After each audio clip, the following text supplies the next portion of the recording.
Give me the fucking center block, tied to his body, watch it drop. Break down, spark him while I sick him on the block. Sabotage my life just to thinking of the plot. Can't touch my fate, bitch, I was raised just to rock. I'm in a racist soul, Christian mode. Thank God, bitch, get fucked in the throat.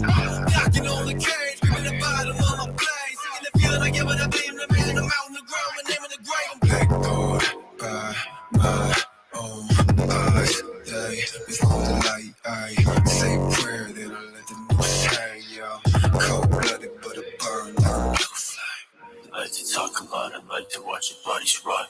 Kamikaze, sacrifice my life for greater cause. Ominous, no sights right between his fucking eyes. Watch him crying, beg for life, I think I might decide. I'm venom, I know you're pathetic, I wanna be better than all of you say. Tell me the villain, I know that he killed it, he only be spelling out enemies' price. Put it up, when he begs, I'm getting up. When he dead, I'ma kill him all. This world, I don't care about your visuals, independent and at all. Fuck everything in this terrible world, I'm always in agony, happy to fall. Taking my foes and burning them all up, serving the worst of using the cause. I refuse it, cause, looking at my palms, see the blood starting slowly, watch it fall. All because I'm being blackboard by my own eyes. They before the light, I say prayer, then I let the noose hang, yo. Cold-blooded, but a burn like a flame.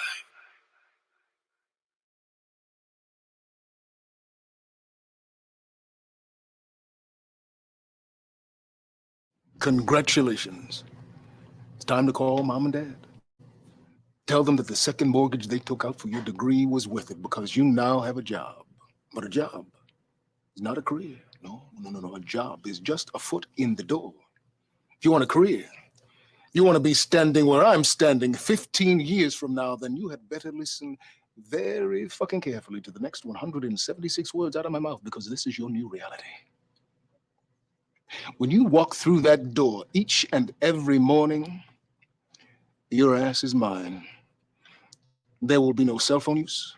There will be no smoke breaks. There will be no conversation and putting into the job. There will be no motherfucking shits taken unless authorized by me personally. And if you happen to be lucky enough to get that authorization, you will have exactly 4 minutes and 30 seconds to expel your fecal material, wipe your ass, and wash your filthy hands and get back to work. And if I happen to come across a shit smear in the toilet bowl of that employee restroom, I will personally go to each and every one of your homes and shit in places that will leave you confused for the rest of your lives. Excellence. I expect it, I demand it, and I deliver it. And there's really only one thing you need to know. This ain't Toys R Us, motherfuckers. This is Toys R Me.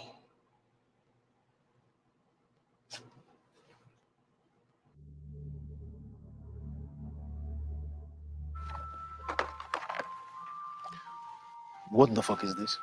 It's the Bakugan display you asked me to set up.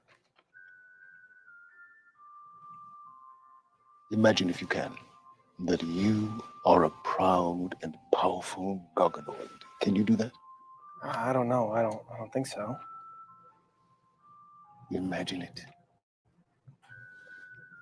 Okay. Good. Now, you tell me, would a Gargonoid call this a Bakugan display?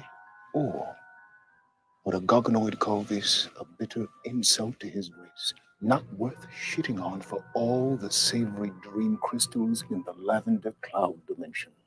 Know the goddamn toys and show them some fucking respect!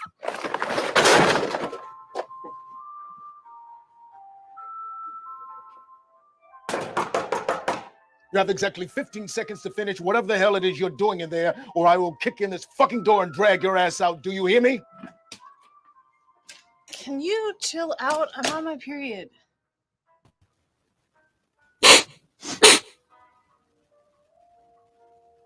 No, you're not. This toy store sucks. There's not even any Xbox games. Have you ever heard the story of the rich old man and the stray dog? No, sounds crappy. There was once a very old man, and one day he came across a stray dog. Well, he decided to take that dog home with him. And that dog went straight to the fire and rolled himself up in an old rug and started chewing in an old bone. Over the years, the old man bought the dog lots of expensive beds, lots of expensive meals, much better than most people get to eat. But that dog always went back to the old rug and that old bone because he knew that that was all he really needed. Now, who do you think you are in this story? Let me guess. The rich old man who didn't know that happiness comes from the simple things in life? No, you are the runny shit the dog would take every morning because he had canine colitis from living on the street so long. Get the fuck out of my store. That sound like me at the shop, dude. I'm sorry. You know, I've noticed your work around here. Really? Yes, very impressive. Wow. Thank you. You know, if you keep this up, you could find yourself riding high on the hog in no time. A raise? Really? No, hog is what I call my penis.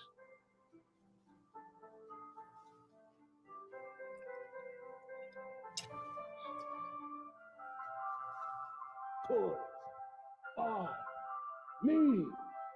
Toys are me. Toys are me.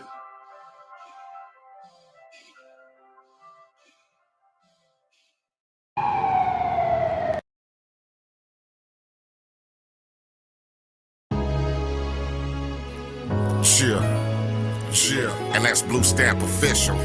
You heard? You get it? Cheer, cheer. Niggas getting bread, that's the best feeling.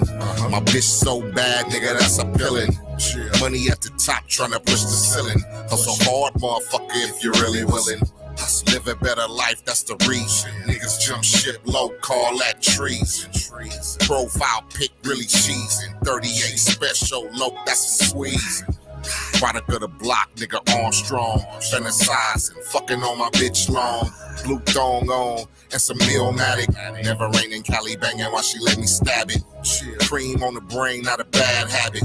Shoot star low, gon' try to fucking grab it. Automatic shots, gunfire, and I won't stop rocking till the funds get higher. Shit, been up in this motherfucker shit.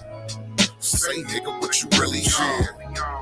As long as the paper straight, you really with it, Leah, let them perpetrate. Hold up, wait a minute, about the paper chase, really trying to get with it. Shit, we trying to get to it. Heater on deck, low, please don't do it. Shit, blue for the money in the ocean. Shit, blow a couple blunts in the open. Shit, heavy on the mind, but I'm coping. Fire got the whole town smoking. Turtle in the head, that's a life race. One step ahead, nigga, no chase. One and all, nigga, good taste. Survival of the fittest, low 10 pace. What's some real shit? Gang of niggas on the move, now the place lit. Shit, goddamn. Crowds get the scatter when the heat go bland. My nigga on the roof, black Superman. Fingers get to pointing where the shooter ran. Drown with the shots like a tidal wave. The body start jumping like a damn rave. Shit, we been up in the struggle long. Say nigga, what you really on? As long as the paper straight, we really with it, let them perpetrate. Hold up, wait a minute, about the paper chase, really trying to get with it. Yeah, we trying to get it to it. Heater on deck, low, please don't do it. Yeah, we been up in the struggle long. Say nigga, what you really on? As long as the paper straight, we really with it, let them perpetrate. Hold up, wait a minute, about the paper chase, really trying to get with it. Yeah, we trying to get to it. Heater on deck, low, please don't do it. Yeah, we been up in the struggle long. Yeah, say nigga, what you really on? Yeah, long as the paper straight, we really with it, let them perpetrate. Hold up, wait a minute, about the paper chase, yeah, trying to get with it. Yeah, we trying to get to it. Heater on deck, low, please don't do it. Yeah, and that's Blue Stamp official. Yeah.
What's up, YouTube? It's me, the Artisan MC. It's Sunday. It should be 11:12, 11:15. That's good.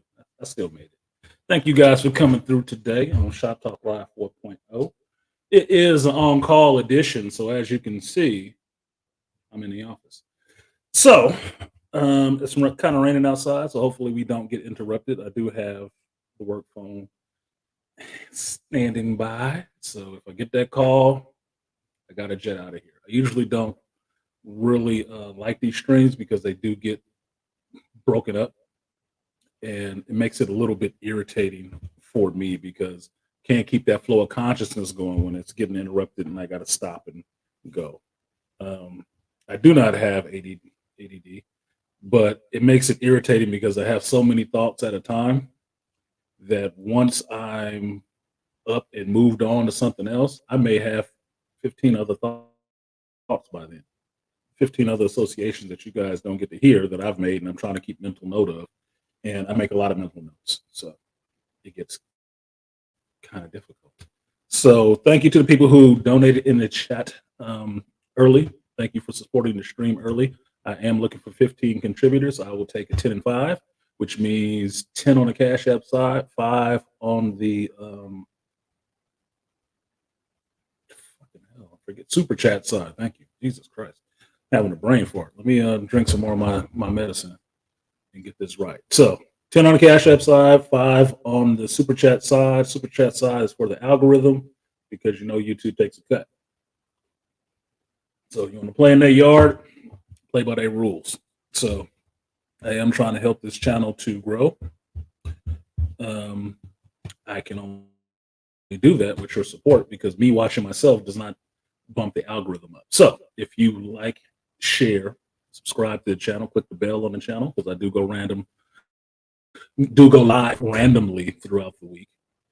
And subscribe to the Geekelite Assembled channel as well, where you'll see the Geek Speaks. That would be much appreciated. Thank you very much. Because I still hold to the same thing. If other people could come here, jewel pick up diamonds and stuff like that and make content and have their channels blow up, it shouldn't be hard for people in this space to actually blow up too. That would just seem only right. It would just seem only right. I think that's gonna be my outro song right now. I think that's gonna be the outro song right now. And I'll cut that part off, so don't worry about it. That's just for the YouTube algorithm. So they don't want to flag me, even though my video was unlisted. They still try to copyright the video while I'm taking the music off of it. Stupid.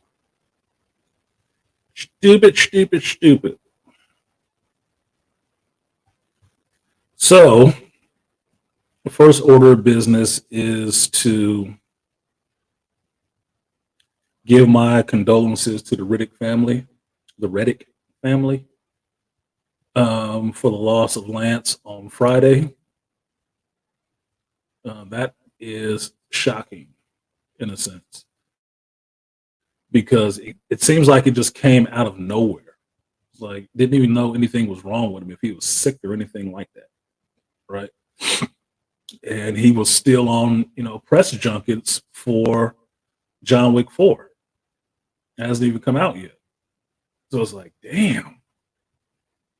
Like, what the hell was going on with him?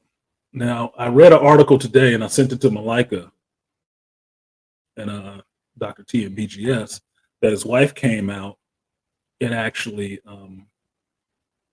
gave some respect to the fans and had a personal message for the fans, especially the fans on Destiny, who did a tribute to him and his character on Destiny on Friday when they heard the news. And I thought that was actually awesome, dude, because I was telling you guys earlier in the week, while I'm still looking for this damn song, I had too many songs in this file. I really do.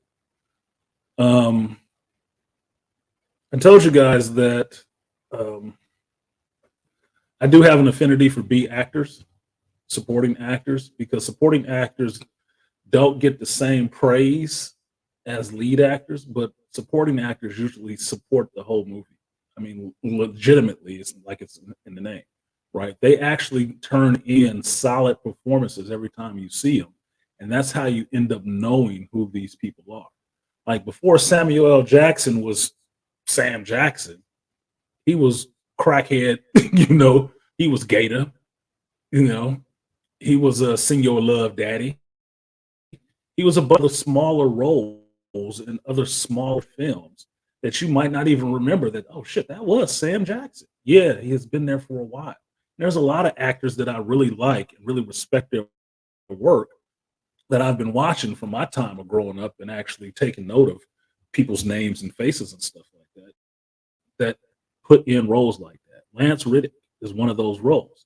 And I'm telling you, I feel really screwed up or disrespectful in a way that I didn't learn his name until recently, like within the last year or so, remember what his name was. Yes, I saw him in roles.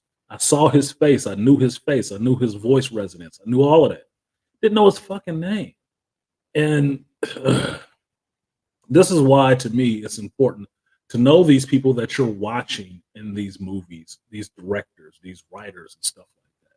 Because these are the people that you're gonna remember 30, 40 years down the road when you all of a sudden you hear a news report like, oh, so-and-so passed. And you're like, really?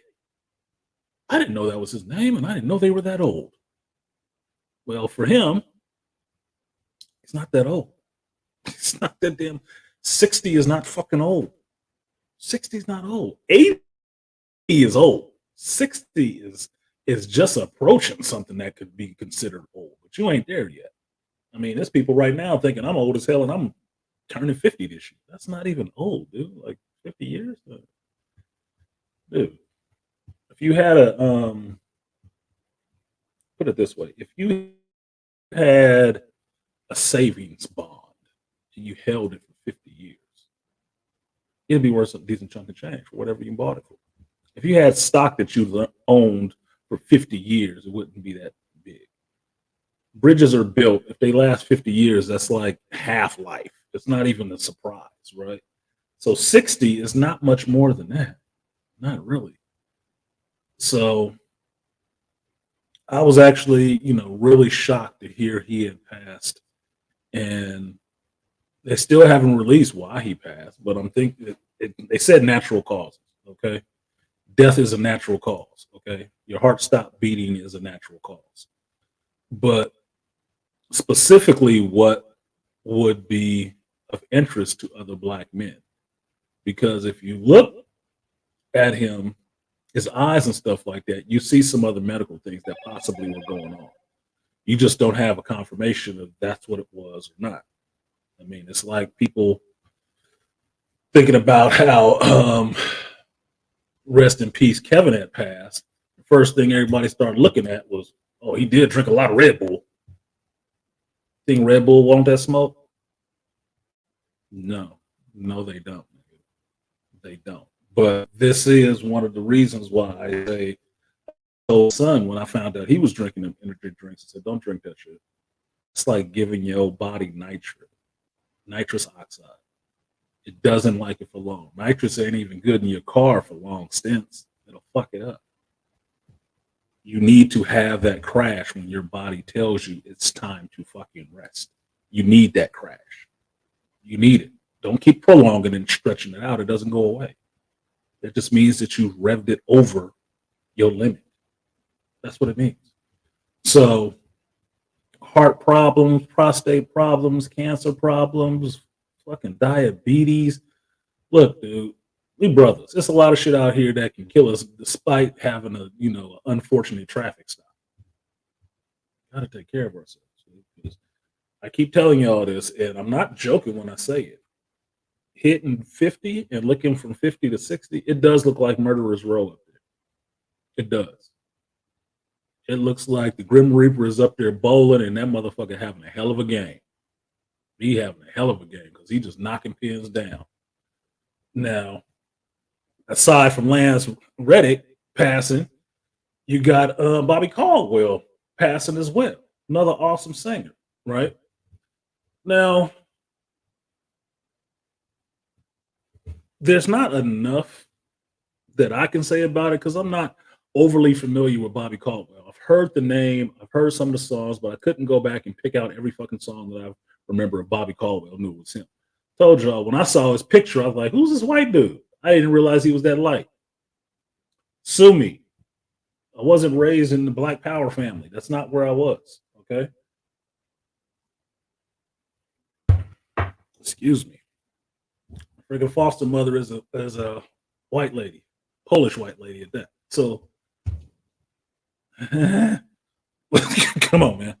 Look, everybody aren't raised the same, black and not. So some things you don't know, you just don't fucking know it. You have to learn. You have to go back and learn it. Now that's for y'all in the chat. If somebody in the chat really knows a hell of a lot about Bobby Caldwell, I would think Art Newsel. Those would be the people to talk to about that shit. I don't know a shitload about Bobby Caldwell. I've heard some of his songs, but he's a good singer. I do know that. So his passing is one thing. Then I get a report yesterday, or was it this morning, about the dude from Bad Boys passed. One of the guys out of the Bad Boys cast had passed at like 54 or something like that. And I'm like, yeah. Look, pandemic wasn't enough, apparently. Pandemic obviously was not enough because they're looking for a lot of people. They need a lot of folks up there, like they say in heaven. God needed an actor. God needed a singer.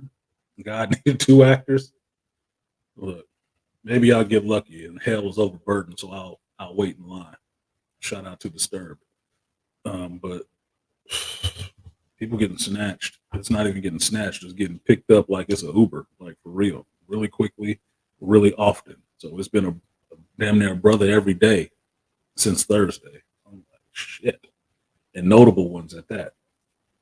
So let me get these 3 Bs out because I did forget everybody last week. I apologize for that. I didn't think about that till I was off the stream and run into the next thing. Like, oh shit, I didn't give everybody they salutes. And I do appreciate that shit. But we had a conversation that was moving and I wanted it to keep going. And I got lost in that.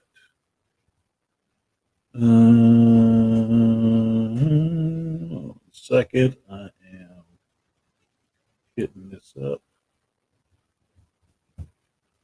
All right, so we're halfway there on 5 for 10 on the Cash App side. 5 for 10 on the Cash App side. Nobody in the super chat. I haven't seen anything pop up. Nope, haven't seen anything pop up. It's considered blue-eyed soul. That's kind of funny. That's actually kind of funny. Calling blue-eyed soul. All right.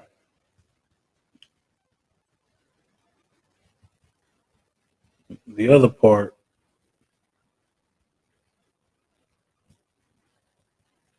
I named this stream what you're really on was because, look, I've had a hell of a time this week getting my videos off of StreamYard into my editor and loaded up on YouTube. I don't know what the fuck is going on with StreamYard that it takes 2 hours to download a 1 hour video. I don't know what the hell is going on. And I've tried it at different places. I don't know if it's Wi-Fi or what. On my laptop, on my personal computer. I don't know what the hell the holdup is. I got 3 videos I'm trying to put up. It's taking forever for them to download or upload. I was just trying to upload my Mandalorian review, episode 3 review, before the stream started, and YouTube was telling me it was going to take an hour. I'm like, for a 10-minute video? This doesn't even make any sense. And I don't know if it's a Wi-Fi or what. So I apologize to you guys. It is a situation outside of my fucking control, and that's why it's irritating to me. But it's not that the videos haven't been made. I made the videos the night I watched the stuff.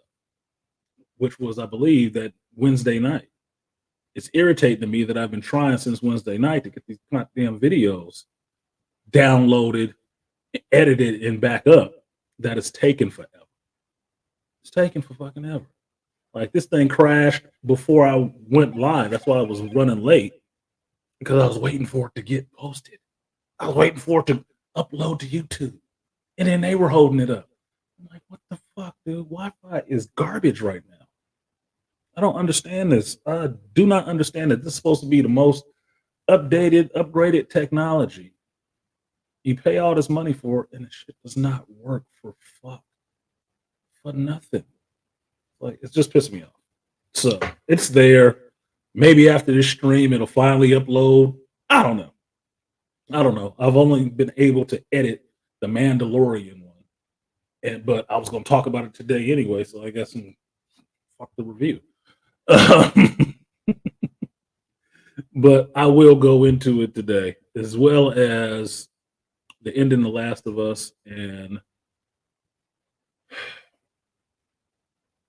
the terrible batch. I am not liking the Bad Batch. I'm really pissed off right now with the Bad Batch. But before that, let me go ahead and give these people they salutes, because I do appreciate them supporting the channel. This is how all this gets done. Does not run on hopes and dreams. It runs on green, just like every other thing.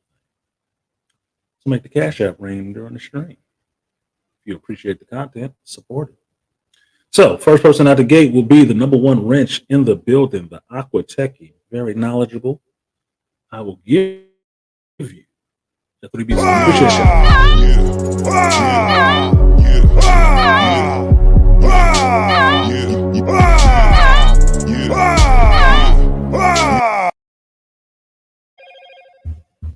Next one goes out to the package man. No one. That's good. No one said he's manifesting a no-call Sunday. I'm manifesting that shit too. Appreciate you, no one. I will give you that 3B solution.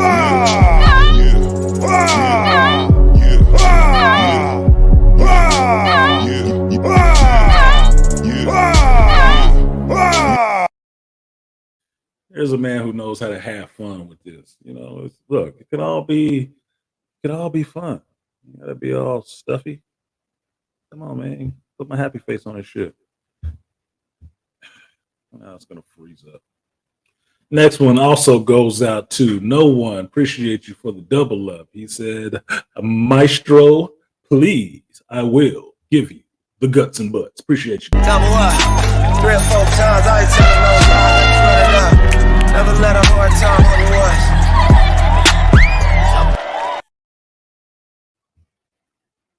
And shout out to I'm listening. I see you. I'm listening. Not in the avatar way, just in the, we folks. We good. I see you. I will give you also the guts and butts. Double up, 3 or 4 times. I ain't telling no lie, run it up. Never let a hard time on the was. And to Darren Anderson, I will give you. Appreciate your support. I will give you the 3B salute. Appreciate you, Darren.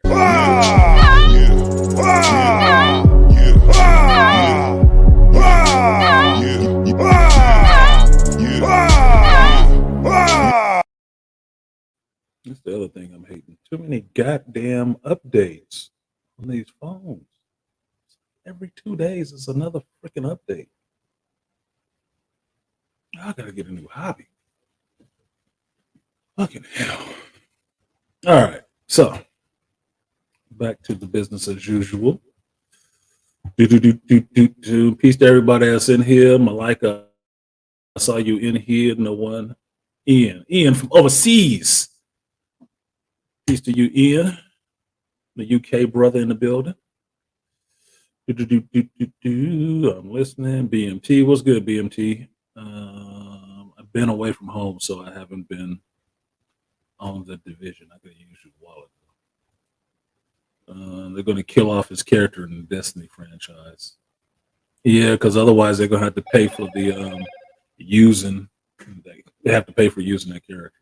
They have to pay the wife. So he's not there to do it. So they have to, switch it up or get somebody else to play that character. But I'm assuming, because I haven't played Destiny, but I'm assuming you can see his face. So it's for his likeness. You can't keep using that and not pay them for it, especially if he's dead. So it happens. Studio, what's up? UYP Studio. Appreciate you for that little bit of information. Oh shit, he showed up. Dark Beast in the building. What up, Beast? Typical. Everybody else get a hello. I get to wait second. I'll get to wait second on my own fucking show. Ridiculous. That's black man. That's niggas for you, man. Say hello to everybody but the host. And I just make fun of that shit because y'all see when I walk into a room in these two spaces, who do I say hello to first? The host and the chat, not the chat and the host. It tells you who you're showing up for. Shit. I want a brother to get none of his respect first, huh? All right, so we got King Parrish. Did you watch Shazam? It was horrible. Shout out to King Parrish, and I will answer his question. And if you actually do have a question you want to ask, throw that in the super chat. That'd be fun, because then everybody else can see it real quick.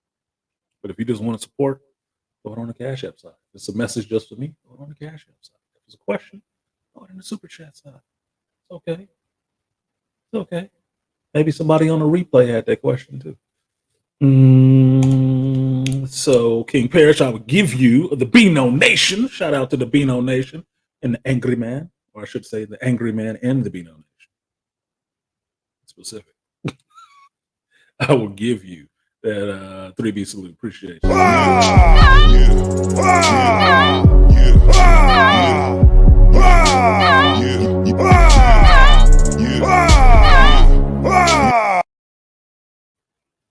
All right. Y'all know I like, I'm cool with Beastly Nerd. I'm just giving him shit because people I like, I do give shit to. Just the way I am. Call me black and dysfunctional. So since Beastly showed up, let's get the intro.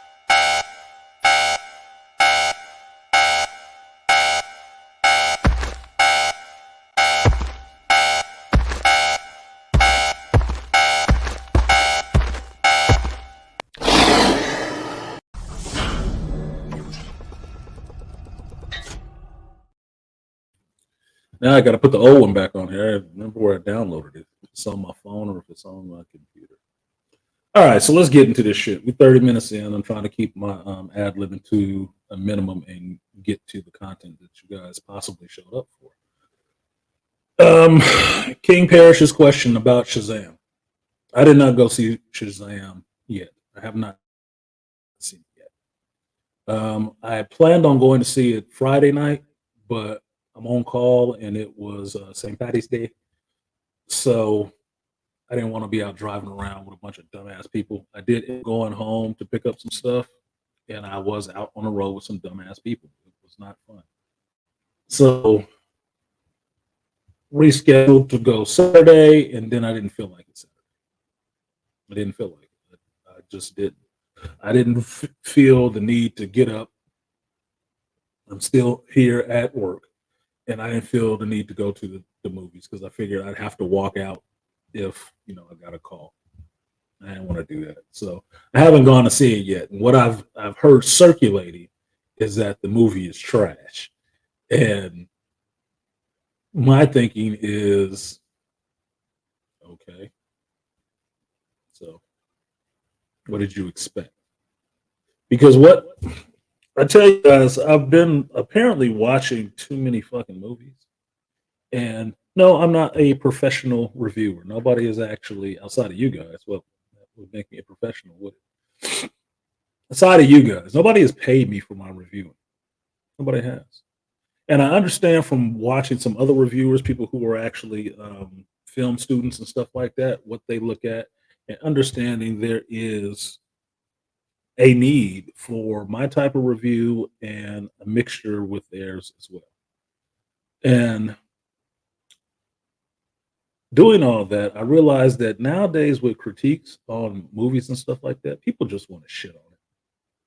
It doesn't matter what it is. People just want to shit on it.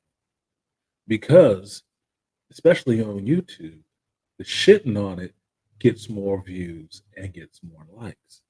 And if likes and views relate to money, then you're going to get more of that than somebody standing up saying, shit, I like Wakanda Forever. I'm not saying I did. I'm just saying as an example because I didn't like that shit at all. I didn't. So me hearing that a new offering from DC sucked is not surprising. So what did you think they were going to say? It was awesome? No, they probably weren't. Did they say the last movie that came out before that was awesome? No. Now, we can all generally agree that the movies that have been coming out, the TV shows that have been coming out from the major studios have been steaming piles of shit. We can all admit that. We can admit that the politics around them and the behind the scenes BS and how they treat the fan base is also shit. We can all agree on that. But given that because of that, the sentiment is that people are angry, and people being angry lash out in the only ways that people pay attention to, which is shitting on whatever product you put out. Doesn't necessarily seem like any review is actually given the movie on its own a fair shot. Doesn't seem like that. Now, I would ask anybody who thought Shazam was shit, because I haven't seen it yet. So when I go see it, I'll give you my review. But you know me, you know I try to be balanced in that shit. I try to give you the good and the bad because I believe there is something good and redeeming in every even shit movie. Because even a shit movie can make you laugh. It might, but it's just absolutely shit. It's because you're too far with your nose buried in his ass. That's why. You know too much about what's going on the outside to be able to enjoy this shit anymore. And that's where I find myself. I know too much about what's going on behind the scenes and reading too many news reports of all behind the scenes shit to actually get really overly excited about any of it. And I don't want it to seem like it's just selective outrage. Like I'm just getting upset over things just because that's the political angle to be upset over it. Look, if it's not fucking upsetting to me, it's just not upsetting to me. If I understand what they were going for and who they were pitching this to, if I wanted an overhand, fastball on the low and outside and they gave me some underhand shit, then I'm going to be pissed because I'm not a kid. You don't have to pitch to me like that.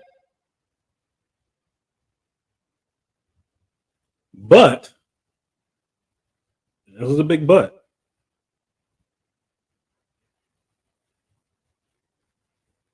If they're actually giving me they actually did a decent try of making a movie about characters and actually trying to give an accurate representation of the character, and they put some goofy shit in there like Hollywood does nowadays, then I shouldn't be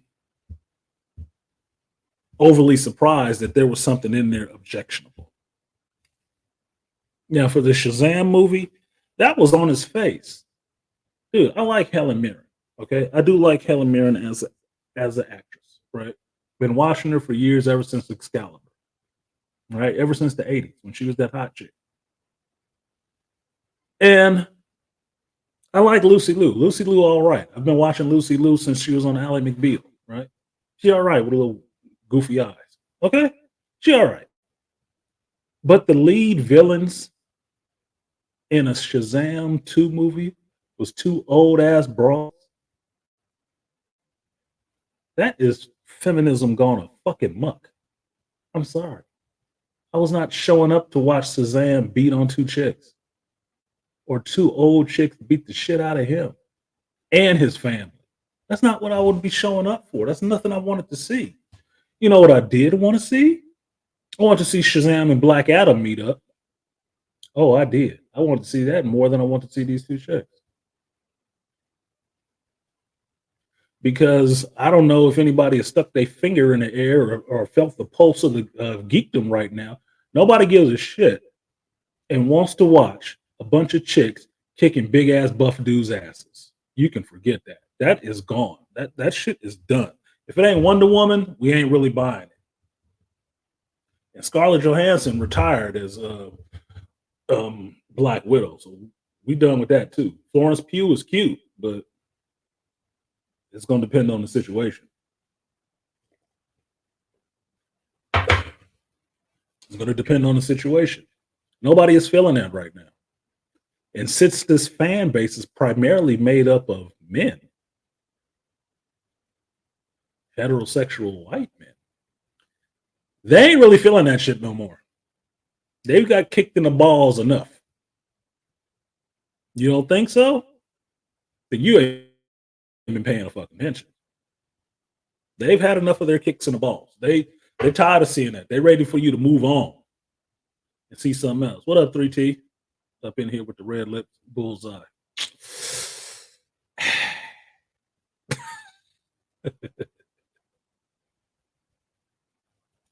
Yeah, Aquateki, that particular bit of math ain't mathing. No, it's not mathing. That is some broken ass, native math that you don't even understand yet. Like, what is this? 3 boulders and 4 sticks? What? No, it's not math. So to put out this second movie, I like Zachary Levi. Like I said, I like Zachary Levi. I like Helen Mirren. I like Michelle. Yep. Oh, not Michelle. Lucy Liu, right? I was not interested in seeing a movie where he was getting his ass kicked by old ladies. That was never, when I heard they was filming this and that's what they was going with, I'm like, ooh. Now, I was going to see the movie anyway because I liked the first Shazam movie. It was fun. It was a fun under movie that I could actually get into, right? And it was fun. I was looking forward at the end to them actually having him meet Black Adam or meet a Superman or whatever, right? Cool. But what they offered as a second movie, yeah, maybe something else. But you have to understand, at the time when they was announcing the second movie, Shazam was having a good run in the comics. The person that was doing the new Shazam comic was doing some good stuff. So maybe they could get there, but it takes time. And that's the problem. All of this stuff takes time to produce, and you have so long in between, and people's attention span is so fucking short nowadays. So they'll fall off, forget about it, and not give a damn until you advertise it, and they watch it again, and they hate it because they don't remember what they liked about it the last time they saw it 15 minutes ago. They moved on. Maybe they ain't interested into campy superhero funny. Why? Because they had a bunch of superheroes out here being goofy. All of them are out here being goofy from both movie houses. So what is Shazam bringing to the table that's new? 2 old chicks? A grown dude trying to act like a kid? This is why The Rock said he didn't want to be in that second movie. Because he could not see himself playing second fiddle to a goofy character like that. And I agree. But that's exactly why you want to see him show up and kick the shit out of Billy Batson and Shazam.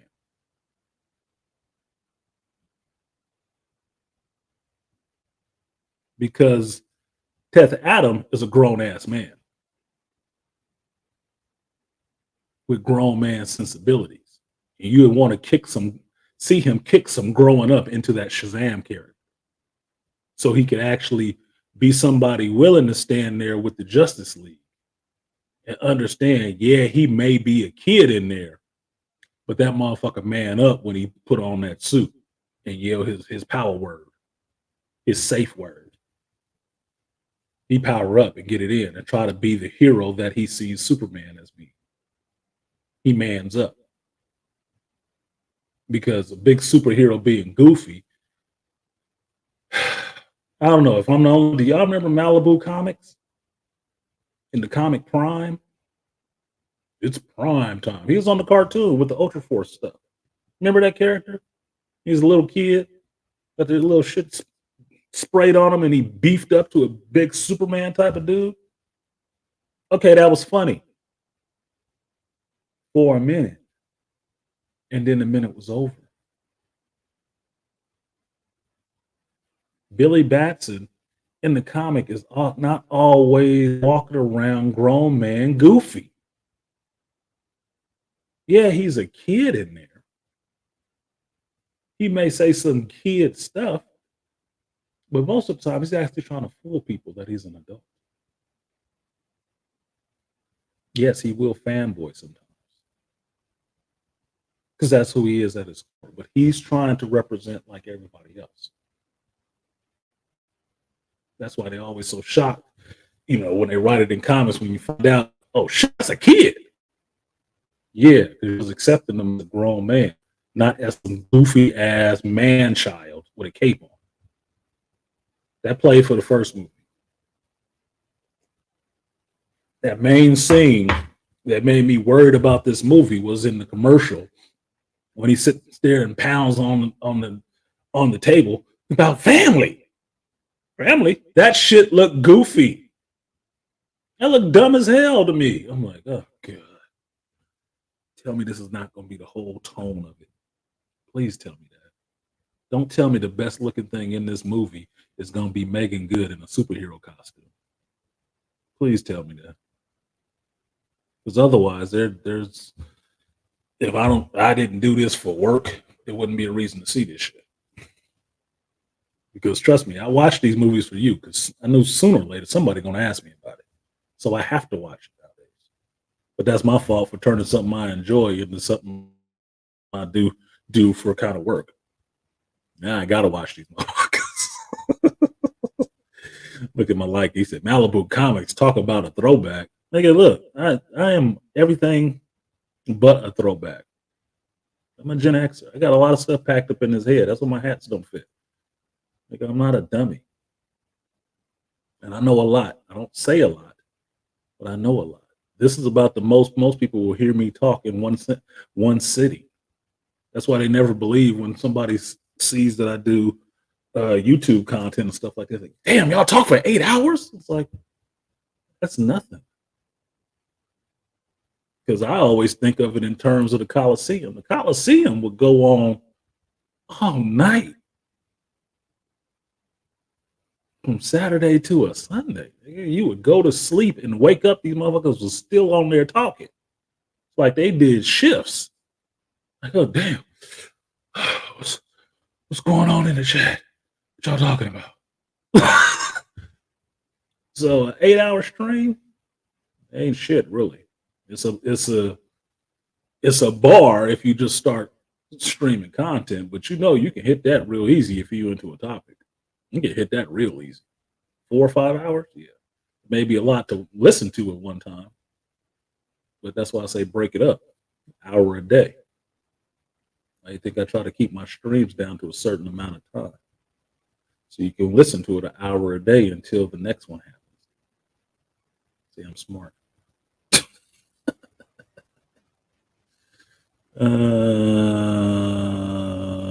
What did Aquatechy say? If the subject is something you like, 8 hours is nothing. Look, especially on YouTube and black folks, if you wanted to let them run with it, you could do an 8-hour stream easy, talking about bitches, talking about getting laid, talking about money, talking about politics, talking about dating. Dude, that's lightweight. That's lightweight shit. You can do that easy. Ultraverse, Avengers versus Ultraverse crossover was amazing. It was pretty good. I like the Ultraforce characters. I did. I like the Ultraforce characters. The reason why you ain't seen them, or you have not seen them in forever, because Marvel bought Malibu Comics, and they pulled a DC.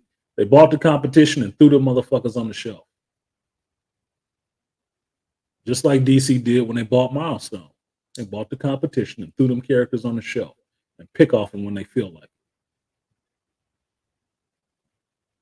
So that's why you ain't seen Prime and Prototype and Hard Case and stuff like that. That's why you ain't seen those characters. Marvel owns them, but you ain't gonna see them. They'll just pick off of them. Coliseum was the best when the Danger Room training. Yeah, Coliseum was the best. And the reason being is the Coliseum brought in a lot of different black men of a lot of different stripes and knowledge bases.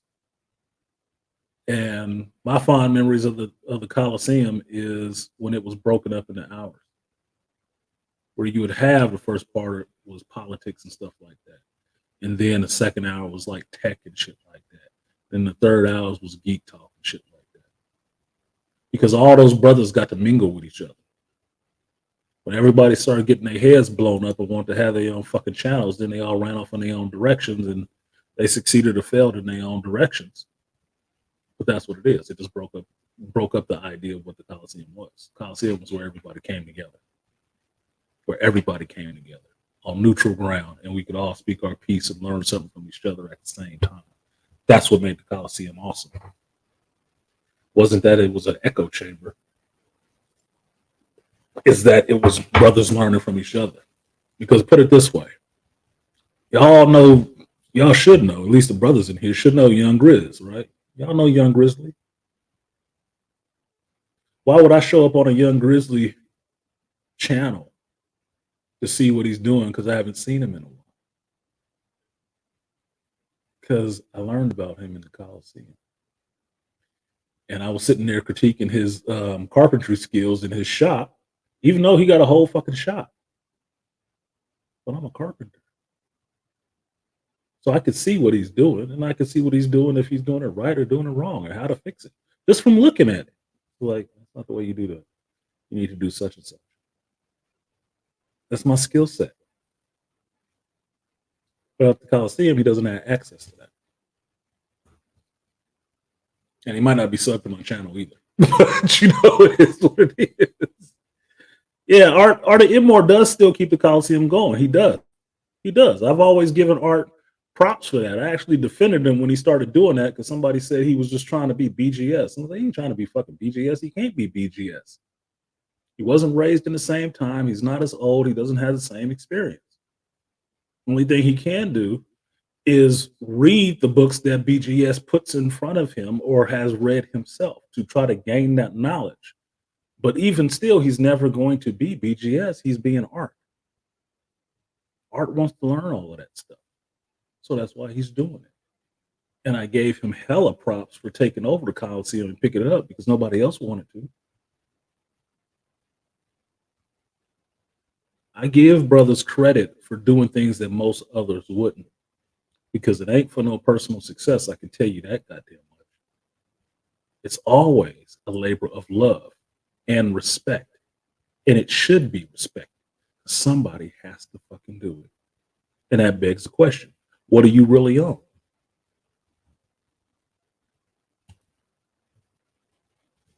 What you're really on is the question of why wouldn't you? I can tell you really easily, most people are spectators. Stands fill during football season, every game, even for a losing team, the stands might fill up with people. Why? Because they like to spectate more than they like to get involved. Because everybody can. So the people who actually don't want to spectate, actually want to be on the field making plays and getting things done, I always give them the biggest, round of applause. Because they're the ones doing the work. They're doing their part, what they can do. That's why I took over the shop. I could have used that $20K on something else. I could have threw it behind my granddaughter. I could have took a trip somewhere else in the world, but it was just money sitting there that I didn't necessarily need.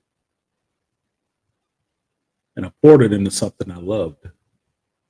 because I cared about it that much. Like I told y'all, one thing I know about myself, I am not afraid to try.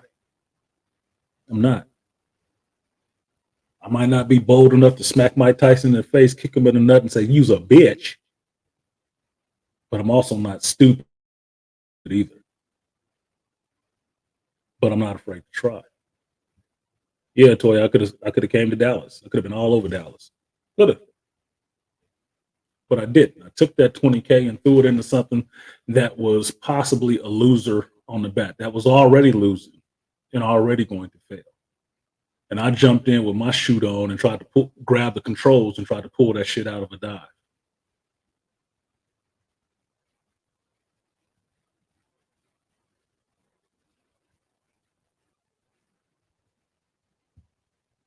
And got critiqued for that.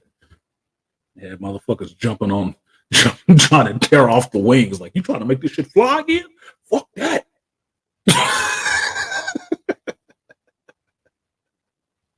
Speculating is cool. Help us learn the game. Spectating is cool for a point. Yeah. That's why I say, no one. It's not everybody. Right? Everybody doesn't have the ability to do that or have the desire to jump in and do something. Everybody doesn't. I understand that. But some people do. And I applaud those who do. Because it's easier for people to spectate. Like going to watch a movie and just telling you it sucked just like the last 15 people said. That's easier than actually sitting there thinking about the shit, making a thoughtful review and saying, yeah, I didn't like it, but I didn't like these things. These are the things I didn't like. And these are the things I did like. This is what can be learned from that. This would have worked if they didn't do this. That's a completely different review, because now you're getting into actually giving some constructive criticism of the product that, you know, these studios and stuff like that listen to YouTube and stuff like that now, right? Wouldn't be so many content creators getting money from them if they didn't. You know, they listen to this shit. So give them that constructive criticism. So maybe the next offering they make, because they might be on contract to make 3 of these bitches. Maybe the third one will be better than the last one. Maybe they'll fix it. Why do you think Disney is on canceling shit on the Marvel side? Putting it on hold. Like, hold up, wait. Got too many of y'all crowding the breach. Let's see what they're going to do first. Hold off. Let's see what they're going to do first. Because this audience is, I smell fermenting resentment. We need to hold off for a second. Why do you think that is? Somebody came in there and told their asses, this shit is not working. You need to quit. Stop it. Motherfucking stop it. What are y'all doing over here? You got too much. Too much. The lunch lady and pile, too much of this bullshit on your plate. Chill. You're getting one at a time. And we're going to scrutinize this one to make sure it's good before we put it out. And the funny part is, wasn't that the same shit Zaslav was saying last year at this time about DC products? When, you know, when he bought their shit, Warner, and figured out how much money they was in the hole, how much none of this shit was working. And he said, no, stop. Look, we ain't putting out nothing until it's quality. This is over. And people was all mad. Oh, we don't get the Latina back, girl. No.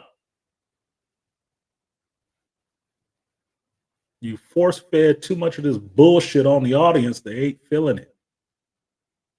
You're not about to lose me money like you already lost these other people money. Hand over fucking fingers. No, fuck that. No, the buck stops with me. I like the buck stopping in my pocket. You cut off. Yeah, that's exactly what Zaslav did. So when Iger jumped back over into Disney, what did you think he did to Marvel? Same shit. He told him the same thing.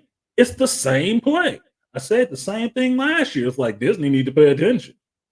I wouldn't be surprised if other companies start following his model, even though everybody's bitching about Zaslav. Because that made money sense. No, I don't give a fuck how much you spent on this piece of shit. It's not coming out. I saw it. It sucks. Since I'm the studio head and I don't like it, I don't have to pay for that. We're writing it off. It's a loss. Oh, well, we should see it. You got paid. Shut up. That garbage. Look, I can't show up on my job and do shitty and expect to keep that job or get paid top dollar.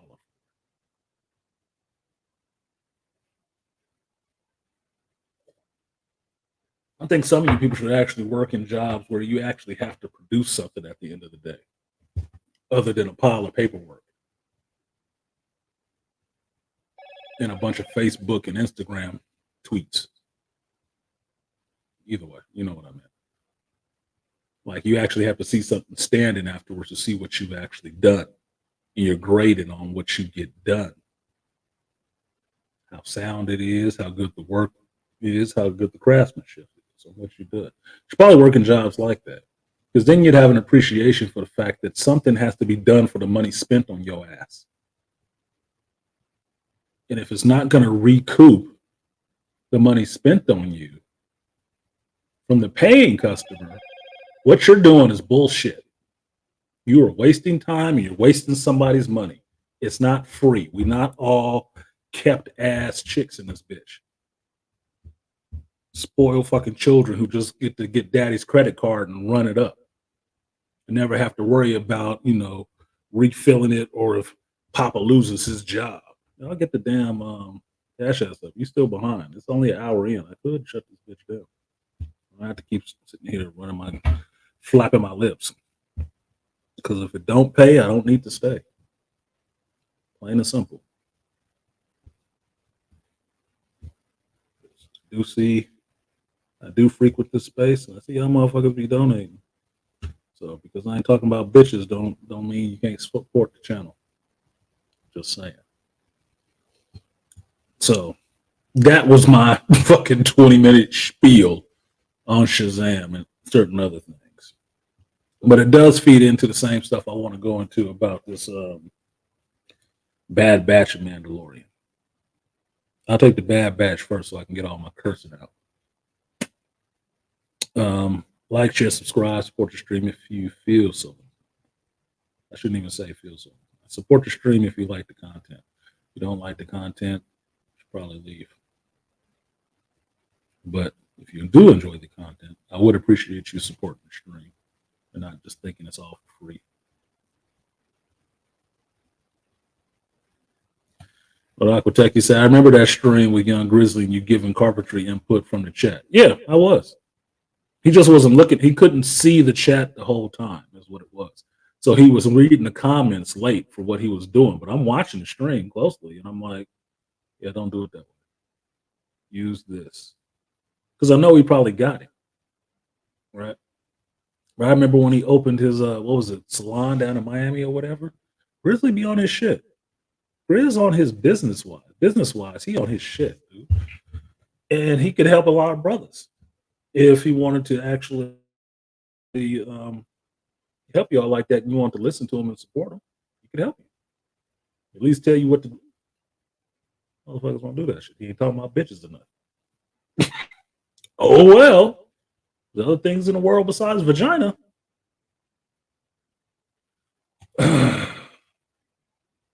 What up? What up, Olan? See? I don't know how to come into the room. He said hello to the host. Hello to you, sir. On all the voices. You have to pronounce that in the chat, so I say it correctly. And Aquateki, no. Bad Batch. Ugh, yes. Terrible batch. Bad ain't the word for it this season. I'm finna get into some Isom and Ripperverse novel tonight. Good for you, man. I still have not gotten my copy of Isom #1. Somebody stole that shit, y'all. Somebody stole that shit. And I have not reordered it.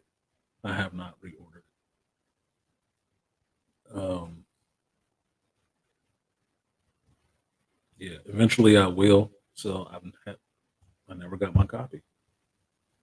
So there was nothing for me to read.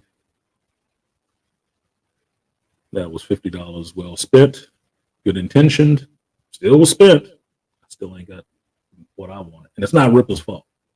It's not Ripple's fault at all. I think you shouldn't have sent that shit marked in a Ripple package.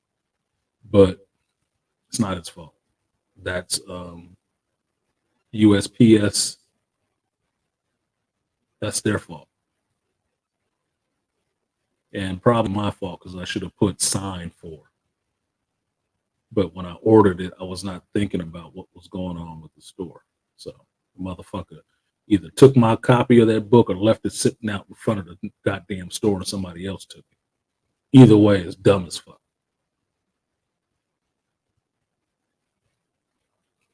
I don't mind it taking a month. I don't mind it taking a month as long as you get it. Right? I'll wait. I'm patient. I am a kid that didn't grow up in the microwave generation. The microwave was new technology in my generation.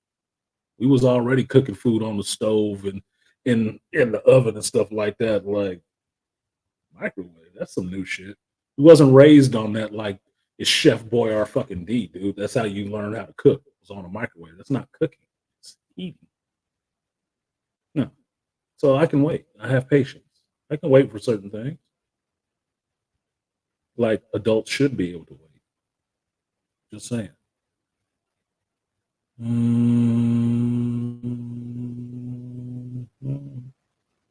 Okay, if y'all want some Salisbury steak and mashed potatoes, you starting the food porn talk way early. Toya, you started that shit way early. You started the damn stream. Yeah, see, packaging will get your packages stolen. Packages will get your packages stolen. There's a reason porn ships they shit in brown, nondescript stuff. Because they want to up their chances of you getting it and not shame you for ordering it.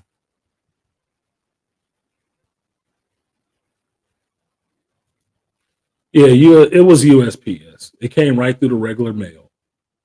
And like I told you, I think somebody who comes to that shop stole my shit because they stuffed a shitload of some old comic books through the mail slot and my book wasn't there. So somebody was trying to be fucking funny. I better never figure out it was your ass. I'm going to punch you in the mouth. Better never find out it was you who I'm thinking of. I bet not never. Thought they were being fucking funny with me. And I don't know why everybody think I'm a goddamn joke and wanting to be being fucked with, but that's not who I am. Definitely not at this age. I don't have the patience for that shit.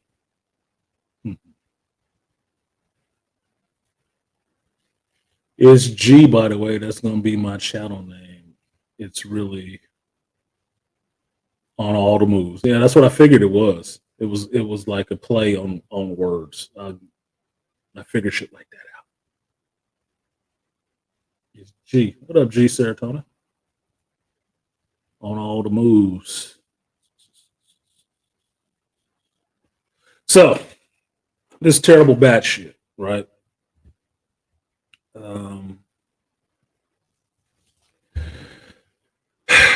They did not need to give me 2 episodes back to back of this bullshit. They did not. They did not. They did not. They did not. Let me paint the picture for you guys, right? I fell asleep Tuesday night at 11 o'clock before Mandalorian and Bad Batch even queued up on Disney Plus. I fell asleep. Went to sleep early, woke up at 10 o'clock, ordered some food, fell asleep, right? And I told you guys that I missed it that night. I didn't watch that midnight like I usually do, but I'll catch it when I get home. Got home that night. It's about 10 o'clock or so. I put on The Mandalorian first and watched The Mandalorian. Now that's off because I usually watch The Bad Batch first, right? It's like, having a chaser, You take the hard alcohol and you chase it with a beer or something like that, right? Meaning, if the Bad Batch is shit, let it be shit. I'll wash it down with the Mandalorian because I'm enjoying that. But I flipped the script this time because it was late and I really wanted to see what was happening on episode 3. So I jumped right into the Mandalorian first. Step number 1. Watch the Mandalorian, and the beginning part was cool to me. It was really cool to me. I liked seeing that beginning part. I thought it was really interesting. There's a whole review on it, right? The middle part was garbage, but I did find myself strangely attracted to the little boy cut chick because some of her other pictures with long hair, she got a decent body. I don't know. It's weird as fuck, dude. I don't know. Whatever. She's a lesbian. It don't matter. We like the same thing. The only thing I know about them is that you don't have to convince them to go down on another chick. They was probably doing it anyway. So, get out of The Mandalorian, and I'm having some mixed feelings about it. They gave me a bookend story, which means the first part is good, the tail end is good, the middle is absolute garbage that I didn't care about whatsoever. But that's an episode. And I'm like, don't tell me they're going with this filler shit. Who thought that was a good idea? Are you phoning the script in on this one, John? What the fuck? Right? Couldn't care for it too much. And then I went to the Bad Batch that I already told you guys a week before. I am not liking this season right now. I am not liking this season at all. I'm pissed off. Get into episode 12. Hey, finally, they must have heard me. Crosshair showed up again, right? Awesome. No, it's not. Mistake number 2. Episode 12 of the Bad Batch. Yeah, it had Crosshair in it. It was the most boring fucking story you could have watched. Most boring episode you could have watched. I was irritated watching that shit. Irritated. I'm really trying to be into it because I did want to see Crosshair again. I had said that the week before. And then I get to this episode, Crosshair is in it, and this shit is boring. It's like, this just totally flies in the face of the awesome episode he had with Commander Cody. This just flies in the face of that. Like, why did you wait until now to bring him back out? Put him in this shit-ass episode. Like, okay, whatever, dude. This is putting me to sleep, yo. By this time, it's like 12 or 1 because the internet was fucking up in the middle of me recording. So I've had to start this a couple of times. Motherfucker. By the time episode 12 is done, I'm simmering on pissed off. I get to episode 13. I did fall asleep. I did literally fall asleep during the recording of the stream. The fuck is going on in this shit? It bored me to fucking sleep. And I still watched the whole episode. I ain't got nothing good to say about it. Nothing. Couldn't understand the part of it for nothing. It was boring as fuck. It was pointless. We went to this island, and since you guys don't want to work for Sid anymore, you could work for me. Another goddamn girl boss. With Wanda Sykes, who I like her in comedy, but her voice is irritating to me. I can take very little of that shit. What up, Scarlet Witch or Chocolate Witch? Aria was good. Hope everybody feeling better over at the Chocolate Witch Estates. That shit was boring. They went to the island, this is going to be their retirement, and this would be better for Amiga and shit. As soon as I saw Amiga and this other little girl running around, I'm like, damn, is this episode 6 of The Last of Us? I got to see the interracial girls going out and having a date? Like, what the fuck is this, dude? Like, can we get on with a goddamn story? Now they end up having to save everybody. And I'm like, well, so what the fuck is the island a turtle shell? What is going on here? What is going on? I mean, really, is anything pertinent happening in this fucking thing? Outside, are we looking for a friend for Amiga in a place where she can get off the ship and hang out? Look, I'm sick of every fucking episode being something about Amiga. I don't care about that character. It's not interesting. She is a clone just like them, just a different one. Ugh. I was more interested in the cloning shit in the Bad Batch than I was in the cloning stuff in the Mandalorian. That's the only reason to give a goddamn about Amiga. Cool, she's a clone. So is the rest of the Bad Batch. What makes her special? She got an undeveloped little vagina? Who gives a fuck? Who are you selling this show to?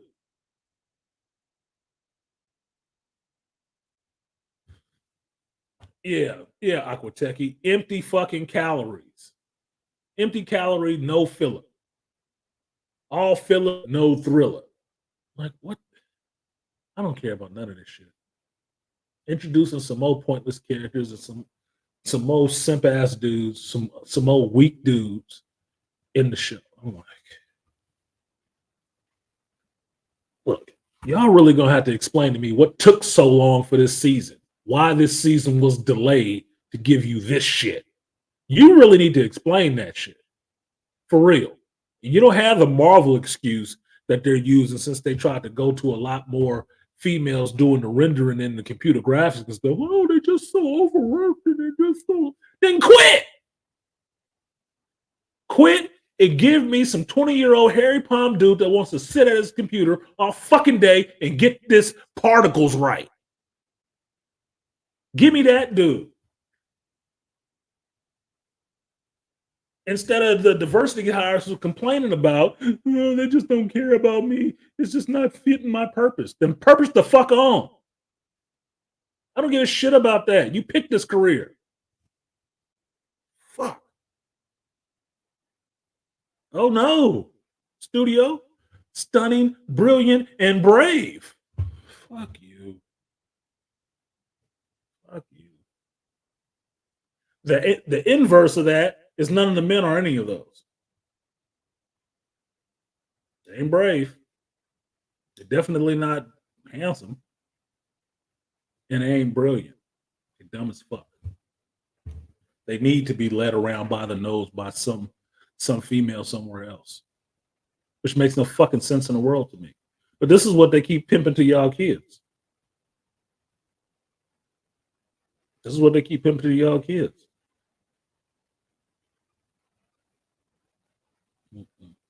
Told y'all, Generation X is that last group of people who remember this is not the way the world used to work. No, it's not. That's not the way this shit used to work. I still remember James Bond slapping the shit out of a chick trying to fight him. Because that was actually reality. Now, it might not be as much of a reality now since everybody wants to be an MMA fighter nowadays. But it's still possible if you got in for that kind of thing. Nowadays, it's just how you smacking them. If it's in the bedroom on video camera, then you can smack them up. They don't give a fuck. They want that.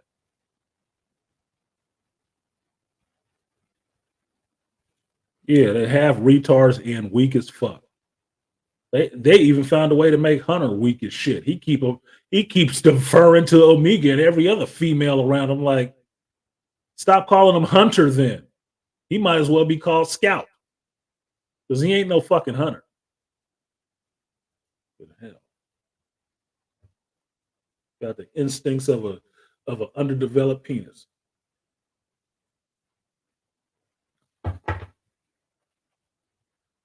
Can't get erect. Producing no testosterone. So, Yes, I did a review for episode 12 and then did a review for episode 13. And I watched those episodes back to back. Do you think I was fucking happy? Look at my face. Do you think I was fucking happy recording those reviews? No, I was not. That was a shit night. I stayed up late for that, Joe. I stayed up late for that. I got to work late because of that. It wasn't worth it. It wasn't worth the investment of the time I spent. And it's still investing time to try to get this damn video up thanks to all the Wi-Fi problems in the internet.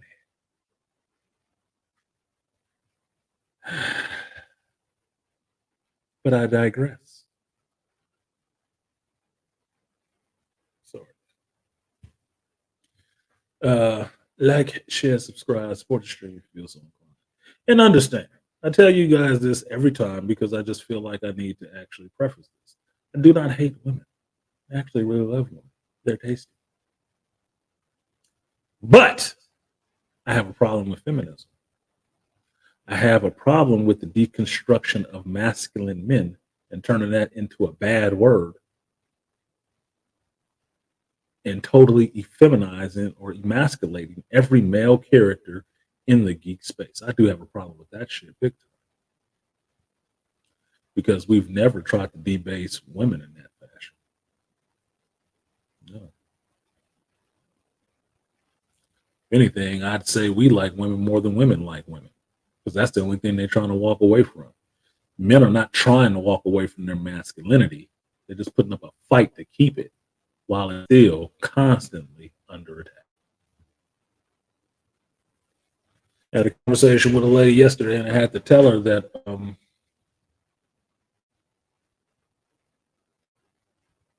it's very rare to find men who will not respect men. So that's a rarity.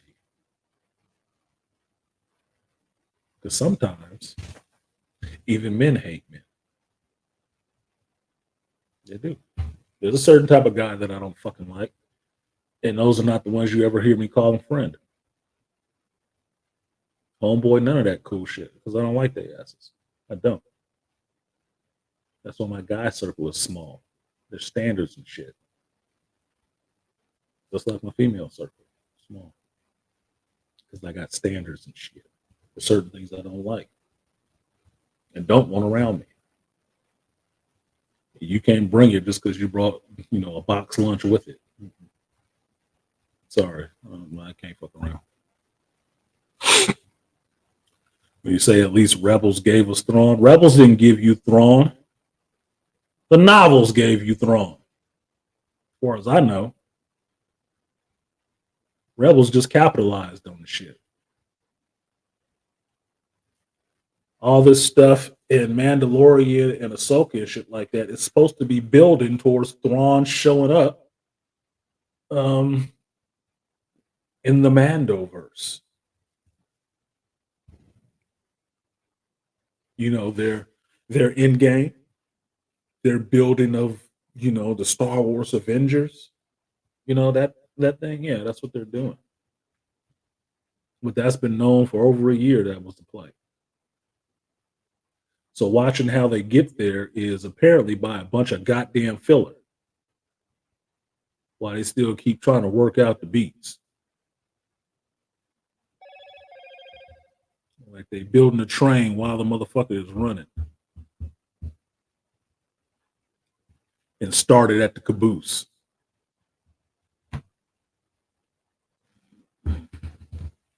Look, speak and they shall hear.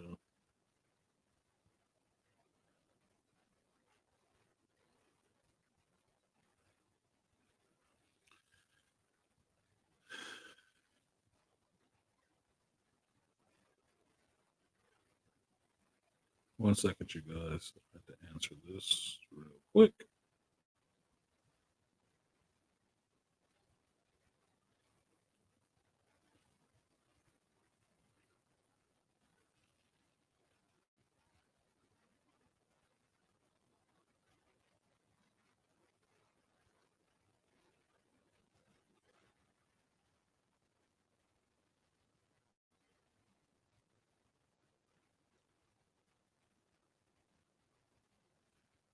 All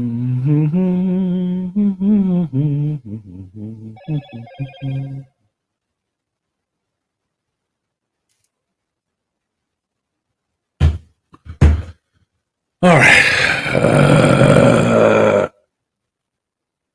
Like, share, subscribe, support the stream if you feel so inclined. We need 15 contributors. That's 10 on Cash App and 5 on Super Chat. We are short both ways. So,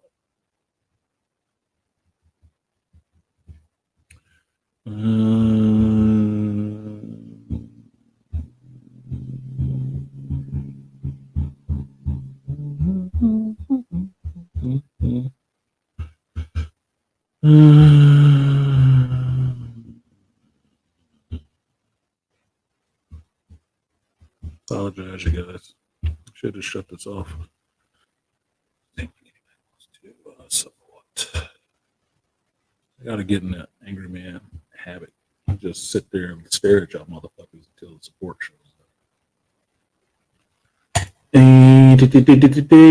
Omega could be a great character if she was being trained to be all of the Bad Batch in the ongoing training montage. She would be.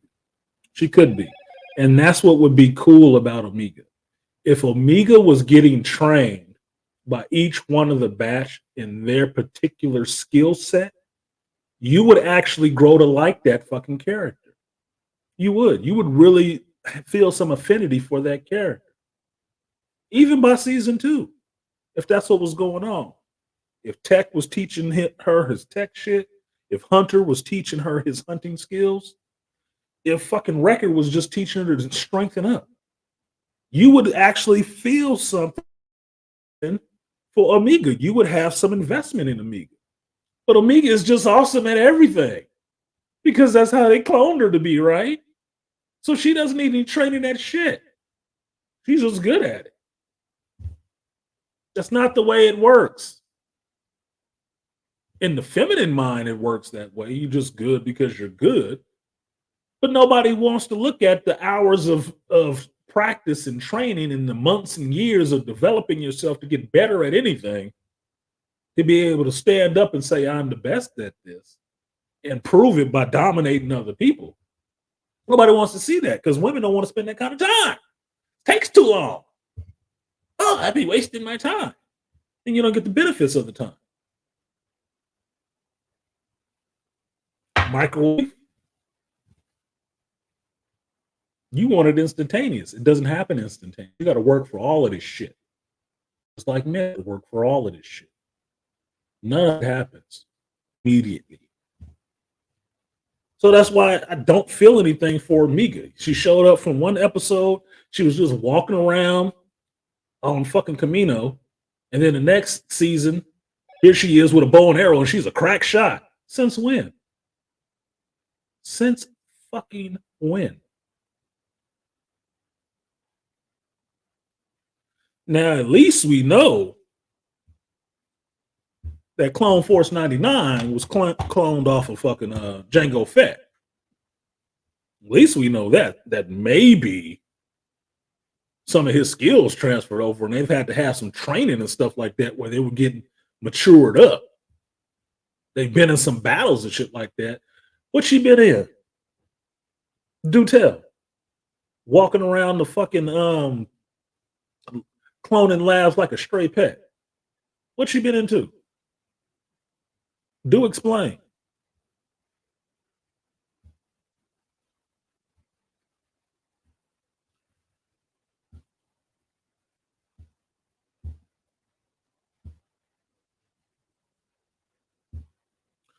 What does that look like?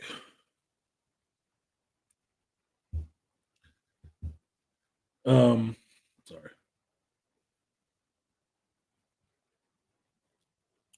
That's a little girl. She wasn't no fucking sauntering. I don't even like seeing little girls saunter. I just saw a video on Instagram, Toya, with this little girl dancing in a dance competition. She had to be all of maybe 10. And all the movements and stuff I was looking at and watching, she was killing it dancing-wise. She was killing it. She had her form, she had speed, she had power, making her moves and her cuts look really good. The problem was that was a dance for a grown-ass woman. not a 10-year-old. She should not be out there shaking her ass and cooch and making those faces and oh daddy. She shouldn't be doing that shit. It was lightweight, disgusting. I'm like, why am I watching this? Is this like kiddie porn? Fucking hell, dude. You guys don't give a fuck about these children. Stop saying that. You don't care. Take the biggest opportunity to pimp these little motherfuckers out. To who? Pedophiles.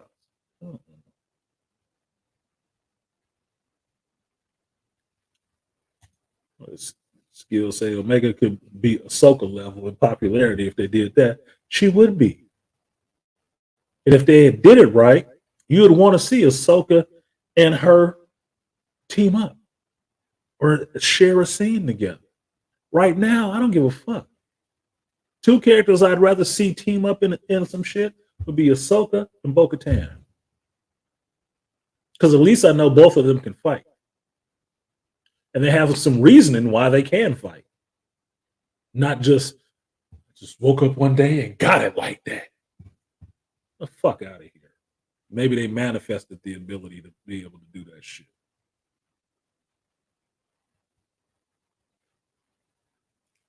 Sauntering is sexual. Sauntering is sexual to a man when he sees it. So it's sexual. It may not be sexual for a woman at all. She may just be going about her day walking and shit. But there's a way hips sway when a woman saunters that makes you get the understanding as a man that she has actually fucked before. Which means I don't need to see a little girl sauntering anywhere because I'm not attracted to little girls. Tell you this, Toya. My mother pointed out something that was a change in a girl and related to our family. And when she saw her, the way she was moved, she said, that girl has had sex now. So how the hell do you know that? Watch how she moves. Watch how she moves. Come to find out, that girl was molested. That's why she was moving like that. Little girls don't move that way. It's not something they just fall into. You learn it from being under somebody or on top of them. It's just not innate. Yeah, cuties much. Look, y'all gonna stop looking at dudes when you talking about worried about men pimping these chicks out and start looking at these mamas who've been pimping out these little girls forever for their own benefit.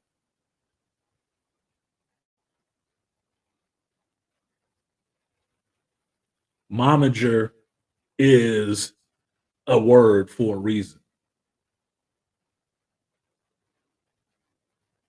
But Joe Jackson was just called the manager and a father. Momager is something else. Mama's little money maker. She said, I hear you, sir. I like that. Say it in a slow growl. Spank your ass. Yeah, little girls can just be little girls. I don't look. People want to say sexual stuff is subjective. It's not subjective. It's not. You have to be objective to think that it's not.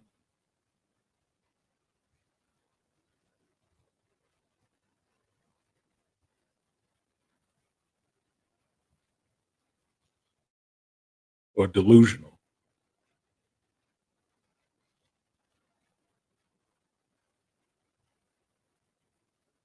All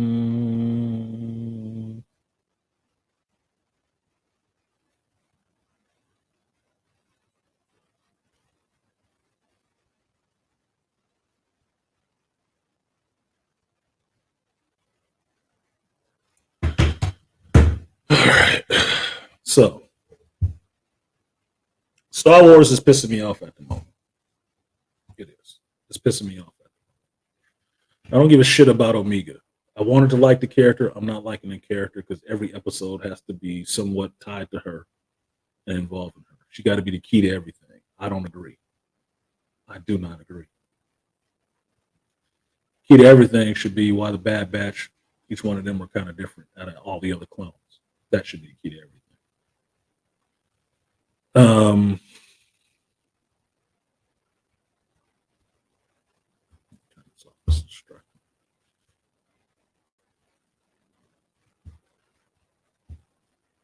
Yeah, I ain't donating. I guess I could shut this shit up because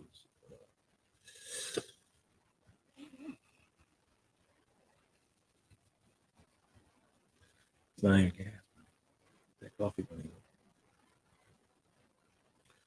So my whole thing on a lot of this is them showing what they're really on. They're not on giving good content to the male watchers. They're really going hard in the paint for the female eyes on this. The females don't really give a shit. They don't. They're not supporting it the way you would want them to. Now, I might be, the OG, the old geek in the room saying this. I might be the one terming out of all of this shit. I might be. It might just be time for me to kick back and just go to clubs and wear a sport coat more often and drink wine and put my pinky up and just kick back and say, oh, I remember that. That was the good old days. But I don't feel like that. I love this. This has been a part of my life for a long damn time. And I don't feel like I need to give it up just so somebody else could have it. Let them do with it what they want to do with it. People are going to do what they want to do regardless. But if you want me to enjoy this stuff, and you still want my dollars to support it, look, you better start pitching to me like I want the heat. Look, even as a teenager, I understood that grown-up content sells to most people because everybody likes to see themselves grown up, even kids. They like to see something to aspire towards as opposed to something that plays down to them.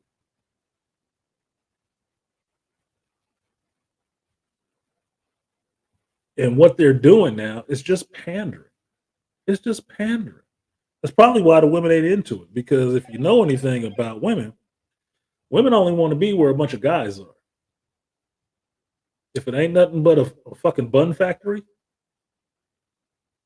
well, what's a hot dog bun with no hot dog?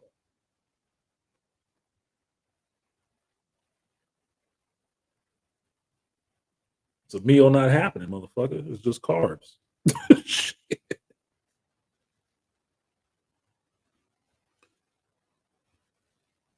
So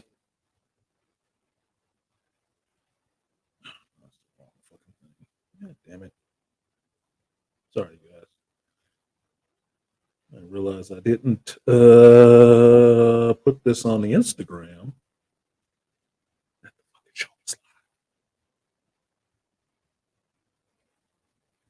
Trying to cut y'all some slack. Make sure I did my part before I start complaining. There we go. So, I don't know. I don't know when they're going to get this shit together. I don't expect it in the next 3 months. I don't. I will sit here and look forward to other content that people actually take seriously and still want to make and appreciate the masculine audience. So I'll look forward to a John Wick 4, even though there are females in it. Like I said, I don't hate fucking females. I like a capable female. I do. It's hard for me to resist the shit. Call it weird. Why do you think I like Gina Carano? I don't like Gina Carano because she just take a good headshot. Bitch can fucking fight for real. And do Muay Thai. I love Muay Thai. I'm like, goddamn, knees and elbows? Yeah, get it. Fit women? I like fit women too. I had a problem with some chick having some muscles. I told y'all before. The fucking cop I dealt with was a whole bodybuilder. She had softened up, but goddamn. Look. Thigh legs is like awesome. Like, ooh, I like hers on my arms. I see this shit. I'm like, beautiful fucking curves. Beautiful. Want to nibble on your ass. Look. It is what it is. But this false manhood that they put in these females in these shows and shit, you can still be a woman. You don't have to look like a dude. You don't have to pretend to be the worst type of guy. That is not, I don't think it's entertaining to anybody. And when you see movies like that on their own or shows like that on their own, you see they don't do shit. So obviously it's not appealing to people. Now you can keep running it out there for the next 20 years and hope you develop a fan base that the people who do like it, the 15 of them, get together and fucking multiply. But look, man, it'll be destroyed by then. You won't have anything to sell it. Nobody even want to buy it at that point. But if that's what you want to do, good luck. Knock yourself out with that shit. I won't be here for it. I can tell you that much. Because you're not showing me you respect my dollars involved in it. They really don't understand the actual audience that are fans of the IP while chasing the wrong ones that doesn't pay the bills. Well, exactly. But if they understood that shit, there wouldn't be a such thing as the Ripperverse. Wouldn't be. Men help provide balance, logic, and serious motivation to characters and stories and structure. Yes, we do.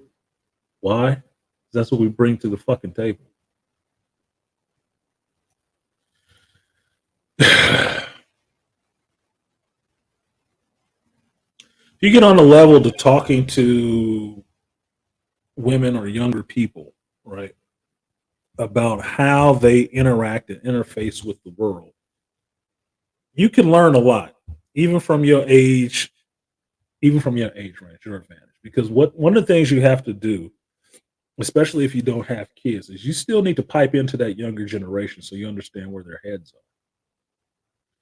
Now, this gives you two things. One, it gives you a head up of what's being pumped out there is filtering into their minds. And two, it gives you a head up of what's coming up behind you.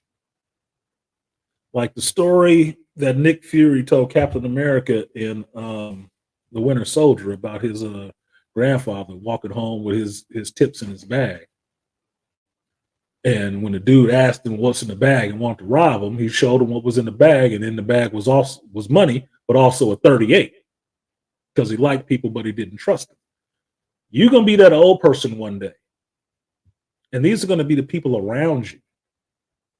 These are gonna be the ones that can prey on you. You need to understand what type of shit they're on. You do, so you know how to protect yourself, or at least what they're involved in. Thank you to Aquatechy for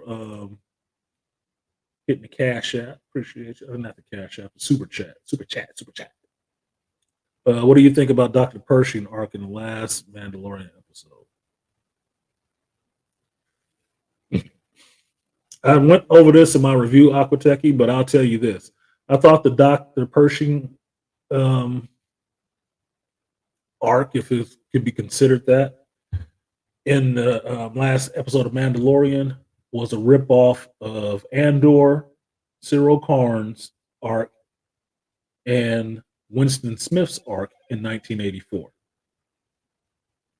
It was a merging of the two of those things that I'd already seen it before. By the end of it, if you guys have never watched the movie 1984, based on the book 1984 by damn, how am I gonna forget his name right when it's on the tip of my fucking tongue? George Orwell. Took a moment. What up, AB? AB beaming in.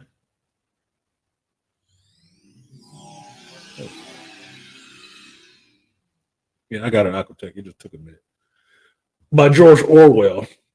What Dr. Pershing has to give up what he was working on to be part of the New Republic. And basically, they take in all these people that were once part of the empire and bring them in and give them, new lives within the New Republic. What you find out is they're basically just being watched. They are citizens, but not so much citizens. They're kind of interned, put it that way, in a soft sense. They'll let you work, let you do some other stuff, but you can't do what you were doing before. And the job they give Dr. Pershing is working in some fucking cubicles at this, no-name government agency. Is working in a bunch of cubicles with a bunch of other fucking people, destroying imperial technology and stuff like that. Basically just pushing papers. Now, if you watch 1984, Winston Smith worked in the Ministry of Truth, which is an oxymoron because it was basically the Ministry of Lies. And what he did as a job, even though he didn't know it, he worked in his pod like a bunch of other people suspicious of each other and shit like that.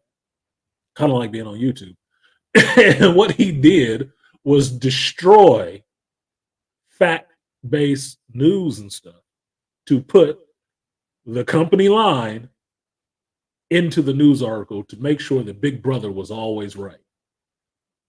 That what he said, even if it contradicted what people knew happened, they destroyed the past, so it was the truth.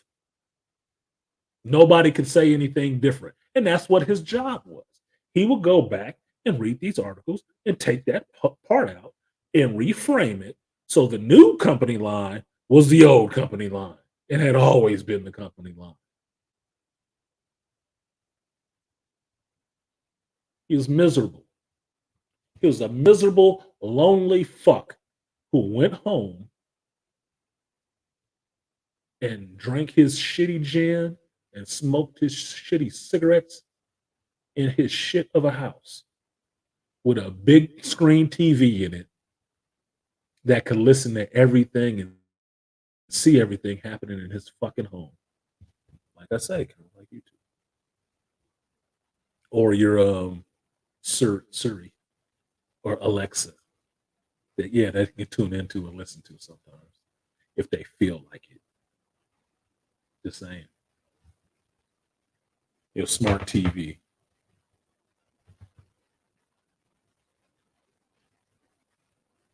Yeah, it does, G, don't it? Sound like a whole bunch of shit you got right now. Doesn't it? I'm telling you. Your earbuds ain't nothing but seashells. If you've never read Ray Bradbury in Fahrenheit 451, the seashells that Montag's wife would have that she would just pop in her ears and listen to her shit, those are your fucking earbuds. Those are earbuds. Your wall screen is your big 56, 72-inch TV. Nigga, we there. It's not coming. We've been here. That's why I love science fiction. It's a projection of what exists and where things can go. And what usually happens is we move in that fucking direction because we're so goddamn ignorant. And we do it willingly if it has a good sales pitch. I remember reading that book and literally understanding every part of what's going on and wondering if it's a joke. Yeah, it's not a joke. It's real. It's reality. It is all real now. So that Dr. Pershing story was more 1984 to me than Andor, even though it brought back ideas of Andor, because that's the same thing that happened to Cyril. Same shit. He was going after somebody, it fucked up, it didn't work. His company was taken over by the Empire. He got rolled into the Empire and they gave him some shit job in a cubicle. And all he wanted to do was go back to what he was really good at, which was being this security officer and finding this dude who killed these two corporate officers.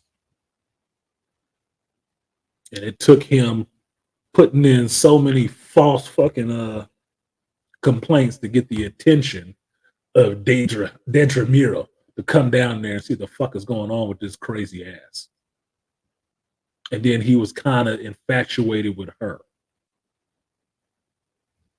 That's 1984. It's Winston and Julia meeting in the pro section of town and sneaking into this little back room bedroom in the curiosity shop so they could actually have sex and shit. Same shit. And what happened? You get to the end. Motherfuckers was listening to him the whole time, set his ass up and took him down and dragged his ass off to. I'll show you a picture of this shit too, because I have it on the computer from trying to edit the video. Drug his ass back to the Ministry of Love, which means Torture Incorporated, and that's what they did. They took his ass back there to start re-educating his ass to love him, Big Brother, and they just tortured him. That's all they did. They tortured him until he agreed that he loved Big Brother. That's how the shit works. What do you think a cancellation nowadays is? Torturing you till you capitulate, motherfucker. Get on your knee. Agree you like this shit, and we'll leave you alone. Agree with us that it's okay. Say what we want you to say. Let's not use that one. That's not the right picture. Yeah, he would have needed more than some biscuits. But look, for that character, for Pershing, that's probably the only motherfucking chick that ever paid him any attention. So she looked like a boy. It didn't matter. It just played on his sensibilities that maybe he didn't know what the hell he was, right? He just found out how they tried to make Luke Skywalker and Obi-Wan Kenobi both gay, right? Doing the same shit. Well, maybe I like him and maybe I don't. Fuck out of here with this shit. Winston. There we go. Winston Smith. 1984 movie. Yeah.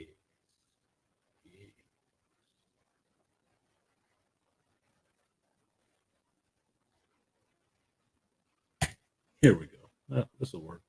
This will work. Open that in a new tab. And then this one, open in a new tab. This is also the reason, you guys, just as a side note, this is also the reason why you buy tangible books. This movie, 1984, is very accurate to the book, but you can hardly ever find that motherfucker like it's out of production or something. You can hardly ever find it. They won't show it to you. Why? Because it's too close to what the hell is going on now. They don't want you to make that connection. So you have to actually own the hard copy version of the material so you can get it without it being censored, abridged, whatnot, as it was. That one. Where's the other one?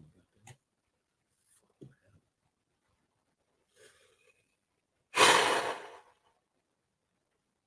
really hate when things do not work correctly.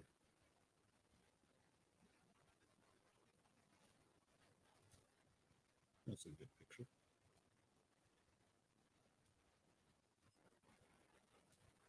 Okay. All right. Now let's present this for the folks. Found 1984 in the old thrift shop. Yeah, that's how Winston got caught up too, in an old thrift shop. All right. So this is a picture of Winston inside the Ministry of Love with O'Brien after he has gotten, captured being with Julia, because you're not supposed to. I forgot to put in this part. In 1984, the sexes were separated. You weren't supposed to be involved with women. No. Julia had a sash on her belt that marked her as part of the anti-sex league, basically a feminist. So she wasn't supposed to be having no sex, but she did anyway. She did anyway.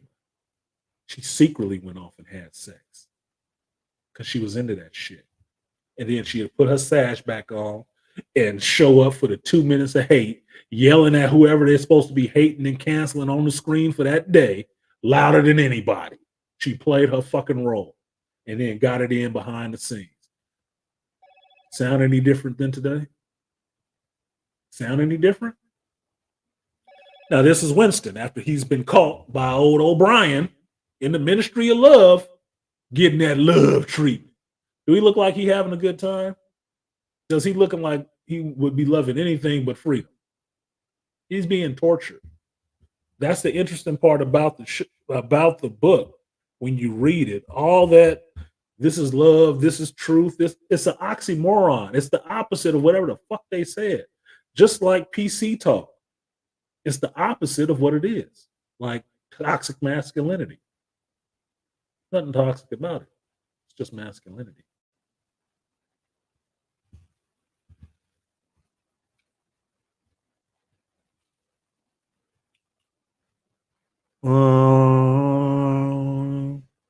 Yeah. Yeah, G, you know it. The feminists in 1984 were the modern women. Yeah, they are. Who else made that association? Because most people don't talk about this shit. These are the feminists of today. Talk all kinds of crazy to you, all the rest of that shit behind the scenes, on the knees, boffing it out. And if you look deep enough, you'd find them in a Girls Gone Wild video. Almost spooge on the face than Mia Khalifa ass. Now, this picture is of Winston. I keep trying to say it like a Jamaican. This picture is of Winston at work. And what is he doing at work?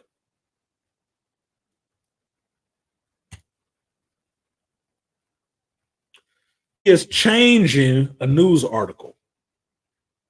Changing a news article. So that what Big Brother said their food rations were going to be now is what it always was. When it wasn't, they got reduced. But they changed the old news article to make it that maybe it was an increase. So now the new news makes it seem like they're getting something more than they were.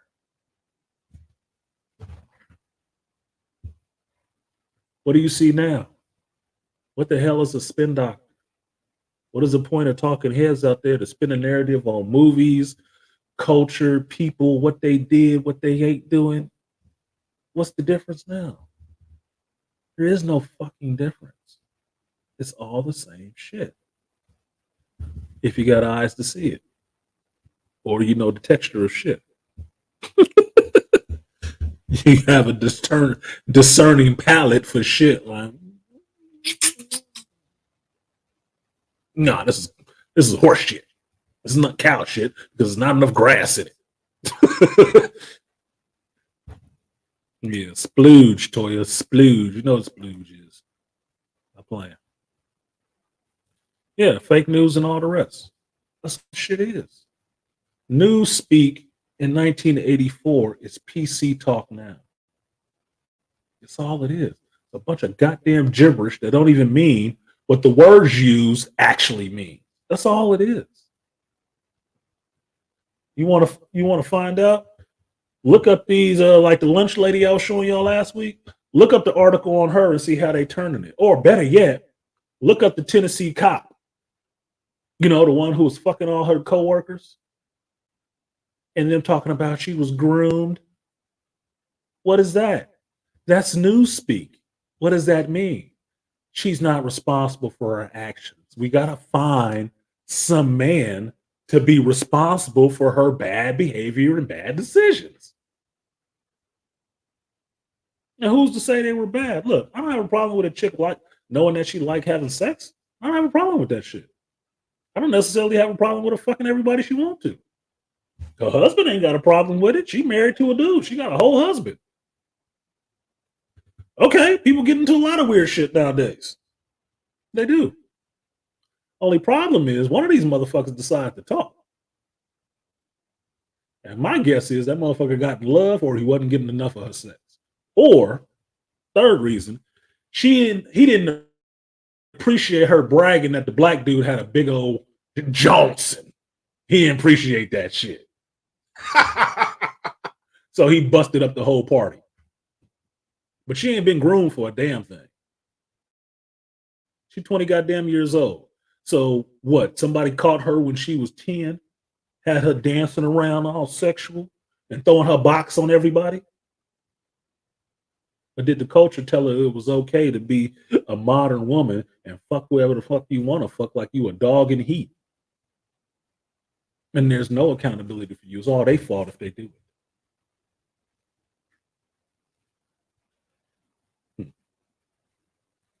Oh, she gave a lot of attaboys, and she is very familiar with what splooge is.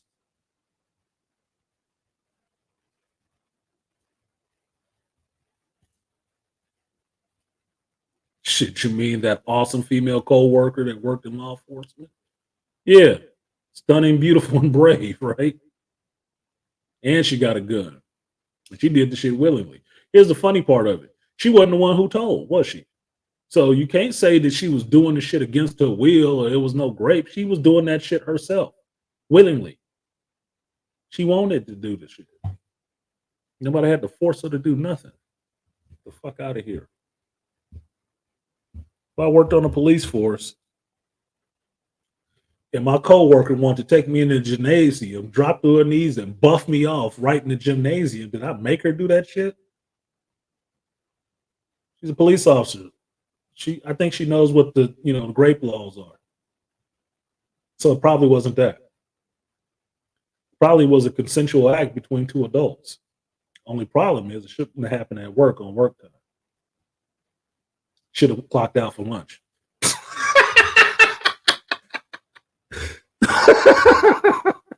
Like she was doing with some of the other officers. Problem is one dude, or I shouldn't say one dude, a bunch of guys can work in the same place and be having sex with the same chick and have her bragging about it to the other guys. Because the ones with the most insecurity is going to have an issue with that shit. The ones who actually have an Audi for a vagina is going to be the ones feeling some kind of way, like, she's fucking him too. Maybe he fucked her better. Dude, she lied to everybody. Everybody thought they fucked her better. Come on, that's just how the vessel is broken, homeboy. Look, my cousin told me a long time ago, and I thought it was funny as hell. I still use this shit. That when he got divorced in his 50s, I think it was, and he said he'll get him a young chick, and he want the young chick to lie to him just like she lied to every other dude she was having sex with. Tell him all that good stuff. You want the same shit they got. Tell him he was the biggest you ever had. It's the best. You love it. He want to hear all of that shit, all that good shit, because they always lie. They always lie. You really believe in that shit? He was the best rock in the world? Come on, man. Half these motherfuckers don't even want to know a chick body count. Or I shouldn't say that. Couldn't cope if they knew the chick's body count. Or saw the dudes the chick used to fuck. Get over yourself. Get over yourself and don't put all your stock in your penis, dude. It will not rise. So, like, share, subscribe, support the stream if you feel so inclined. Toy you like that fire. It's a scorpionic, man. That scorpionic fire. My blue flame. Well, it's not my blue flame, but that's the song I like right now. Just saying.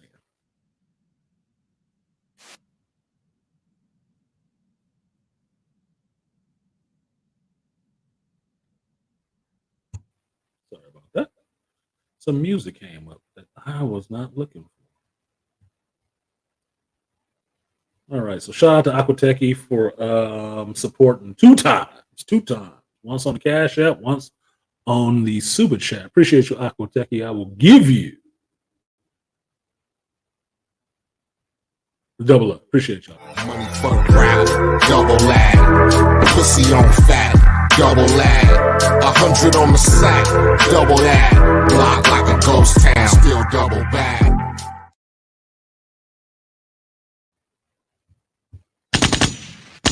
There you go. The button's not working, man. The button's not working. What the fuck did I do? Yeah, the button's not working. They're really low. They're really low. Yeah, that's why you never go to a chick's homecoming. Sorry, you said that shit, and I looked at Toya, and homecoming meant a different thing. Don't worry, Toya, these were subliminals. I know you're a fan of science fiction. You sound like you would love J.G. Billard or how you talk. Name something that he has written, or recommend something that he has written that you really like, and I'll check it out. I don't have a problem reading books, dude. I'll tell you, my Kindle, my audio, my bookshelf is full of books that I go through. Now, my coworker right now, I'm pestering her ass about finishing The Alchemist because I'm gonna read that shit after, so we can have a conversation about it. Because I like books. It helps with you understanding words for kids. And if they have to read the words, it helps with their articulation of words. It introduces more words into their vocabulary. I curse because I like it. It's short. It's short form for actually talking. If you ever texted with me, you know my texts are long because I use a lot of words. So my old college professor, my writing professor, it's Brand Camp. She wrote a book and it was called Write Like You Talk. You don't have to. You write how you're supposed to write. You talk however you want to. I can take a real talk. I tried to watch TV with the girls and it's basically the same idiotic rhetoric on each show. Yes, it is. Gee, yes, the fuck it is. Ugh. Every hand you shake was a past life. Yeah, no one that can fuck you up. It can fuck you up if you don't understand that everybody has a past. Like I look at it nowadays, especially dating and stuff like that. I look at it nowadays and understand the different things at different age ranges. And what you have to understand at different age ranges, there's just certain things you can drop and forget about. Like if you in your 20s and you meet some chick and then she's constantly introducing you to other dudes, and these all dudes that possibly used to smash her, yeah, that'll bother you a little bit. It will bother you a bit. Because, still a quote from Kevin Smith, dudes always want to feel like they Marco Polo. They're discovering some new shit. If she's not a virgin when you meet her, you ain't discovering shit new. And for me, it's just more helpful to assume that anything that can be done with a human being has been done with a human being before you got there. You ain't planting your flag and shit. You could be planting your flag, but don't be surprised if it looks like the United Nations in that bitch.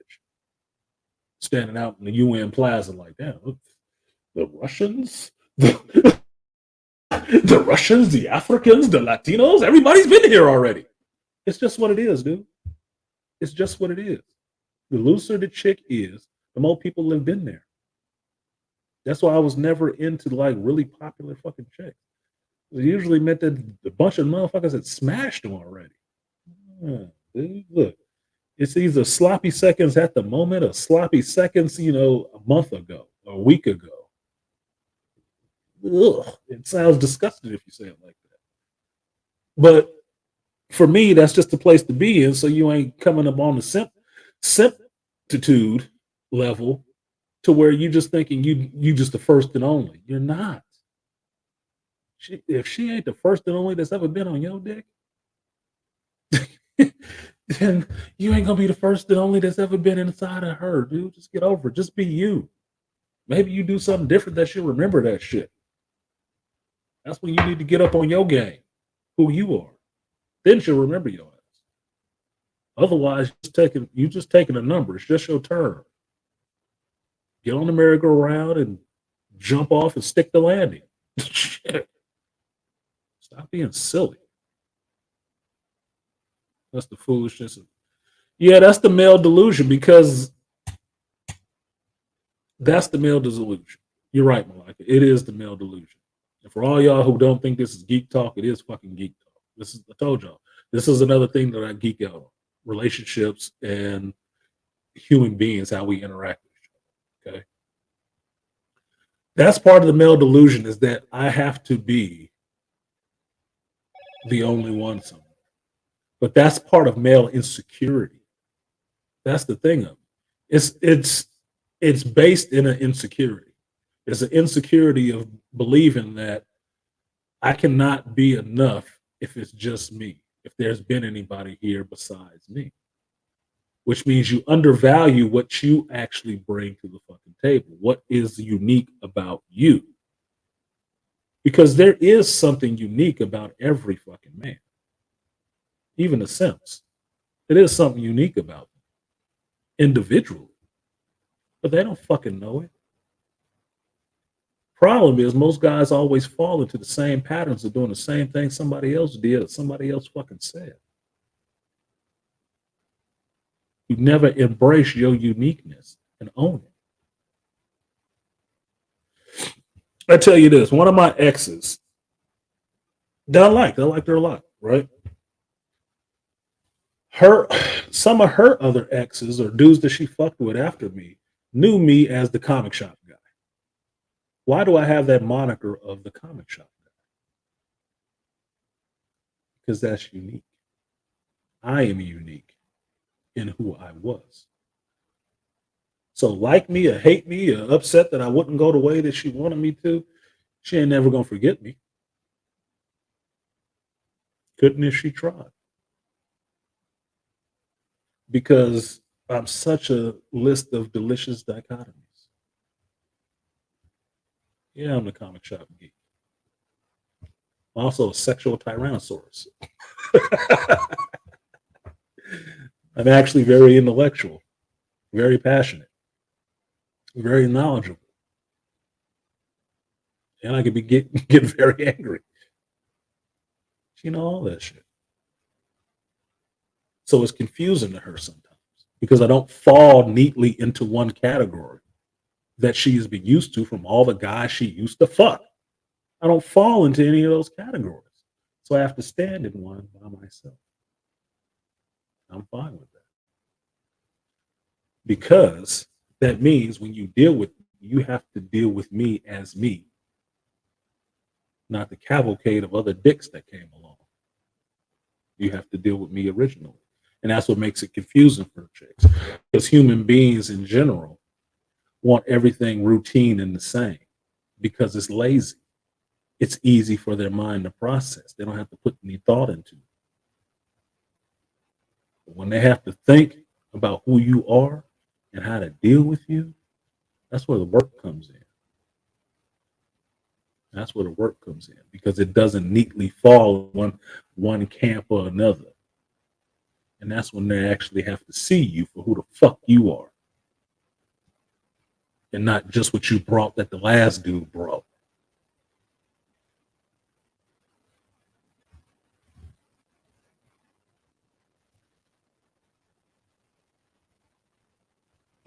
Yeah, delicious dichotomies. I like words, Aquateca. I told you. This is how you know when something comes from me. You see why it's a delicious dichotomy. It's two D's together. It's double constant. Right? It's fun to say because you have to roll your tongue. Delicious dichotomy. I like words like that. I play with words and other things. Shit. Look at Two Triv. What up, Two Triv? Showing up in here. He said if Coochie could write a book, it'd look like a fucking dictionary. Or it'd look like the Encyclopedia Britannica. If Coochie could write a book. That's what it would. Told y'all, in my 30s, I know a chick who was fucking her way around the world. Single chick. She's cute, too. Cute as hell. I think she was a professor at Santa Cruz State. She was fucking her way around the world. And that was in 2000s and something, early 2000s. She was fucking a dude from every country on the damn planet and enjoying it. That was her weekend.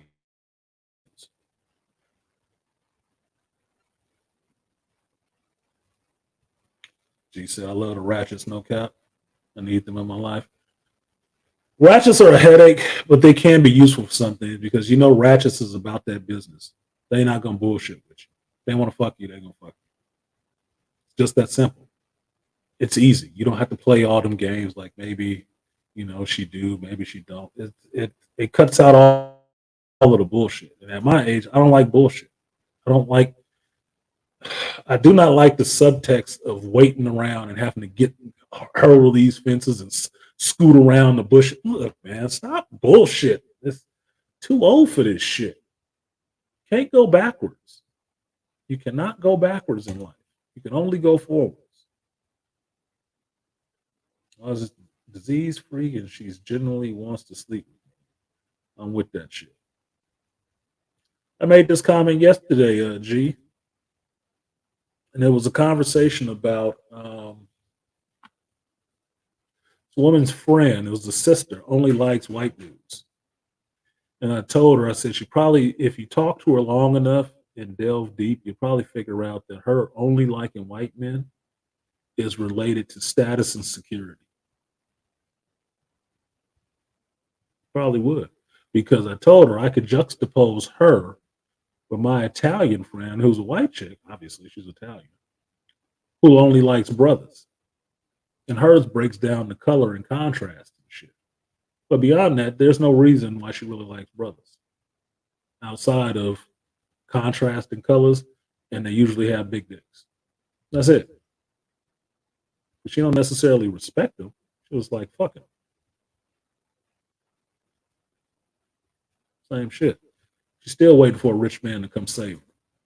She passed 40. Passed the wall. So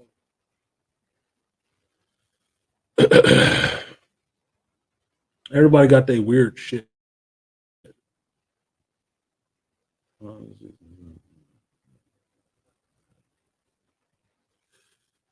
I refuse to pay for intimacy. She won't fuck me for free. I don't want her. After she proves to me she likes me, then she gives gifts. I'll say this, G. There was an Instagram post that I saw before coming onto this show, and it was talking about this NBA player that spent $500K on a shopping spree for his girl, Ice Spice. What the fuck her name is? And they had up a picture of the chick next to it. She thick, but I put a comment on there, and part of the comment was, did nobody tell him that $500K is wife of 10 years, mother of your 3 children prices? You don't do that on no fucking girlfriend. The fuck is wrong with you? But, like they say, a fool and his money. He's a fool. Fuck would you spend $500K on this chick for? Now, if you want to understand the other side of this game, he has spent $500K on this chick. After he breaks up with her, or after she dumps his ass and moves on to the next dude, her sense of value is going to be inflated. She's going to expect the next dude to do that same shit. If she can't monkey branch her way up, she's going to expect the next dude to do the same shit because this dumbass did that for her. And this dumbass, the guy, the next chick he gets with is going to want the same shit because it's all in the news how you did that for the last bitch. And she don't want to be considered less than the last bitch you fucked. No way. She gonna want more. Now here's your blue pill simp gonna be in red pill rage all of a sudden because he went out goofy to begin with 2 clown shoes and a red nose, and then gonna be blaming it on the chick, mad at her, looking for some angry rage and content. Yeah, these bitches ain't shit. No, nigga, you dumb as fuck. Even if you had $500K to spend, why would you spend it on a bitch? Just a girlfriend? A girlfriend? Nigga. So to G's point, you don't pay for intimacy. No, you do pay for intimacy. You pay for it in money and you pay for it in time. It's just how much you pay. 500K is too goddamn much. A whole house? A whole house. Dude, you realize there's some Arab billionaire somewhere spent less than that on a plane ticket to fly some chick out to spooge on her face? You realize that, right? He paid less than that. You took her on a shopping spree for what? To who? Who shopping spree? What store? Name it. Who didn't slap you in the face and say that was dumb to even think of? Do you not have any male guidance in your life? Is your coach the only person giving you some male guidance? You look like a whole blue flame simp. Not even blue simp shoes. Nigga, not even that. You came from another planet to simp. Oh my God. No fucking way.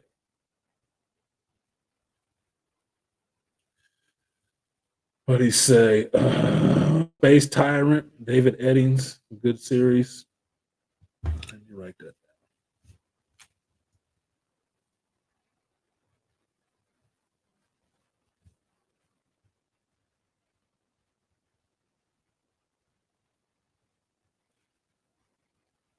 I wonder if he's related. I know some Eddings. I know some Eddings in real life. I wonder if he's related. So, G, I hear what you're saying, but you do pay for intimacy in some ways. You taking a chick to dinner and fucked afterwards, you paid for intimacy. You went out for drinks and fucked afterwards, you paid for intimacy.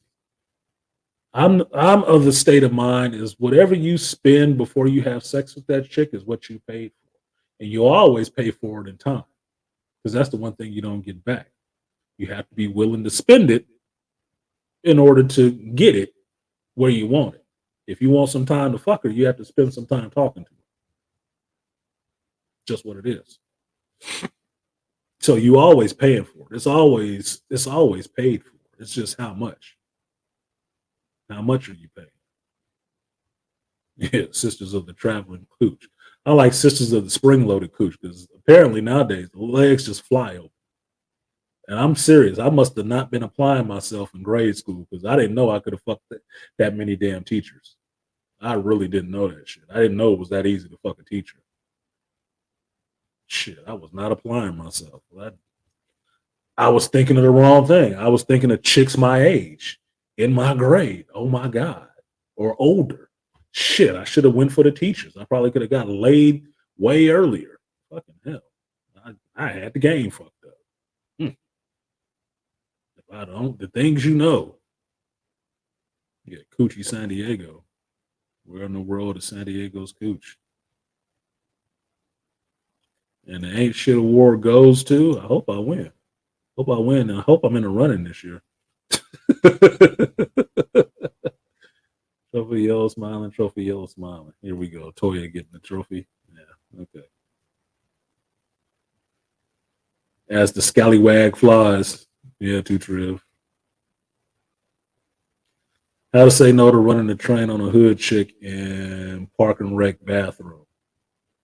No. That's how you say no to that shit. If you ever read, shout out to Nathan McCall, brother who went to prison for some time and came out and got a job for a newspaper. He wrote a book called Makes Me Want to Holler. Look it up, Nathan McCall. And he writes about running a train on a chick, what it felt like, because he was young and that's what they did. And I think this was around the 70s, 80s. He was part of running a train on a chick. And he describes that shit in detail, what it felt like and all the rest of that. No, nigga. No. You do not want to be the second, third man in on the sploosh slide. I want to be that close to Negroes. No, I can't think of a lot of dudes I want to be that damn close to. If a chick got part of your essence every time you shoot up the club, the hell you think happening if yo Johnson rubbing in somebody else's excess? Ugh. Ugh. Oh, oh, nah, bro. Nah, that don't even sound sexy. No. No. We ain't gonna be that close. Man with no standards and self-esteem is always led by his wallet. Exactly. It's the only thing he uses to pry open the chick's legs, his wallet. Ask Bill Gates. Wasn't Windows he was cocking their asses open with, because he had a big ass wallet, a good credit card with no limit. Before that, look, he couldn't get vagina if he was a proctologist, or not a proctologist, but a gynecologist. Excuse me. Mixed up my PhDs.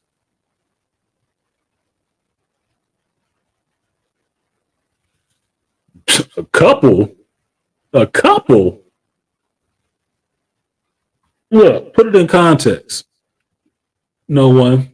What this goofy basketball player paid on one piece of cooch was probably a percentage of what Robert F. Smith paid to pay off some dude's college loans and shit.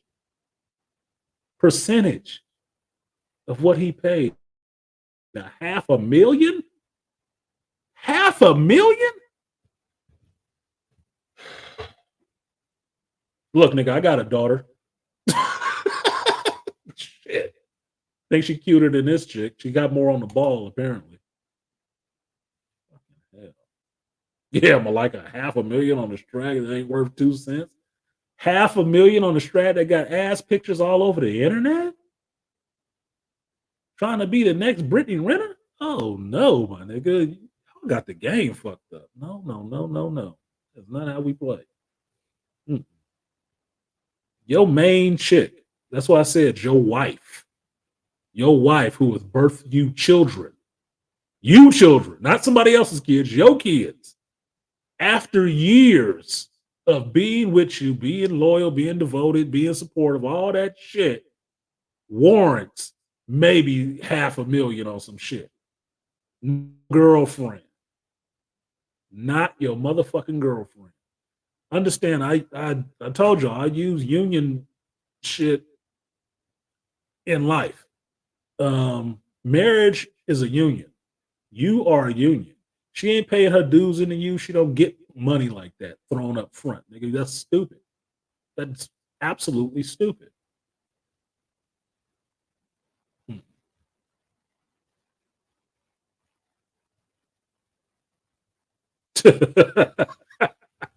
Yeah, Toya did get the A shit award.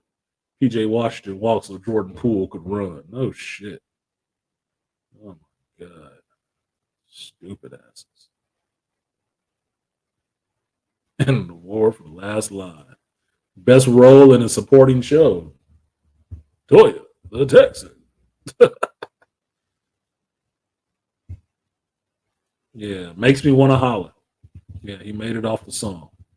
Nathan McCall makes me want to holler. I bring it up so you guys can see it because we know this is television, not radio in a sense.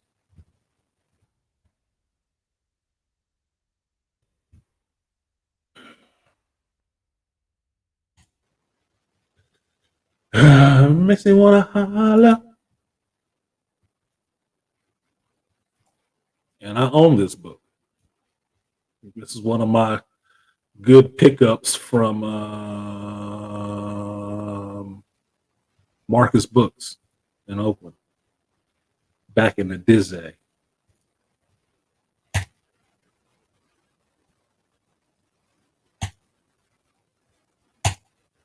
There you go. This is not what I wanted. I wanted the picture of the book. But book came out in 1994. It may still be in print. Makes me wanna holler. Let's close that. Y'all can look up Wikipedia on your own, and I will give you the cover of the book. And G, if you want to read this is a good story. Young Black Man in America. It's a good compendium to read with Ratchet Rouge and by the Grinch God and Man Not. It's a good compendium because if you read the Man Not and see how things were set up, and then read this to see how he ended up getting into the system and then getting out of the system and trying to reestablish himself as a man after doing a prison stint. It's a good fucking read. It's a good read. I recommend it. And I read that in 94. So I read that after the birth of my son. So 20, my 20s, early 20s. It was a good read. It was a good read. And he does go into running a train on a chick, being part of a train.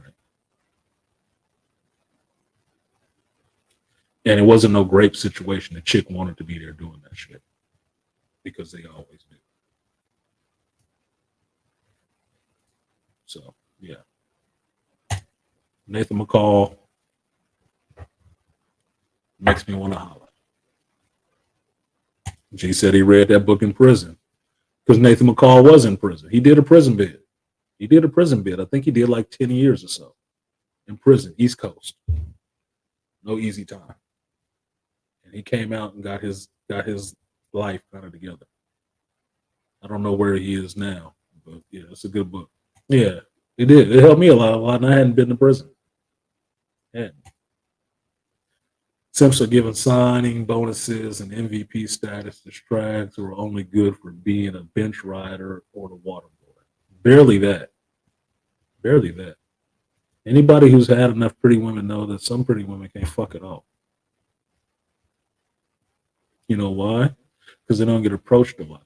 And the only people that they do get approached by is the assholes, the really arrogant assholes who will jump up and down on them and use them as a pincushion and fuck the hell off.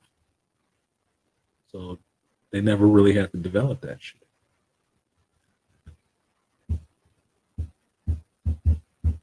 But some normal chick who actually have to develop a personality and stuff, she'd probably break your ass in. You singing like Aladdin, a whole new world, a new fantastic point of view.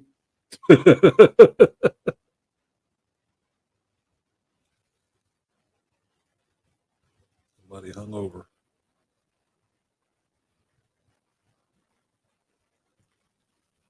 Do, do, do, do, do, do, do.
Excuse me, you guys.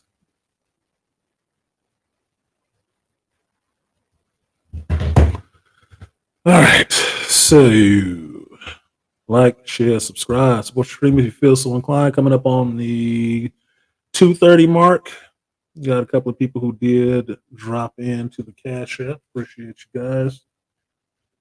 Still shy. I appreciate it. It shouldn't be just the regular suspects. are the usual suspects. So, to the Beastly Nerd, appreciate you, Beastly Nerd. I will give you the guts and butts. Appreciate you supporting the stream. Double up, 3 or 4 times. I ain't telling no lies. Run it up. Never let a hard time on the ones. And two Triv saying the Geek Elite. Appreciate you, two Triv. I will give you the 3 Beastly. Appreciate you.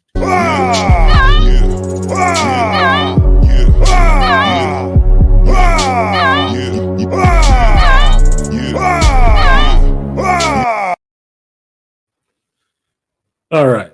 And where are we at? We're like 3 away from the goal on the Cash App side.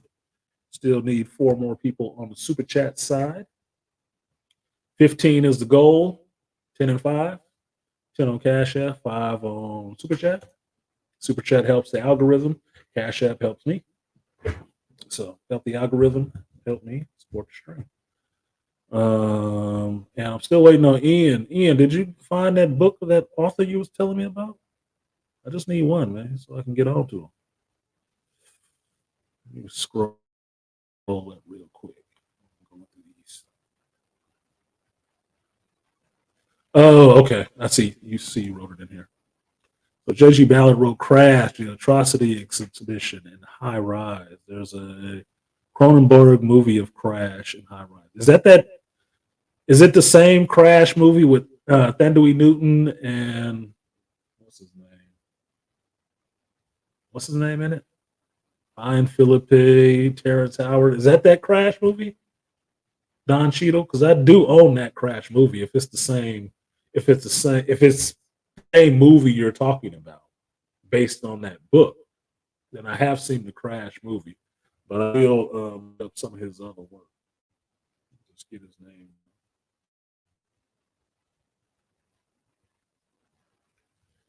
Now, I will say I cannot read absolutely everything you guys recommend, but if you have a recommendation for something, a movie to watch or something, just hit me at artisan112@gmail and actually put in the title recommendation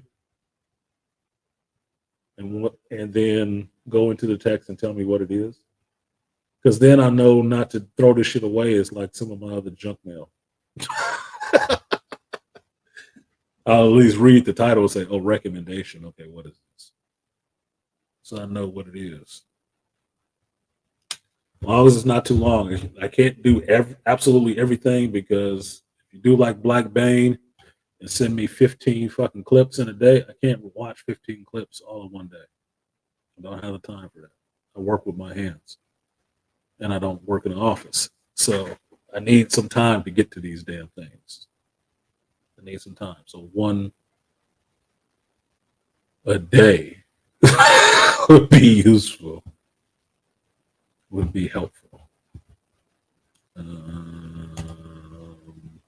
believe there's another one where he became a chef in Vegas after prison. It shows you that life is long and we have time to change and fulfill ourselves. That's why I love sci-fi and fantasy. Yes, that's why I love sci-fi and fantasy too, because you're always building up in sci-fi and fantasy. You always start where you start, but you build up as it goes along. You build as time goes on. And life is long. If you make some of the most fucked up mistakes in life, it can be very long. It can be very long. And you don't know how long life is until you end up in prison and shit like that. At least for a man. Women, it's like being abused or hooked up with the wrong folks. Life could seem real goddamn long. Not short at all. Even in a short amount of time, it could seem long as hell. He said Crash was with James Spader. Okay, then I didn't see that. It was banned in England in 1996. Really? Ooh, it makes me want to read it even more. Make sure I put Crash on there. because I put high rise down and not crash. I'll check it out. I will check it out. Somebody else recommended a book to me. I found the shit on Audible, finished the book before they even finished reading the shit. And then they stopped reading it because I finished it. Like, I only read this shit so we can talk about it with you. It was a quick read, but I listened to it quicker. I was trying to catch up. There was another crash flick based on sexual stimulation brought on by car crashes, starring Holly Hunter, and it came out in the 90s. I don't remember that one. I do remember Holly Hunter, but I don't remember what the name of that movie was. That's why I tell you guys, if you have a recommendation, just make it one. Because I am watching a lot of television, or I'll catch up on shows and stuff that are of interest to you guys outside of just doing my own regular entertainment watching. Like Saturday, when I did that stream on Friday on the Geek Speak about the watch list for St. Patrick's Day, what do you think I did Saturday? I watched those movies. I did. Saturday, I watched Boondock Saints. I watched Boondock Saints 2. I watched Blown Away. I didn't get to watch The Town, which I'm actually pissed off about because Hulu is fucking me up with my password. Hulu is so fucking stupid since Disney wanted you to have one universal password for all of them. I don't need one universal password for all of them. Maybe I want to cancel one of these bitches and keep the other one. Stupid ass. So it wasn't working with my Fire Stick. It wasn't working with my Fire Stick for some reason. So I didn't get to watch The Town on Hulu. So I didn't get to finish my St. Patrick's Day movie binge. Something else I ain't happy about. Yep, that's one. The book was banned. 1973, the movie in 1996. Year of my birth. So I definitely got to read that book there. Thank you, Ian, for that recommendation. I appreciate that. Yeah, Boondock Saints is one of my faves too. I watched that shit. I watched that and I realized something watching Boondock Saints again. One of the reasons why I love it. Because I love the idea of two dudes being brothers and just being. I have a brother. My brother is 3 years younger than me. And we don't do everything together. Me and my brother are different as different can be. But being raised in the same house, we were treated differently because we have different fathers. And not only do we have different fathers, our fathers and their families were kind of different class systems, right? So put it this way, one was favored over the other one, and I wasn't favored. So my brother, in some senses, got to be spoiled, where in a lot of senses I was not, but I'm the oldest. So oldest children don't usually get spoiled. Oldest children have to be the backup adult. And it can cause some friction between the siblings because one is always put in the authority position and the other one can resent that shit. So me and my brother, I love my brother to death. I do. I love my brother, dearly. But we are not the same person, same people. Right? We are very, very different. You wouldn't even know. It's like that scene in The Raid where Rama fights his way up the tower and the dude comes out and you realize it's his older brother. It's like, nigga, you here with all these drug dealers. What you doing? Yeah, I went away. I had to make my name somewhere. It's kind of like that. Except I'm Rama and my brother's not my older brother. My brother be in the streets. But you wouldn't know he was my brother. And most people don't know that and don't even expect it. That's your brother? It's like, wow.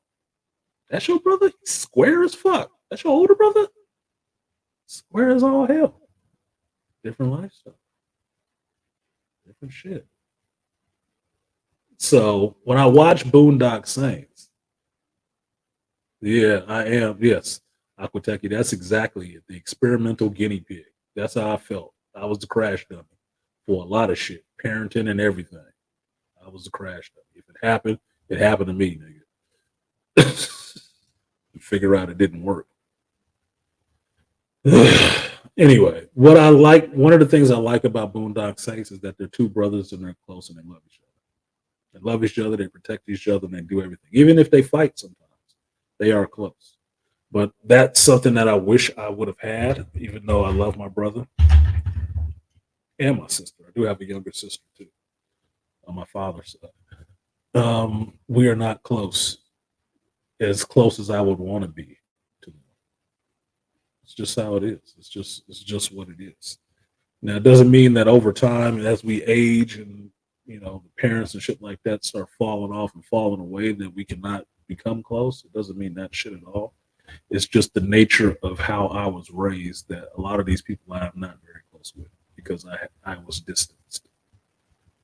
And as a result, I have kept distances. There are distances between us. But when I watch something like Boondock Saints, there is no distance. They're just tight. They're just tight. You understand them as these are the brothers. They're always together. So I like that kind of feel, that family feel. So that's one of the things I like about the Boondock Saints. That's one of the things I like, that they're brothers. And they're always tight and with each other.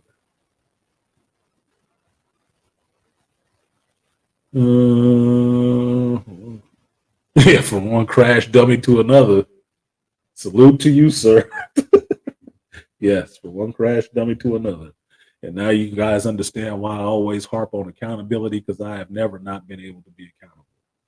Even as a child, I've always had to be accountable. Always. And always looking after somebody else. I don't get to fuck around and just say whatever. No, I'm always accountable. Even doing wrong shit, I was accountable. So, yeah, another fellow firstborn Aquateki. Yeah, I get it. That's why it's not tough Tony shit. I had to tell somebody else before about the time that I got jumped by 5 people. And I got jumped because they were because my brother was spoiled. He got better shit than I did. And this was when those first Razor scooters that first came out. Like when new technology came out. He got one. We're going to the store. And these 5 motherfuckers stopped him because he was lagging behind his brother, not staying up with his brother on his skateboard. And they grabbed his ass and they wanted that fucking scooter. And I had to walk back over there to the 5 motherfucking niggas. Trying to get him out of that shit. And they socked his ass in the jaw. Just go home. Just go home. And he ran home and I was there with the 5 of them motherfuckers. And I had to fight all 5 of them. At the same time. No martial arts. Everybody took their turn. No, nigga. 5 dudes at the same time. I know one of them's face wasn't the same afterwards. And I did come home with my skateboard and my brother's scooter. So understand this. When I talk about certain things, this ain't no tough Tony talk. Shit, it's not. It's just shit that I've been through that I know. Like I told you, I'm not no street nigga. I was raised on the street. I ain't a street nigga. But yeah, it wasn't sweet either. It was just a dude. Just a dude.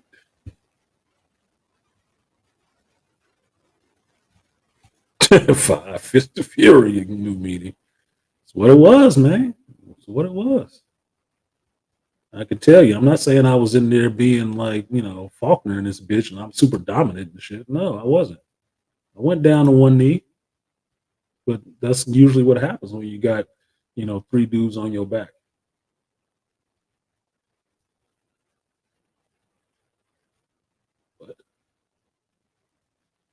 Power on, my good friend. Power the fuck on. It wasn't no use your words. Fight the motherfuckers off. Because niggas is like hyenas. You smell fear and think you smaller than them, they gonna pounce. So, about at the 3-hour mark, there's the link. If you want to come up, spit some shit, talk some with me, we can do that for an hour, but I will try to close this out by the 4-hour mark. I'll talk about two things. Excuse me. And one of them I didn't mention was the Last of Us finale and what I thought of that. There's been a lot to do made about that, but one thing I want to talk about real quick goes into what we were talking about with the women situation. Was Sierra's costume. Now, I'm sure everybody see it. I see you in the back, G. Just hold tight real quick. Let me get this little spiel out. I'll keep it brief.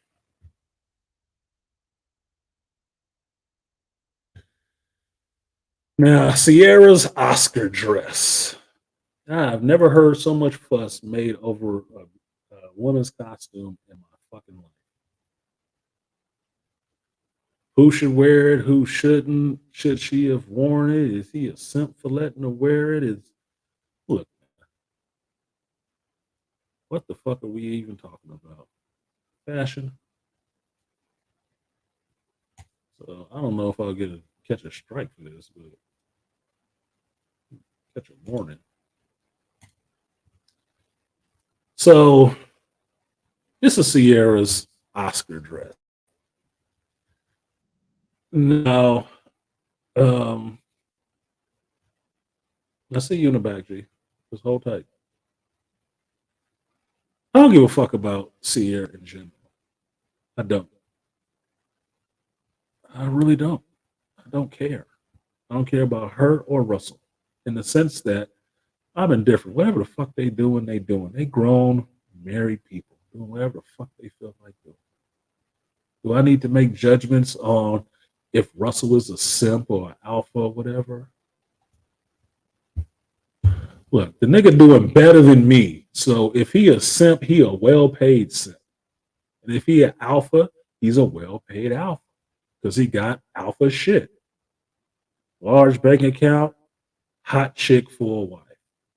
Now, this fucking dress don't leave anything to the imagination.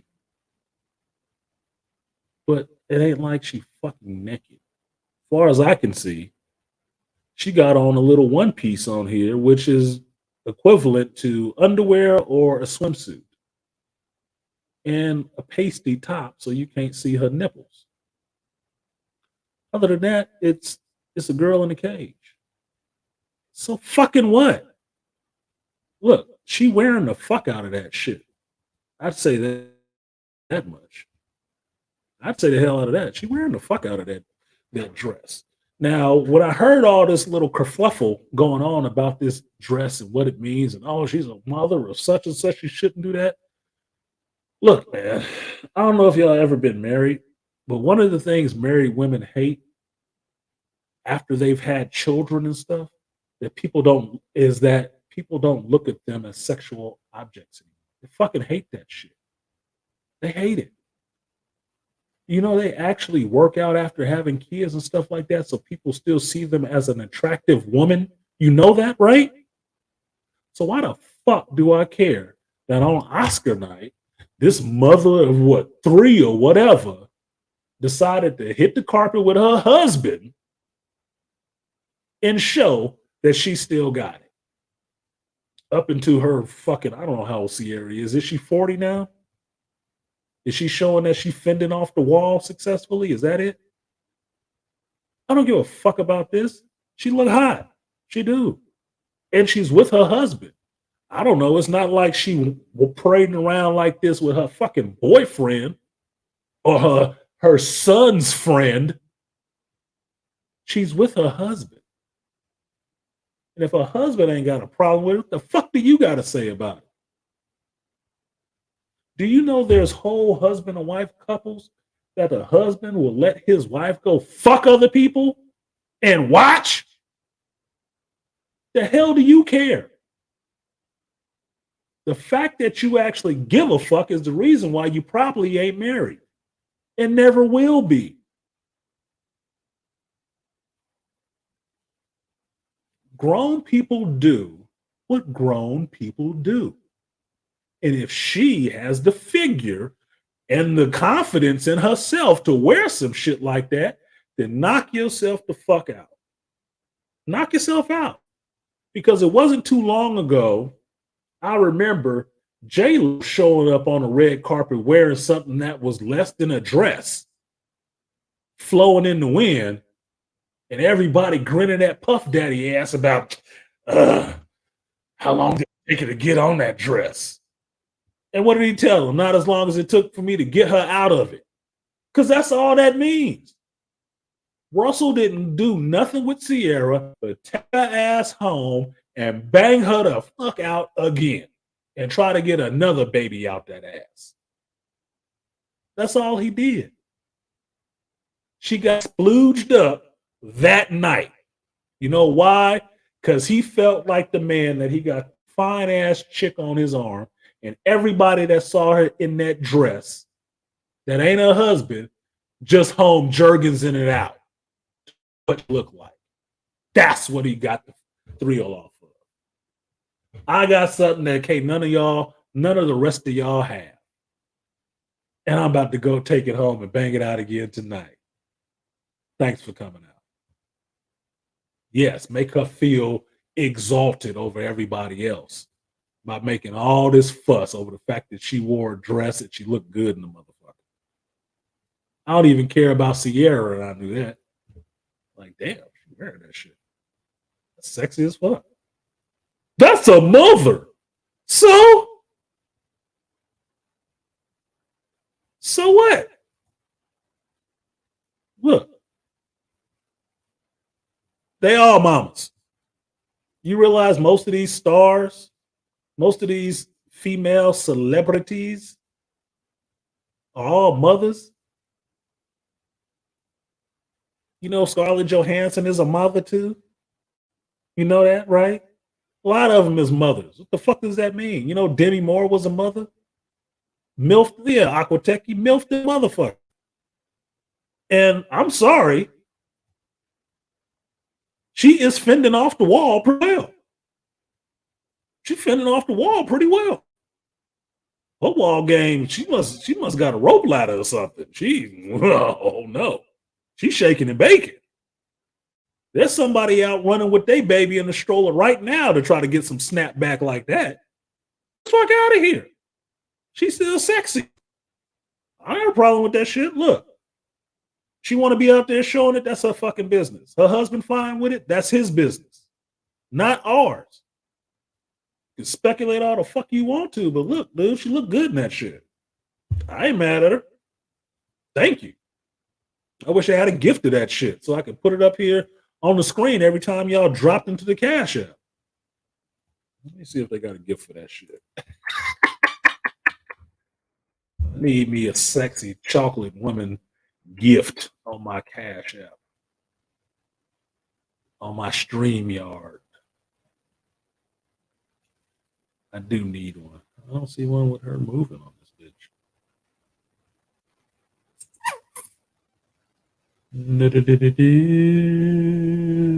Do that shit just to piss people off. I don't see a gift. So I'm going to have to. I see now. I have to make my own. I will have to make my own. I see that now. There is not an Oscar. I'm surprised there's not an Oscar dress gift. I'm really surprised. I am totally shocked. Get some mileage out of that shit. And like, make some money for me. Shake it. And all these little ugly chicks that I want to see. Like, they're very specific. Anyway. Yeah, exactly. No one. What was Russell Wilson saying that night he took her ass home? I'm a motherfucker. I'm that motherfucker. Yeah, fuck people. I don't care about her Oscar dress. Y'all had to talk about the Oscars for something this year. Can't get somebody stepping up on stage and slapping the shit out of the host again, can you? No. So you need something. And apparently they need something related to black folks to talk about to make the Oscars relevant for you to pay attention to. Stop speculating on married people's marriages, dude. That's not your fucking wheelhouse. If you ain't never been fucking married, shut the hell up. That should make it really simple. Should make it really simple. Now, would every married man do that shit? No. But you know what I know about most married men? Their wife don't look like that.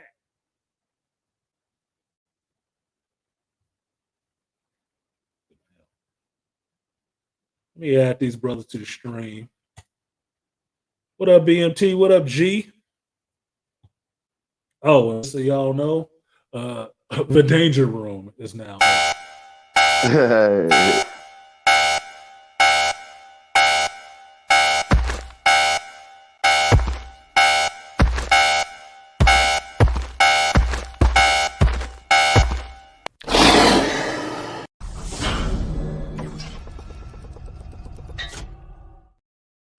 Shout out to the Beastly Nerd. All right, what's up, y'all? I'm letting you know I'm going to be very triggering today. So yeah, that's the one I got put on here. I need the alert for the trigger warning. So just since Mr. Trigger showed up in here today, let me go ahead and give y'all that trigger warning. Get down. The shooting range is open. Range is open. the same Trigger warning. Trigger warning. Genosha might get messed up. Genosha is getting a sentinel coming. Get the mutates underground. Genosha is getting bombed, huh? Okay. Hey, how everybody doing? Can y'all hear me okay? Yeah, I got you, G. Gordon. What's good? I mean, I'm chill. Oh, no, look. You got me addicted to this. Hold on. I'm going to show you real quick. Hold on. You got me addicted to this damn game, man. What is that? It's sideways. That's the division. Can you see it? Hold on. Okay, you on the division right now? Yeah, I'm on the division right now because of you, man. Okay, good. You got you got me on the drizzle series, nigga. One hand washes the other. Look, you know your book recommendation is good money with me because you got me on that shit. I'm still reading through. I'm like, no, most definitely. I gotta take this shit slow, like my Sinatra Select. I want it to run. No, most definitely. I'm happy. I'm proud of myself. This is the first TV I ever mounted on the wall. So I had to figure that out for the first time. Like, all right, man. I was gonna call Uncle Techie, like, hey man, how do you mount a TV? I told you how to do that shit right now. You look for the studs. Look for the studs in the wall. Make sure you drill that frame into the stud. The projects don't got studs in them. Nigga, I never lived in a house with studs in the walls and shit till now. They're in their apartments. They're in all walls. Hey, in all walls. If you in the projects, they probably built that shit out of cinder blocks. Then you need anchors and shit. Yeah. So there's anchors you can use to hang something on a cinder block wall. There's shit you can use, man. I know it. There's shit you can use. You just got to tell me what the wall made out of. I'll tell you what's up. But yeah, that's good. Yeah, man, most definitely. Like a boss. So Uncle Techie say, "Gee, got that wall mount game on." Yeah, wall mount. So there you go. See, Uncle Techie knows 16 inches on center. There you go. Right. 16 to 24, depending on the wall. So trigger. Okay. So when it comes to the Oscars, and mind you, to be fair to everyone else, I had already sent out the signal to Artisan that we were going to have a conversation about this. Because to be fair, but I was like, I'm hearing a lot of people the racism game to oh my god, look what they're wearing game, and I'm like, do y'all mofos even watch the Oscars? Do y'all even care what goes on there? Do y'all even watch any of these movies or know any of their filmography? So it's like y'all just took the cheese and ran with the motherfucker. Right, and ran like, okay, so with the trap stuck on you. Believe it or not, there's a preemptive party before the Oscars. Then there's the Oscars, and then there's an after party after the Oscars. And then sometimes, if you're of the elite, they have a party after that. That's where they be fucking. Right. Now see, and so the thing about it is this: when people were like, "Oh my God, Russell allowed his Sierra to wear that dress. He must be a cuck." Believe it or not, that's literally you'd be surprised how many women wear dresses like that at the after parties. Like that's not even. That's why I knew the motherfucker. Get out the red the carpet dresses and get into them low flat shoes to get out there and party and get drunk. Shit, yeah, right? Yeah. Pagan holiday shit. Yeah, exactly. They see that's the thing about it. This is why sometimes y'all might want to study up on culture. They have their full on toga parties where the guys, if you notice, they loosen up their shirts, and the girls wear dresses where they can breathe, but those dresses are heavy as shit and they're very hot. So they start wearing loose clothing and they start getting wasted as hell. They get wasted. Nope. They getting wasted at the award ceremony, because understand that these award ceremonies is like you going to fucking the prom or some shit. All that red carpet shit, that's just to show off designers and shit like that. So some notoriety out of that shit, right? They looking to try to be the person on the carpet that everybody's focused on for that. Sierra won. Right. She's the one that everybody's She won. She won that. Any of the other bitches wore that night. Everybody's talking about what Sierra won. And like I said, some chick somewhere is running with her baby in a stroller, or some other chick is trying to kill herself on the treadmill today because Sierra looks fucking on the red carpet. They want to wear a dress like that. Cheaper, but they want to wear that somewhere. Some chick is out in the club tonight trying to pull it off. That's the fashion show part. The actual award ceremony part, that's where they all be drunk. That's why they be out there in the audience and coming up on stage sounding dumb as fuck because they up there drinking. After that, that's the after party. In Hollywood, nigga, they getting twisted. They doing the same shit you do with your friends. Weed, drugs, X, alcohol, freaky sex. They doing all of that shit. That's why they're all mingling. Secrets. Yeah, they mingling. Trying to get their next part. Exactly. Like that's like I was surprised. I was like, are none of y'all reading the vanity sign behind her? Like, there's literally a vanity, which is a fashion label behind them. Like they're standing on a podium where they take pictures in the 360. Like why was nobody looking at the props around them? Like, I'm like, you're focused on the wrong shit. Like, mind you, they're in fashion. Fashion artists pay the celebrity to wear their shit. Designers pay the celebrities to wear their shit. My bad. I do apologize. They pay them to do that. You guys just explained the whole thing by saying it's a celebration. They're celebrating. They're not there for any. Why would they not? I don't understand. Like, sometimes the stuff on the internet is just, I think it's just for content because they're celebrating it. It's I'm sorry, hold on. I'm playing the game too. It's an award ceremony. Yes, and you got to add me on the game too. Add BMT too, so we can party up. Like the thing about it I got annoyed with was men, because it was the fact that men were attacking a man that had his woman. Mind you, that's a trophy wife move. That's a power move. That's why I said I don't think some men understand how men with power move. Like, they want their woman to be that chick in the room that all eyes are on her. That doesn't make the man weak. That just shows his dominance, because guess what? Your eyes are turning. Oh my God. Look at her. She's in that dress and she just had 3 babies. Like, God damn. And you know that shit gets him rock hard, because guess what? Y'all are thinking about what I'm banging. And you know what? We're going to be extra nasty tonight. Just to pitch on them. And just to bring it down to the hood level, hood wise, the finest chick in the neighborhood, if you the dude that's tapping the finest chick in the neighborhood, do you want everybody else to see it? You want motherfuckers to know they did. Like I was talking about earlier about planting your flag somewhere that nobody else has planted their flag. You want everybody to know that you banging this chick. You do. That's man shit. I'm gonna Does be that make honest you with weak you, man. for it? Maybe, depending on how the fuck you do it. But if you got the baddest bitch in the room, you got the baddest bitch in the room. Nobody said anything about Beyonce. You want the and she ugliest actually, chick in the room. Yeah, exactly. Nobody said anything about Beyonce. Exactly.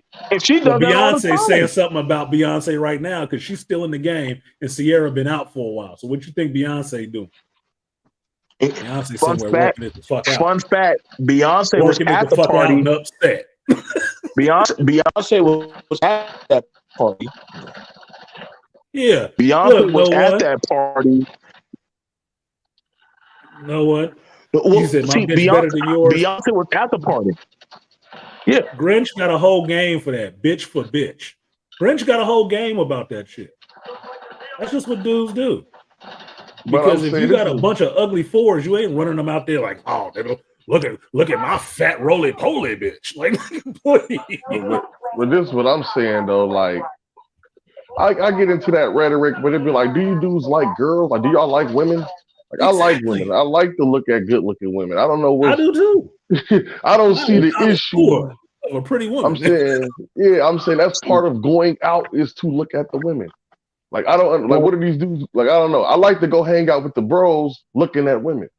You know what I'm saying? Even when we go to like NerdCon and shit, if we go to see the costumes, we're going to see the cosplay girls, dog. Look, I'm trying to see Sailor Moon. You know, look, I mentioned this before about going to BlurredCon to fuck with Charles. Why do y'all think I want to go with Charles? So I can get into a fucking bar fight or something? No, because Charles be getting the chicks. I want to see these bitches out there because I looked at some of his videos. I was like, damn, is this where all the black girls be hiding? I'm trying to see. Listen, I'm trying to see. This where all the black geeks hide out. I need to go there and see if I can see what I can see. I'm gonna tell you the truth. I'm trying to see Sailor Moon and Chocolateness at BlurredCon. You know what I'm saying? I'm not going there to see the Black Panther, nigga. I'm telling you the truth, nigga. I'm not going to see T'Challa, nigga. But she said, "Oh, dude, you want a picture with me? Yeah, fuck off, dude." Yeah, you know what I'm saying? I'm trying to. Yeah, bro. I'm trying to take her to the ninth galaxy, nigga. We trying to go to the ninth galaxy. Like I get it. People want to bring up people's past history resume. Listen, man, in the grand scheme of things, listen, and this is why I'm saying this is going to be something that's holding back a lot of men from happiness. Listen, they move the fuck on. People evolve. Maybe I'm not listening to Artisan when he talks about it. People evolve through life, man. Like that shit is one and done. Like you dated people, you dated people, she dated people. Guess what? She had a kid. They moved the fuck on. They done traveled, did everything. Now they got 3 damn kids, and he's still banging her. Like you're not gonna do anything to shake them, dude. He's already in a hall. He's already going to get a Hall of Famer someday, and he's going to live on his life. Like rich people don't think like how we think about things when it comes to like sex and imagery. Like they're like anything you talk about them is a doggone clout. It's a praise and like, oh, I can't believe his wife is out there butt naked. Where's the husband? Right there beside her, smiling, having a good time. And that's the point. That's what I pointed out is that she's there with her husband. She's not there with her boyfriend. She ain't there with some dude she fucking on the side. She's there with her damn husband. Yeah, right. Which to me, having been a husband before, it's exactly the way I want that shit. I have a problem with that shit. But maybe I guess I'm just a weak dude for that shit. That if I got a hot wife, I don't have a problem with her looking hot.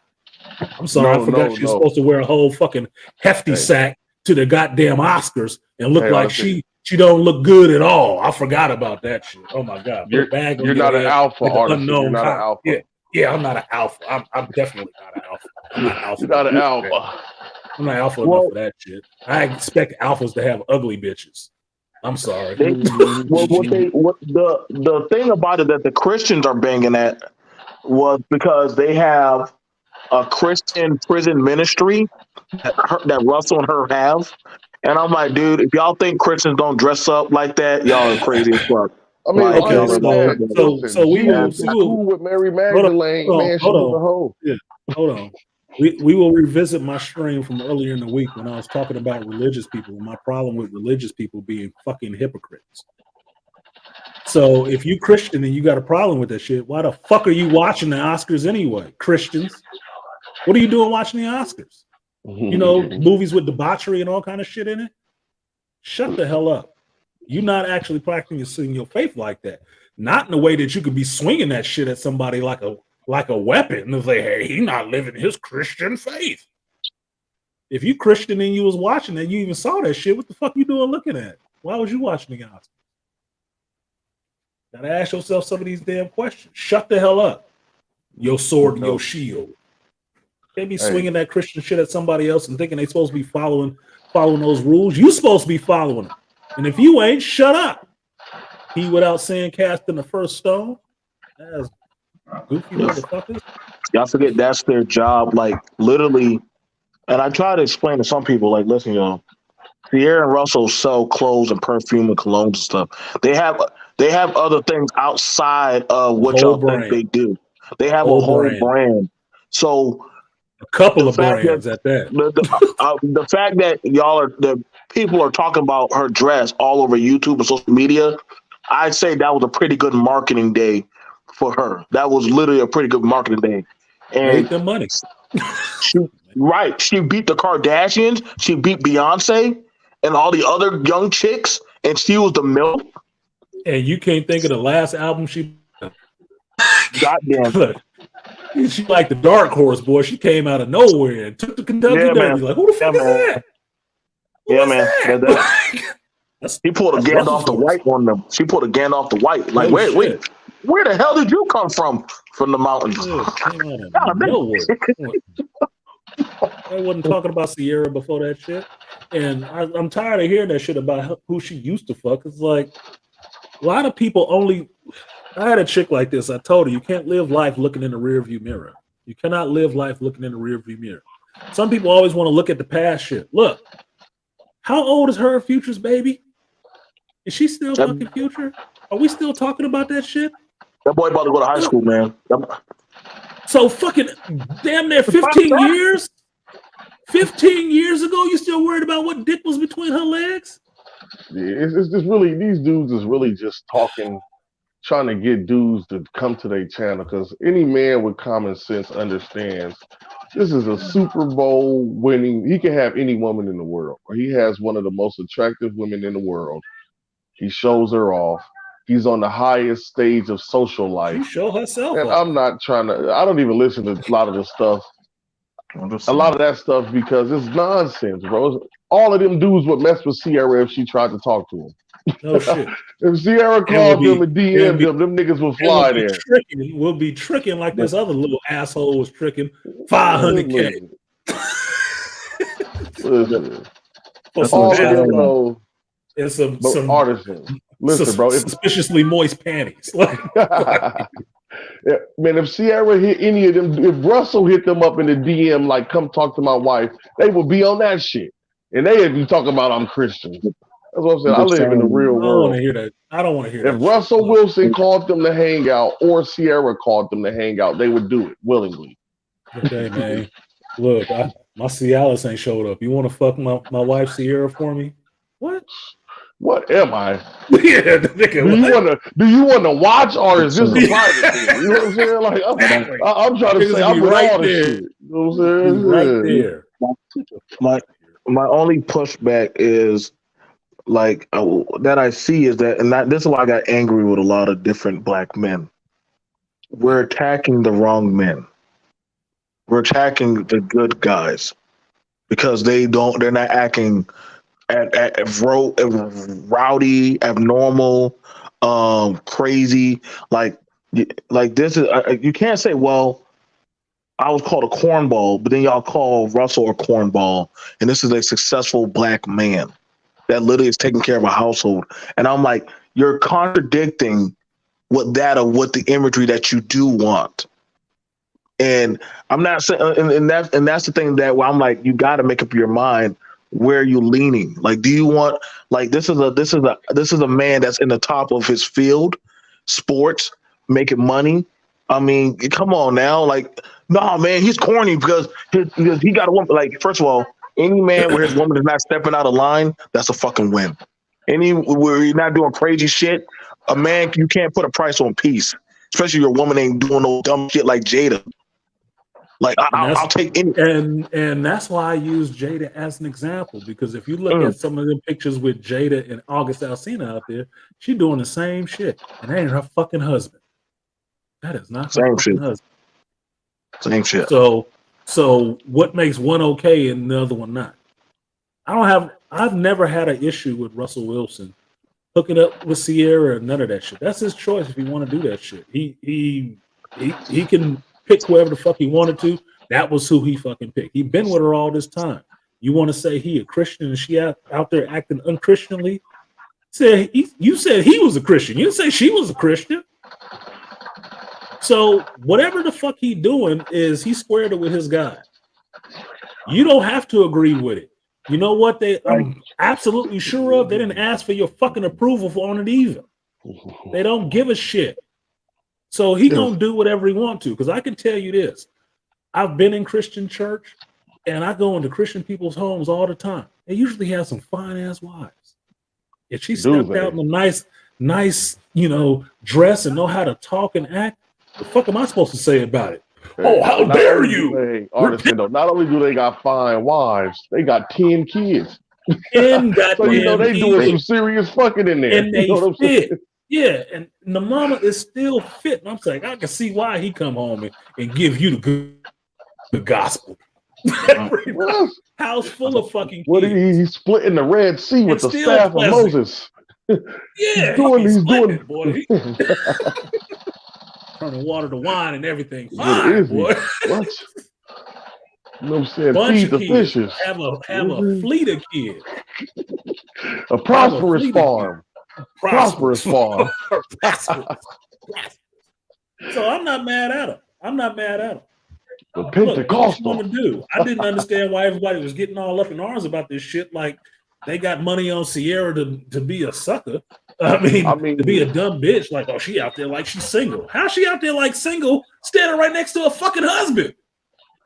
Look, there's dudes that got girlfriends who dress like that, and they could have said, no, stop. I don't want you to do this shit at all. And the bitch, whatever, man. I'm going out. I'm gonna go out with my girls without you.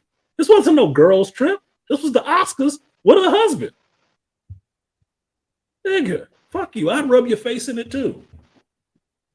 I'd rub your face in it too. It's not like they regular people. They fucking celebrities. Each one of them. And like BMT is pointing out, they got brands attached to their ass. They make money off their fucking name. Do you make money off your name? Or are you a number somewhere? So I'm not sitting there trying to impose my broke motherfucking morals compared to them onto them. Like, well, he shouldn't have his wife out there. Nigga. Look, some of these other dudes who can complain about their shit, wives is whole trash bags. Wouldn't be fit for you to see in public. I'm saying this though. Some people go, maybe some, like I don't know. If they're saying that we want to live this lifestyle, they live the lifestyle that many of these brothers is trying to live, aren't they? Like they're married, they're rich, they're Christians. I thought that was the black male married goal is to have a hot wife. I thought that was the whole goal. I thought that was the goal of dating bad bitches. That's what I'm saying. Like you gotta, this is why I'm saying the inconsistencies of people not understanding. Well, what they don't understand is disrespect and non-disrespectful. Like, or where they're trying to like look at like past resumes. Like, listen, man, we complain about men not having peace. If the man is happy with his MILF thick ass wife on his arm and he's winning and he's getting all kind of shit going for him, who am I to judge about how he's running his farm, man? Like, that's why I don't understand this thing. Like, we're supposed to be advocating for men's betterment of their lives, but then we're judging another man who's living the life that a lot of men wish that they could just live. Like, they end up met the goddamn motherfucking president more than once and traveled around the world. Like, I don't get that. Like that's what I'm saying. Like He didn't hypocrisy. Like, travel out around the world, BMT. He travels around the world. well, Yeah, he didn't do it once. He well, does it right, constantly. Multiple times. It is but a the thing, consistent part of his vacation right, plan. right, and his family is always with him. So it's like, like, hey man, like mind you, that's not the first time she wore a dress like that. I actually did some digging up. She actually wore a dress like that when she was pregnant.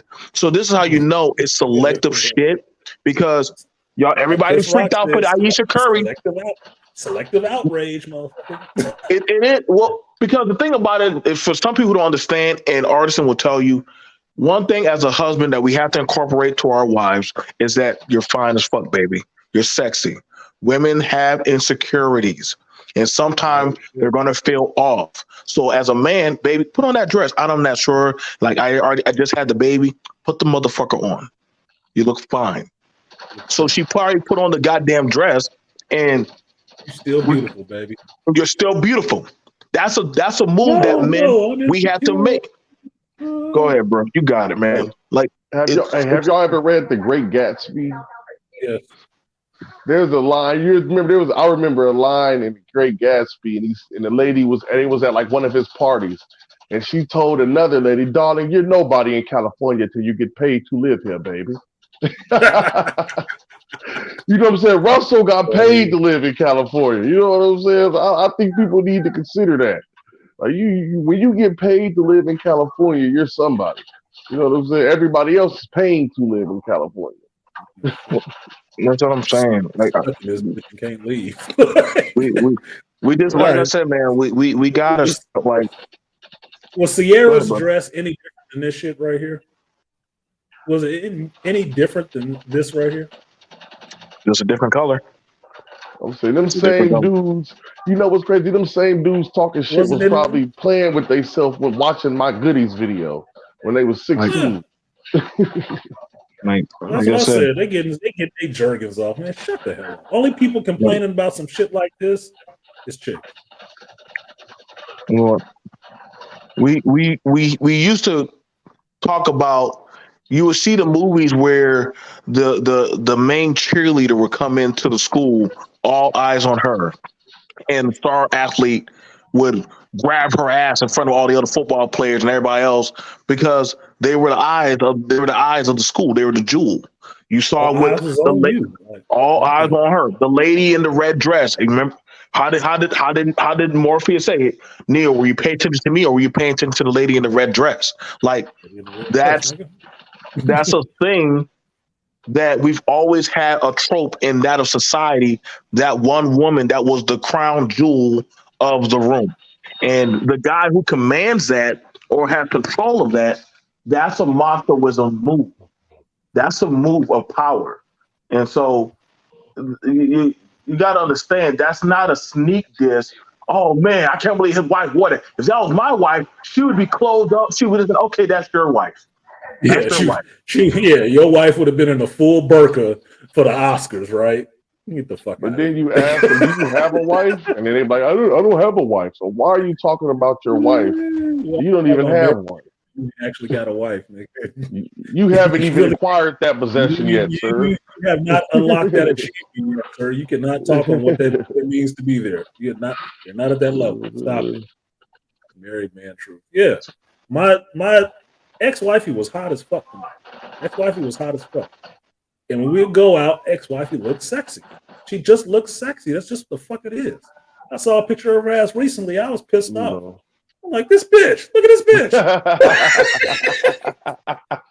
Still looking good. I fucking texted her. She told me some shit. She said, "Oh, you saw that?" I said, "Yeah, but I can't fuck with you. You still too attractive to me. I can't fuck with you like that." It's just what it is, nigga. But when we went out together, she always looked sexy. Hey, Artisan, it sounds like you want to take your ass home, boy. Yeah. Fuck around and get took down again. Shut up. But that's like a puff to your chest or medal that for as a man to say, I'm tapping that, I'm getting that, I'm fucking that. Like, y'all don't think that some dudes who've watched their wives or entertainers dancing like Beyonce gyrating on the store, y'all don't think Jay-Z don't know that shit? That men are like jacking off to her? Yeah, He knows it's it. the same thing he knew when he was looking at it. He knows. Yeah. But JC he is got it. It narcissist. I'm goes pretty on him. sure he know. Yeah, You he know, knows. you That's know. why But he I'm married saying in her and didn't general, marry, the chick standing next to her. That's why he got her and not the chick standing next to her. and I want to Come be on, man. honest with the black manosphere, right? The only reason G doesn't have a one wife because he wants two wives. That's two. So I haven't figured out how to convince one of them to let me have another one yet. You know what Yeah, I'm he living in the saying? wrong So once state I for that figure shit. that out, and I He used to make I figured it out. I need more money. So that's what I'm saying. that's about it. Look, I used to make that joke when I was married to my friend about this. Like, yeah, you just lucky I can't have more than one wife. I'm like, I'm sorry. I'd take you off the market so you didn't have to be out here dealing with these goofballs, but I can only have one wife. Sorry. It's just what it is. Otherwise I gotta move to Colorado or some shit. But they don't like that kind of shit. They just don't. Yeah, and I tell people I don't believe in marriage. When I say that, I'm talking about like courthouse shit. Like go to the courthouse. Mm-hmm. I don't believe in that type of marriage. You know what I'm saying? Like we can make our own legal commitments to each other. You feel what I'm saying? I don't need the government to make a legal commitment between me and a woman. You feel what I'm saying? If I feel like I want to give you something legally, I'll buy you a house, bitch.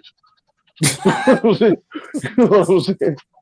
And then that's our agreement, bitch. You get this house if we break up. Okay, well, that's the agreement. And that's usually how it works. We end up mad over it, but you know what I'm saying? That's an agreement we can make without the government. What if we just make this agreement? You know what I'm saying? Well, it is really. The rest of that shit is just paperwork. But if you actually make the agreement between the two of y'all, then that's just what it's gonna be. It's just gonna be the two of you, right? Yeah. And the government shit is just for paperwork later on. Nobody actually care about that shit. It don't actually matter. It ain't holding nothing together except the receipts in court when the judge cash it out. Yeah. When we talk, but listen, when I'm talking about this house, that means that I'm paying for it. But when you leave me, bitch, you paying for it. You know what I'm saying? Like that don't mean that I keep paying for the house either. It's our house.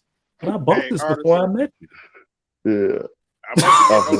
Hey, Artisan, I must be getting old because all I have to say about your dress design. Like I said, hold on, BMT. Hold on, BMT. Oh, my bad. AB's talking. Go ahead, AB. All I have to say about that dress is I enjoyed the view. So did I, my nigga. So did I. I saw that shit. I saw that shit like this. Like, god damn, man, shit. Lexia like that. I mean, the dress it looked good on her. What you want? What do you want from me?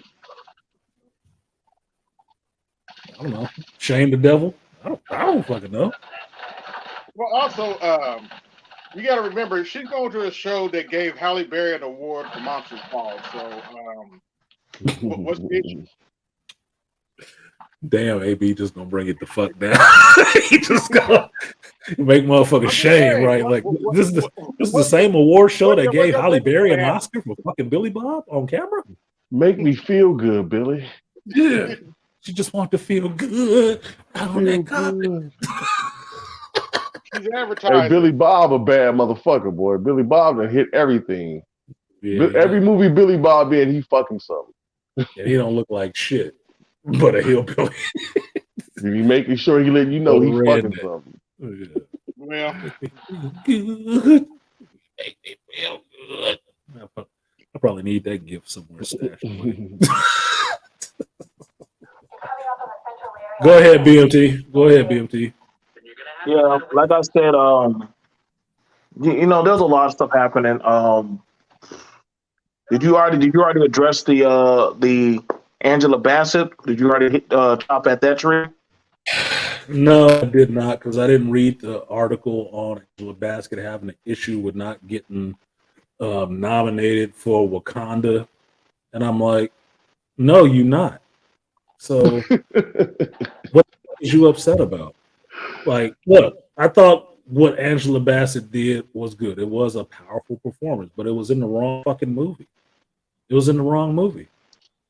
So I'm not surprised that you didn't get nominated for that shit.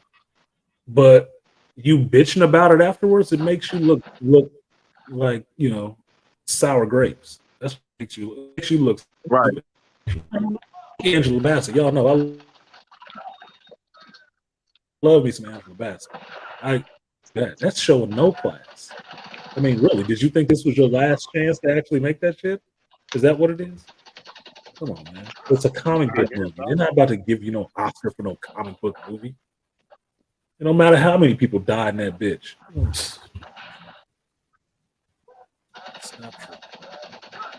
Stop tripping. But go ahead, BMT, if you got something you want to throw in on that shit. Right. And so and that was something where as to where like, and I brought that up, you know, a lot of people felt like, oh my God, BMT, like you just hating black women or so the Oscars are all been racist. And I'm like, listen, first of all, What else is new? it was, people want to watch a movie that's believable, not a propagated agenda movie. And everybody there knew that was a propagated agenda movie. If you're going to tell me that Wakanda 2 was goddamn the greatest movie that y'all saw, that was her best film, mind you, we could pull out other goddamn things that literally that she's done that exceedingly beat that. Like I would probably say like she had other movies that beat that if y'all actually knew her resume. But it just blows my mind that, you know, we see you auntie or we feel bad for you. Like, stop that shit. She's a grown woman. She didn't win. She'll be all right. She didn't win. It is what it is. Most of y'all, I'm sure some of y'all didn't even see Wakanda 2. So and then come back to me or artists and say, hey, right. Mind you, so then come back to us and then tell us with a straight face she deserved to win. But she didn't do nothing breathtaking or mind-blowing in that goddamn film. Well, it's like I was saying about the supporting actors. That performance that she gave in that scene was powerful. It was a good scene. But character-wise, for that character in that franchise, it sucked because it made Ramonda look like a bitter-ass bitch. Yep. It made Ramonda look like a bitter-ass bitch. Yeah, she looked regal and all the rest of that shit. But for what Ramonda did in that shit, she was a fuck-up as a leader. No, I don't want you to win an Oscar for that shit. No. Yeah. Yes, it was a powerful delivery. Awesome. But fuck no. Story-wise, the character was fucking trash. Right. She was trash. She was a terrible fucking leader, running on goddamn emotions, taking out old petty personal grievances against her strongest supporters. No, don't win for that. Please don't win for that. That's what I'm saying. Also, right. Also being stupid enough to start a fight with a kingdom like old boys. Yeah. I'm just saying. Anybody that would show up there, that would find your secret place and show up with vibranium on, and you gonna piss him off? Okay. You can piss him off, and you could have said, "You can get the fuck out of here." I don't believe you got all the soldiers you got. Show up, turn up, nigga. Show up. Catch a whale, nigga. Look, prove it. You're gonna have to prove it. Fuck you. I don't believe it. You showed up real light talking about you got more people. We got more soldiers than blades of grass. Bullshit. Y'all was dying. Bullshit. Prove it. That's why it didn't make no sense, man. Like that's why I was like, y'all not gonna tell me like this. Like I will give you. I am queen. I'll give you that speech. I'll give you just that one speech. But there was nothing like when the Jamie Lee performance were being that person in HR against Michelle, you could see that DMV bitch in her. You could see that woman at those calling centers that everybody despises and hate. Like that's a believable. Like that's sold. That you can sell that. That when you can't say, "Damn, that's Jamie Lee." I didn't even see. I didn't even see the shit, so I can't even compare the two performances because I haven't seen one of the performances, right? But even then, it's like if you lost, you don't do that. You don't do that. That's not what you do. Why are you attacking the other actors for? That don't even make no sense. That makes it seem like you are a fucking low class and you shouldn't have won. If you did win, it would have been a bad form because you showing that kind of class. Like I don't know if she's resentful that it's taking so long for her to get a nomination or something or what, but that's what you take up with the goddamn Academy or the Oscar board. You know what it is. Look, understand it this way. Fucking Haley and Denzel won for doing some of the worst roles for their characters ever. They didn't win for some of the best stuff they did. They won for some of the worst shit they did, some of the most debased stuff they did. You think you're gonna get up there showing some African regalness and gonna win on that?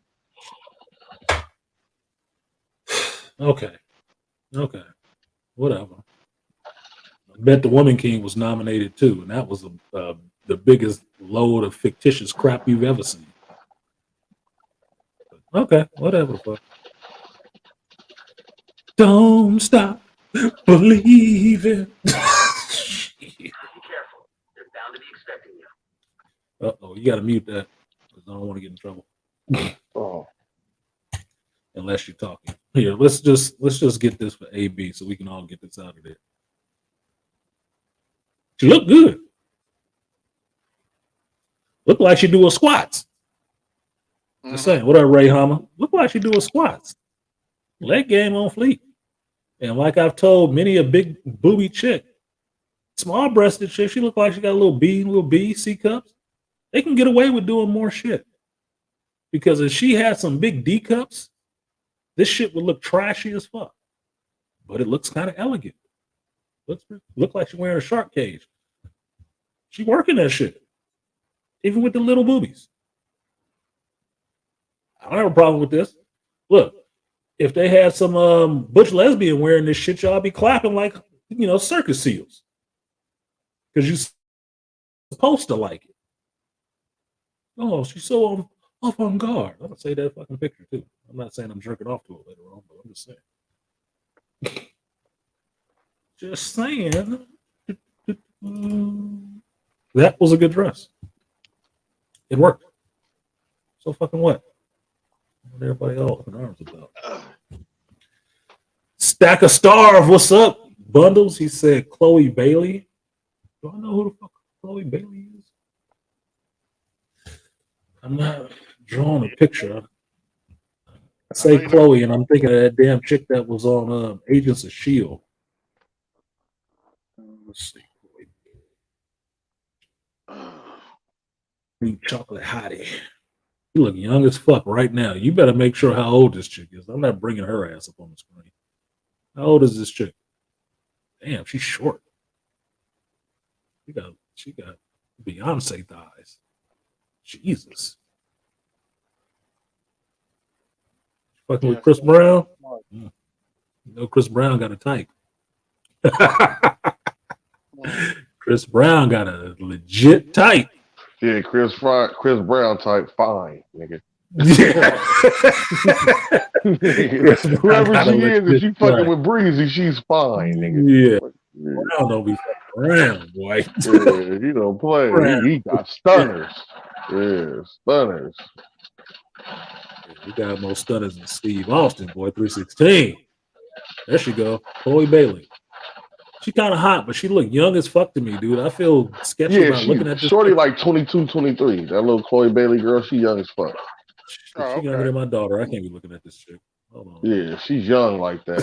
She's like the same age as that little chick I was naming earlier, the Ice Spice chick. They all like 23. Our Benzino daughter, they all about her age. That's that whole little generation. They like 22, 23, 20. Yeah, I'm on my none of them older than 25. Yeah. I'm on my boomerang shit. I'm looking at this bitch feet and these shoes like, what the fuck is up with her toes, nigga? She got them hammer times? Do she got them hammer time? Hammer time toes? I hope not. Get on it. Let me see. Let me look up. Look, I'm an old cat. I can't be fucking with staring at chicks that's too young. I already got fucked up with Saffron Hawking with that shit. Found out how old she was. I'm like, oh, I feel bad looking at you. She's a July baby. She born in 1998. She's 24 years old. Damn. Good Lord. That's a grown woman, sir. That's a grown woman, but it's a grown woman the That's a same grown age as my woman right grown there. ass daughter, dude. Like, Yeah, I'm gonna let you stay up there, but that's what I need. she said, "I ain't got no kids in this bitch." I need some young fertile. You know what I'm saying? Yes, young furniture in this bitch. Man, what? Yeah, she attractive. She is a grown ass woman. I'm just saying. Grown ass woman. Damn, I feel dirty. I feel dirty. So I'm trying to feel dirty. I'm trying to take a shower with her. You know what I'm saying? I'm trying to get dirty with her. You know what I'm saying? And if y'all don't remember who Saffron Hawking is, Saffron Hawking is that chick from excuse me, I just knocked my fucking microphone out. Saffron Hawking is the chick that was in Moon Knight that I took a liking to as soon as I saw her. A little British accent having ass, and then looked her up, found her ass on Instagram and shit. I was thirsty, nigga. Yes, she everything I like. She got that little curly black hair and shit. Woo! And I found out how old her ass was. I felt like a grandpappy. Like, god damn it. I'm the pappy. Yeah, I'm the pappy. I'm the pappy. She can hang out with my daughter. This is fucked up.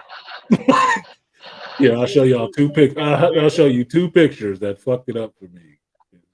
Look, I like what the fuck it is I like, but goddamn, that kind of ruined the shit for me. Kind of ruined it for me. I can't even look the same way.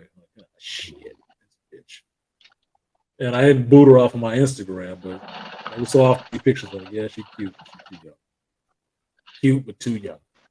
Too young. Too old to start the training. Too old to start the training. You are ready. No. Okay, so this is who she was in Moon Knight, right? This is Saffron Hawking, right? I saw her, that nice skin complexion, that curly hair, that top. She had that accent. Accents. I was like, yes, nigga. Woo! Black with acting. Ugh. Liking her ass, right? Then this is some of the damn pictures I saw, online. Like, who was this chick? Once I found out what her name was, but I didn't know what her name was at first. So I found out what her name was, and I saw shit like this. Like, oh damn, she's like a little hot petite thing. Oh, wear tennis shoes and shit, right? Wear tennis shoes and shit. Then I found out she was like 24, 25 years old. Fuck! I still might have to holler. I don't have any kids. Sorry. Yeah. You don't got any kids, so you don't have that disposition. You ain't got to worry about Thanksgiving. Don't get it twisted. I understand where you're coming from, but I ain't You ain't got to worry about Thanksgiving. Right. Ain't shit gonna be weird around my Thanksgiving table. I ain't got no kids. Boy. Me, I had to look at that shit. I had to run that through my filter and like, right. Yeah, that'll be kind of weird. that would be kind of weird. As you probably saw in my email, I'm feeling Picard season 3. Yeah, you keep singing the praises of that shit. You keep singing the praises. She's 29 years old. She was born in 1994. You know what I had in 1994? A 1-year-old. Yeah. Hey, listen, sir. I'm gonna tell you. My son is older than her. No, she's the same age as my son. I can help you out with that. I can help you out. You point it over here. I'm gonna take care of that. You know what I'm saying? I'll be your wingman while you talk to the mic. Look, one of my homeboys to say, "Don't worry, I'll let you smell my fingers." Oh Lord. Oh no, I'm a gentleman. I don't kiss and tell, sir. I don't kiss and tell either. I don't say shit. I just grin. You can't smell nothing. That's my smelly smell. You know what I'm talking about? What did you say? Yeah, things are kind of jacked up in the series though, because let's just say the founders have evolved. Did they? Okay, I'm fine with that. I'm fine with that. What did Ray say that artists want to hold 40-year-old? Yeah, I fuck with 40-year-olds. But I'm a Gen Xer, right? So I usually fuck with people around my age. I don't go much lower than me. I'm a it's young just fucked up. That's just what it is. It's just what I'm a it is. young millennial. I'm born in 1989. I like older women and some women around my age. I don't deal with a lot of women younger than me. I really don't. Hey, I got a If question. I'm dealing with somebody younger than me, it must be something special about you that I feel like being bothered. Otherwise, no. But there's an age range I don't go below. There's an age range I don't go below. I'm sorry, it's around my kids' ages because I had Yeah, I kids. got a quick I can't go in a pool and start pulling people out. I just can't. I don't feel like it's right. Okay, Why would I want so to fuck artist. somebody my son could fuck? So you an Xer artisan. So what year you were born in the 70s, right? 73.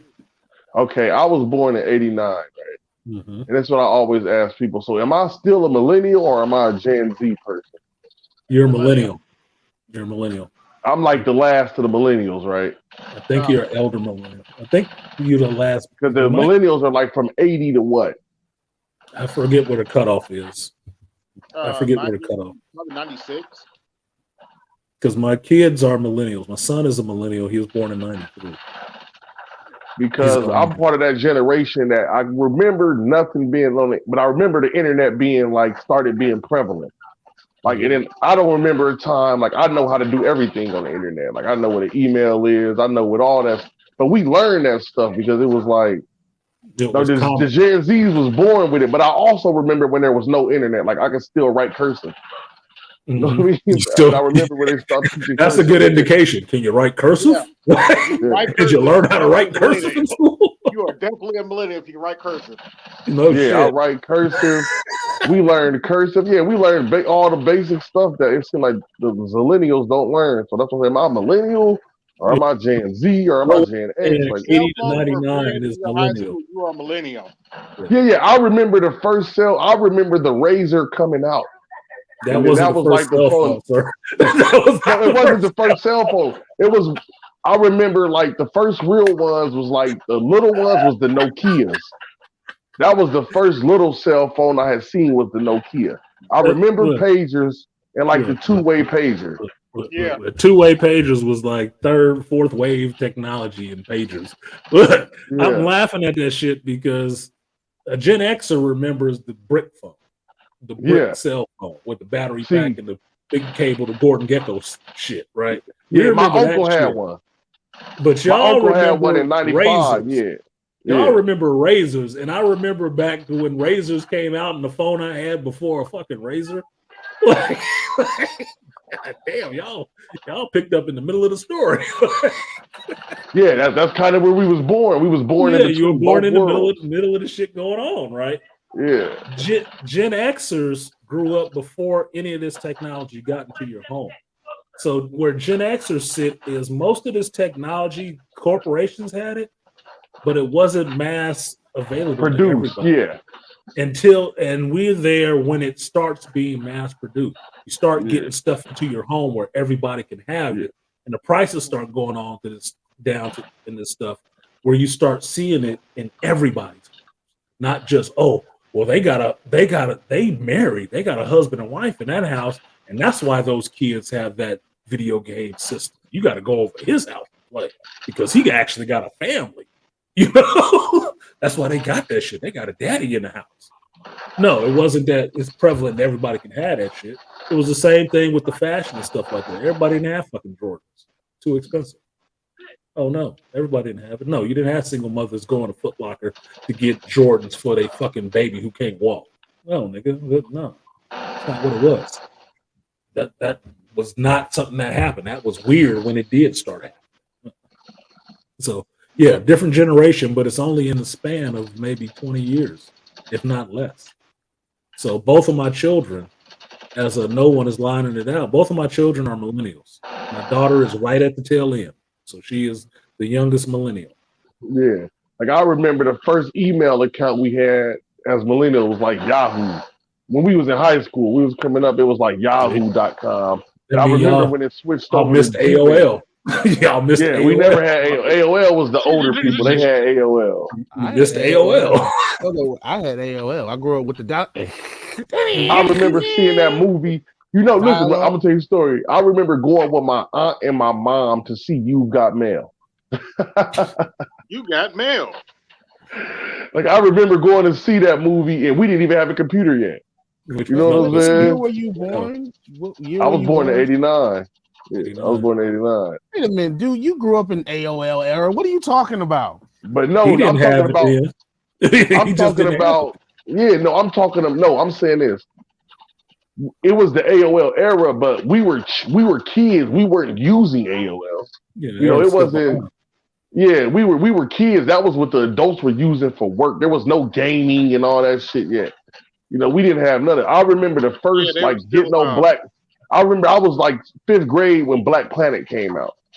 Well, you got to And then it remember was like, some of this stuff. Oh, G. yeah, You got to remember some of this stuff, even if it was prevalent at that time. If your family didn't have the money for that shit, you didn't have it. right. So yeah, you you got didn't it. have it. You got it. Just because everybody else had it didn't mean your ass had it. Yeah, Like when I we remember had, to have. my I mom remember had the it. big So computer in the hood was the Mac. That's how I got introduced to Steve Jobs. Like that colored back. Everybody in the hood wanted that colored computer. You Yeah, know what I I'm had one of those. saying? I didn't have Yeah. it when it was new. But go ahead, Beasley. You were saying something? yeah, I had AOL. I remember my mom having AOL, especially my aunt because she worked for the state. So we had all that stuff. That's why I remember the dial up, and I used to hate that fucking dial up, and I hated when there was something when the phone was still connected to the internet. You couldn't use the phone and the internet at the same Well, see, damn time. my mother worked for the at that time it was Pacific Bell. She worked for the phone company, so telecommunications. So we had all of that shit. Oh yeah, Because you they was in got the deals you on was that. in the know. It Yeah. was in the know. I was seeing fiber optic. I remember going to the 1984 Expo for them, and they were showing what fiber optics were. Big roll of this shit, going out there with the light shining through it, explaining what fiber optics was and how it was going to change everything, how they wired up everything. I was a kid doing that shit, taking Yeah, I was pictures of barely this shit. walking. Yeah, so I remember I seen all this shit coming in. So a mother had a lot of that stuff. The tech stuff was there in the house. You know, we had it because they Like got it first because they fed the need for everybody else to have this shit. We had DSL when it was new, when DSL yeah. wasn't everywhere. We got this shit. These are the jobs Oh you man. get into, motherfuckers, if you want to stay ahead of the curve. Yeah. What up, Fracture? JT in the building. What's good? Yeah, I know you definitely used AOL. Yeah, a lot of these kids don't understand the cell phone they got in their hands was probably a desktop computer back in the day. It was. It's still better than a desktop computer back Well, in the yeah, actually better than desktop computers back in the past. Yeah, Desktop Toya, computer elder couldn't do millennial. 3D. No shit. That's Yeah, like this. desktop computer couldn't do 3D. That's why Doom was an awesome game for that time. That's like this. You know the first game system I bought for myself and I worked for Artisan. No, you got to tell me. Oh, my fault. I'm saying I'm playing the game too. Hold on. Was the Xbox One. I remember it came out and it was like, damn, this is a new game. That sounds about right. Yeah. Super Nintendo. I bought a Super Man. Nintendo. Yeah. Yeah, my And first then I one bought the was NES. Nintendo 64. Then I bought the GameCube. After a point, my mother didn't buy this shit for us anymore. I bought the shit. Yeah, And I had NES, a Super Super Nintendo. Then I went to PlayStation. Oh, What? actually, I take it back. Sega Saturn. Then I went to PlayStation, PlayStation 2, Xbox. Yep. No, nobody else had a Sega Genesis. No, I had it. We did. My friends mom did. and stuff bought that. My mom Yeah, bought that for us. Like we had got to say we was little when that came out. We were little kids. But I'm talking about as a teenager, the first gaming system that we was getting. And I remember the first game I had on it was San Andreas. And I remember San Andreas coming out and everybody was on San Andreas. Like CJ, what you want, man? Yeah. Yeah, that no, was well, like I remember people laughing about Microsoft making consoles too. I remember that shit. I remember what it was before Windows showed up. Hey, I'm a diehard Microsoft. I cannot switch to PlayStation. I refuse to play them. Yeah, I don't want to. I don't like the controller. But that's because the first thing I ever spent money on was an Xbox. I'm nostalgic about stuff like that. Well, that's not even nostalgic. It's just brand loyalty. I'll tell you this. The reason why I never fucked with Xbox is because I got the PlayStation first after Nintendo. And I didn't like Microsoft's when they got into doing consoles. I didn't like their business strategy because their business strategy was that they didn't put everything on the system up front. You had to buy all that shit separate. Yeah, you I had to always thought pay it was for bullshit. pay for the. I always thought it was bullshit. It's like you're going to charge me for everything that should be coming on the system anyway. You want another controller, we charge you for that. You want the better cables, we charging you for that. You want the online component, we charging you for that. They charge you for everything in out the gate. The Like, DVD so what the fuck kit. do you have? You don't have shit. The DVD kit. You had, in order to watch DVDs on, you had to get a DVD kit that came with a remote, and that's what actually pissed me off when I was a kid. When we first got it, I was like, damn, I could have just got the PlayStation 2. My mom was like, well, you had the option. I had the PlayStation 2 right here. You said you wanted the Xbox, so and that's why the PlayStation 2 was the first PlayStation I bought for myself, because the first PlayStation I bought was the number one, and I bought that for my brother. The first PlayStation I bought for myself was the 2, and I spent $300, and I got a DVD player, top grade DVD player, CD player, video game console, online capability out the box, SOCOM, where you could play that shit against people all over the place, and was backwards compatible with all of the old games for $300. 6 points of interest off $300. Sold American. Give me that bitch. And I ain't been disappointed in it at all. It was one of the best systems I bought next to the Nintendo 64. One of the best systems. I love the N64 Xbox? games. Oh, well, we gotta get this. Maybe you gotta get this. Man, fuck you. I'm not spending $500 upwards of this on this piece of shit. Fuck you. No, I'm spending $3 on this PlayStation. I'm about to get it rocking right out the box. They learned their Rock lesson when online the capability 360 right out the came box. out too. What's that? They learned their lesson when the 360 came out, because when the 360 came out, they's back. All of that shit come included. You ain't got to play it. The only thing that they didn't, the only thing that they did not learn was the backwards compatibility. You couldn't play all of the fucking. You couldn't play all. And I said, okay, you're fucking up again with the 360. Because they want to keep milking you on that content over and over again. And that's what I said. I didn't like their business strategy. Business-wise, if I had stock in Microsoft, that was smart as fuck. We're going to charge you bitches for every fucking thing. Everything. I'm about to get paid off of everything. But after a while, the fan base gets smart to that shit and don't want to buy it. That's why I don't agree with the video game console prices going up as high. Yeah, that's why they took a hit. Because you motherfuckers keep running out there and paying for it, so they keep jacking it up higher to see where your new limit is, like a credit card, nigga. They're trying to see where you finally fall off. They're going to keep raising the price until you stop paying that much for it. No, keep the price low. Then all of us can get it. All of us can get in there and get it. Fuck you. Because with the prices going up, they ain't giving you no better content. All they're doing is giving you more downloads and more updates for shit that they didn't complete making. They keep charging you for the rest of the pieces now. Yeah, it's like building a car, but you only get a wheel at a time.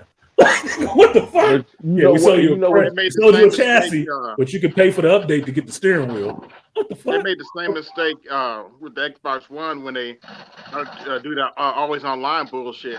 And you know what I told people? And I'm an Xbox guy. You know what I told people? Go buy a PlayStation. Because I know people at Microsoft, they're gonna fix that shit. If you buy enough PlayStations, they will. That shit, like, nah, just go buy a PlayStation. You'll be all right. If you buy enough PlayStation, they will, because they're looking at their numbers. If they selling less units than PlayStation, they're looking at what PlayStation is doing when it's selling more units. And if they do their little research and find out, well, PlayStation is offering a better deal and everything is included, what the hell you think Microsoft is going to do? They're going to start including that shit to get you back over there. Because the other thing I didn't like with their business strategy, it came into that fucking cultural shit. It's the Americans versus the Japanese. Like, really? You telling this to the people who've been raised on Nintendo, a Japanese company? Get the fuck out of here. That's your business strategy? Be fighting against the Japanese? That's all it is. That's all it breaks down to. You buy an American or you buy a Japanese? Fuck Microsoft. Everybody was agreeing before the Xbox came out that they didn't like Microsoft because they made crappy products. And then they went and jumped into the console market. Especially when the number one gaming is still Pokemon, a Nintendo product. it's still the number one What? highest selling If you didn't game. have a, It's still the go ahead, I'm number sorry. one. It's still one the, out right now. yeah. It's Yeah, if one you out right didn't now. have But I got Pokemon, you shocked wouldn't this know week nothing. knowing who was playing this shit. I went to a customer's house this week. I'm doing his walk in his house, and I heard him talking to the other tech that was with me. And I'm like, who the fuck got a shiny Ditto? They talking about Pokemon. These grown ass fucking dudes, but they younger than me, but they grown because they've grown up on this shit. Hell yeah, man. Listen, This I had dude a is in there talking about his what is it? What's the new game out? The Scarlet and something else. He talking about that shit. Scarlet and Violet. We had a whole conversation for a half hour about fucking Pokemon and shit. He's a whole geek, a whole fucking geek standing right I ain't there. gonna lie though, I'm tempted to get a Switch just for the Mario Maker. Listen, I still play. Listen, I had a Charizard that was so high on the Game Boy. I was a beast. Fire trainer. Yeah, I had a salamander. Charizard's my dude. That's Listen, man, Charizard's I my used to character. go hard. I used to go hard. Dude asked me this week. He said, "What's your favorite Pokemon?" I said, "Charizard, nigga." He said, "Look, my name on Pokemon Go is Dadazard." They go, everybody in my family had a Pokemon name. What the fuck you talking about? You know, I'm a real geek. Pokemon since '92. One of my favorite storylines is the Mewtwo storyline on Pokemon. The Mewtwo series, I mean, that shit go hard. Mewtwo is one of my favorite characters too. Mewtwo, it's a tragic hero, man. He's a tragic hero. Shit, I would actually give you another one when we come to the console that I just actually bought it because they just put it back in the PlayStation Network. The Legend of the Dragoon game that everybody keeps asking them to remake or give a sequel to. And they just keep re-releasing the PlayStation 1 on. They put it on the. You can play it on the 3, you can play it on the 4, and now you can play it on the 5.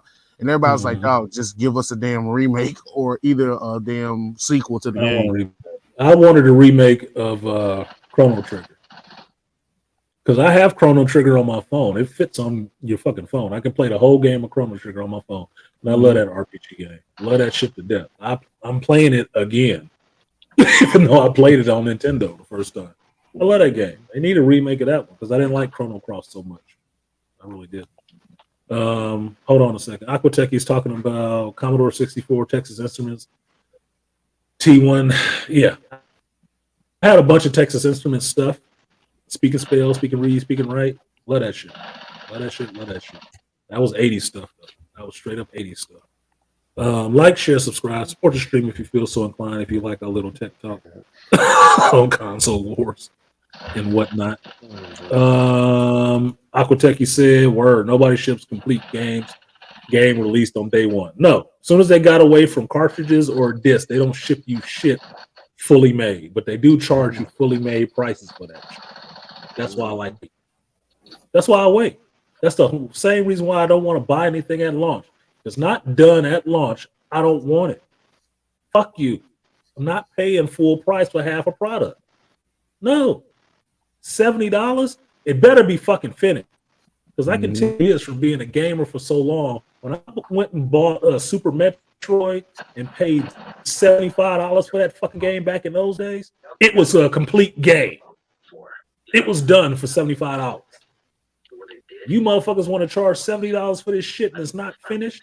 I need updates and everything else to finish the game out? Fuck you, no. I'll wait till it hits the greatest hits and spend 20 on that bitch for you. How about that? No. Finish the fucking game. I told you they pissed me off with the Mortal Kombat shit. Where I paid $100 for the regular game, and then I had to pay an additional $60 just to get the damn aftermath as well as the additional characters. I was like, okay, so I basically paid like $170 to get the additional shit. I was like, you motherfuckers are wow. Look, I almost bought WWE 22 or whatever it was, the NWO edition for the PS5 because I haven't played a wrestling game in a while. And I always like WWE, right? I like the NWO too. I just want to play Scott Hall and Kevin Nash, right? I like those characters. I like, Crowface Sting, right? I went and looked at how much they wanted for that shit, $100 and something. I'm like, well, fuck you. NW, hell no. Oh, that was just like I'm not paying $100-something for that shit. Is my No, understanding is that they're at least put it in the base game now. it's gonna have to be in the base game if you want me to buy it, because I'm not buying it for $100. Fuck you. No, it's a video game. It's not worth $100. You mean I paid what $500-$600 for a system? You want me to pay $100 for the game? Mhm. And this is just added content? Fuck you. No, I'll accept add-on download content in a tournament fighting game because you can give me a different skin. Yeah. You can give me a new character. Okay, that kind of works for that kind of download shit. But just the game? No, absolutely not. If that's the case, the game's price should never come down. The game's price should never come down. You should never be able to sell me the shit during Christmas at a discount. Because if you can sell it at a discount, you're still making money on it, which means the markup on it was fucking ridiculous. Yeah. Fuck no. Hell no. I worked in retail, nigga. No. No. I'm not paying that marked up fucking price. Fuck you. Yeah, that's why I used to tell people back when I worked in the store. I said, "Do not buy this shit right now." They're like, why? I said, "Because we about to have at least 6 sales back to back to back, and you can go buy this shit at any one of them times where they're gonna mark it the fuck down. Go grab one of the coupons, either online. They got the new app shit. Go to the app store, get it, and you actually get it marked down by 3 discounts because you can get the coupon, get the app, and as well as the sales." Yeah, and if they can offer all that reduction in price to sell this game, I mean, the game didn't cost that much. That means all of it was markup. All of it. Having owned the comic shop, I can tell you this. The markup on shit is where you make your money.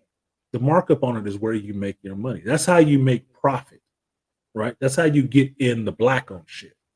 Like it costs you 12 to get, you sell it for 20. You know, you got a little $8 to play with. But if the demand is great enough, maybe you could sell it for 30. That's where you make your in the black money. I don't pay markups. Fuck you. The markup has to be decent.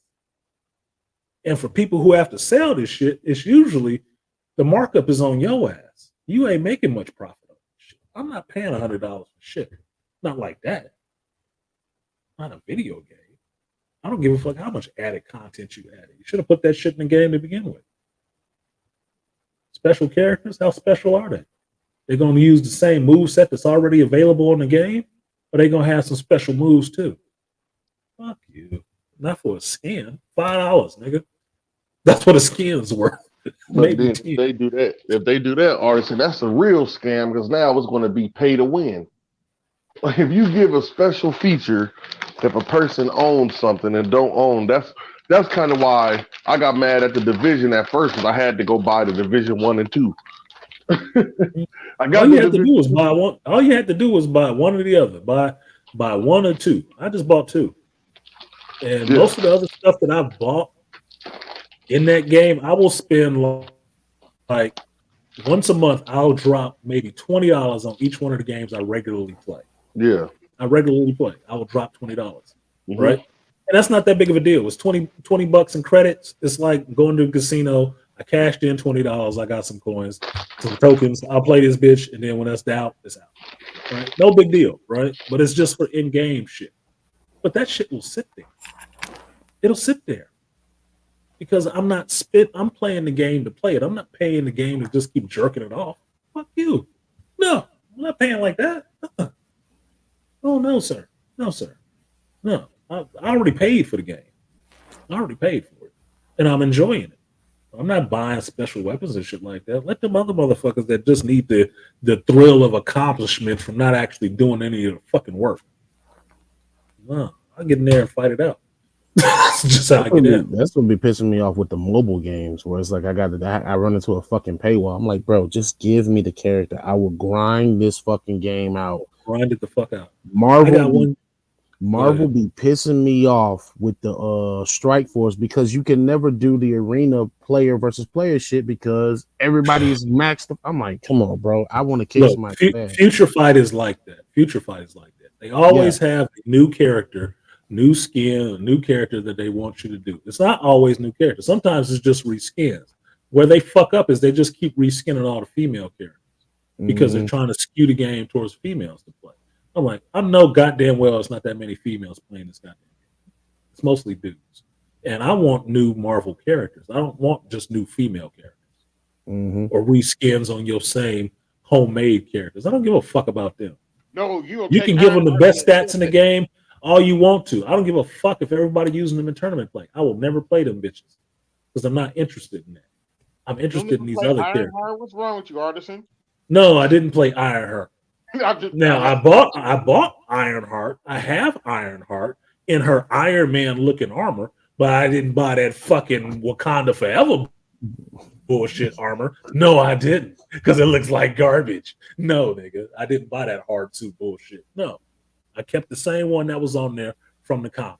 Yep, I got Ironheart. I got her right next to Rescue in her white Iron Man looking suit. Awesome. Move it on. Never use them. Never use them. They are not on my Iron Man team. If I'd run an Iron Man team, it's Iron Man, it's War Machine, and it's that Iron Man version that was from Warped Worlds or whatever, where it's Iron Man and Thor mixed together. So he got a big ass hammer. He looked like goddamn steel. Like they stole it. And rock with that. Other than that, I don't use them characters. I don't. Oh, I just use the X-Men characters on Future Fight. I like my X-Men characters too. I was just building up my Bishop and my Gambit again too, because I like Bishop and Gambit. But they depower them on the game. What I can never get is here's how this is for y'all who don't know. This is how the hate is real for black dudes. They have Blue Marvel on that shit. But you have to buy every upgrade for that motherfucker.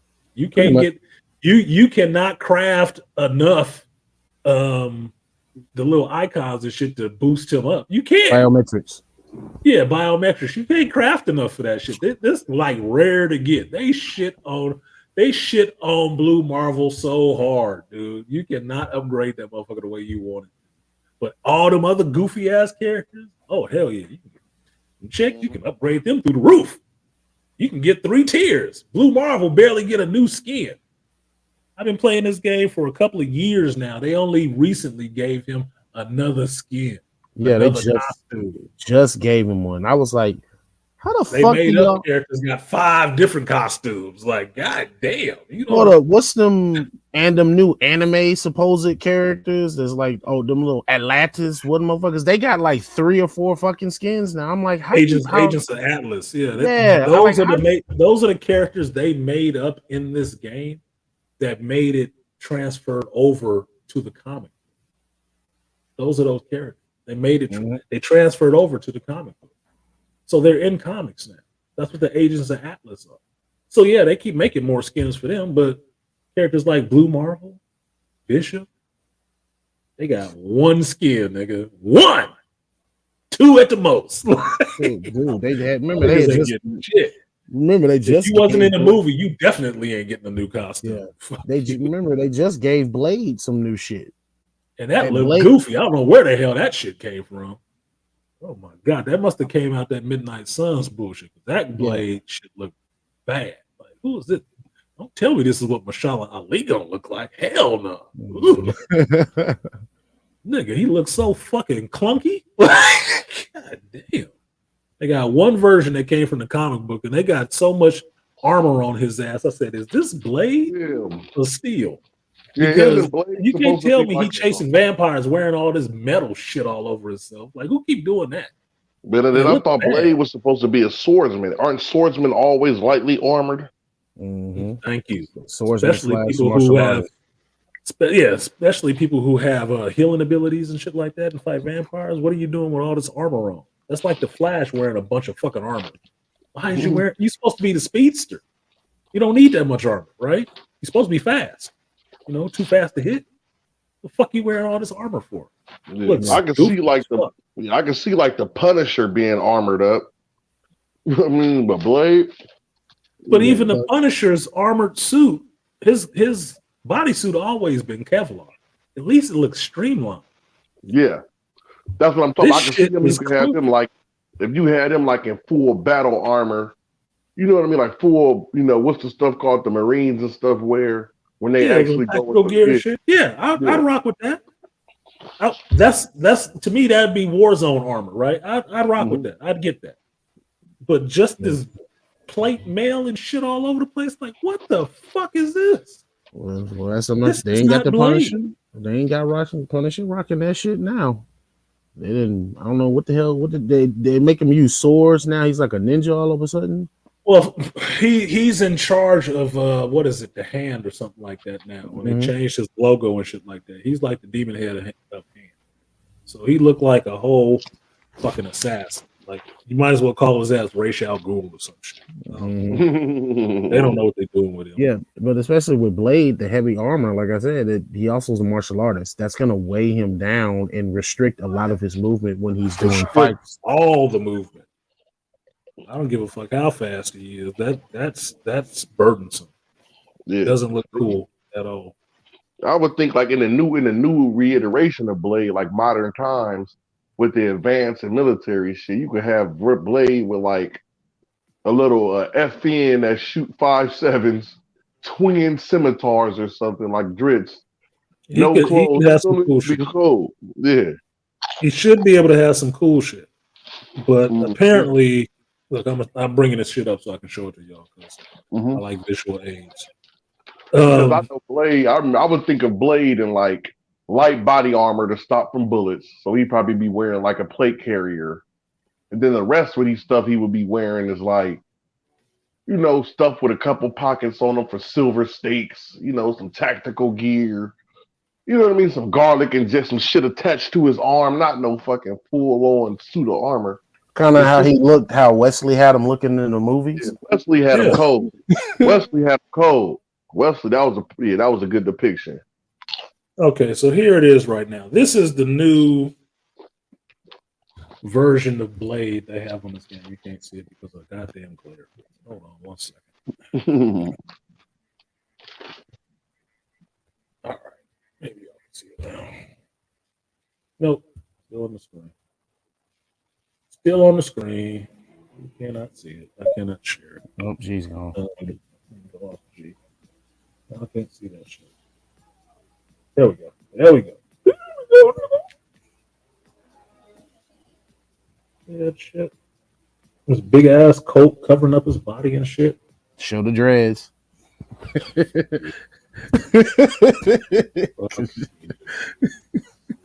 Got this little man ponytail in the back. The ponytail. Okay. Let's see. Shit. See that shit? That's what they put out as Blade on this game. The new version of Blade. Now that looks like some of that Midnight Suns SON bullshit. But this is a version that me and Beastly was talking about that looks absolutely ridiculous. See that shit? All that fucking armor and stuff on. Like, Blade's supposed to be a badass. What are you scared of? All this fucking armor on. Now, this came from the comic. Because Blade joined the Avengers. They put him on the Avengers team for a while. Because you know, if a title going down, then they put some black folks on there too, because they think it's your fault. Yeah, he's not supposed to be armored. He's supposed to look touchable. Supposed to look touchable. Like you can get there and fuck him up. And then you find out, a nigga ain't touchable. You got a lot of skin exposed, but it don't mean shit. You're supposed to see his tattoos and everything. You supposed to see his tats and all that. But that's probably some of the shit they try to get away from, making him look like Wesley and get him moved towards possibly what the look is going to be for the movie. Because I told you guys, they always put the character costumes on this game. Like right now, they got all the Quantum Mania stuff in there, but they still ain't really dropped Jonathan Majors Kang on that bitch. You got to pay some money and unlock Mhm. it. Right? Only problem They is always put those characters on there first. You'll see they bad at doing it, and it'll come out before the movie comes out, and you'll get the prequel what the characters look like, what the costumes look like. Because they have to start that part early.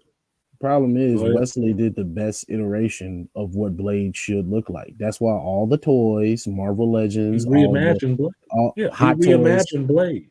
He reimagined Blade. It's all that means is Wesley reimagined Blade to make him what that character is, and it worked. And they still making money off of that shit. So when they do their new Blade movie, everybody's expecting what Wesley saw as Blade. Not what Blade was in the comic book before Wesley got a hold of it, but what Wesley established as being Blade. That's why Wesley will always be Blade. It don't matter who played the role after him. I'm fine with that. But Wesley is always Blade.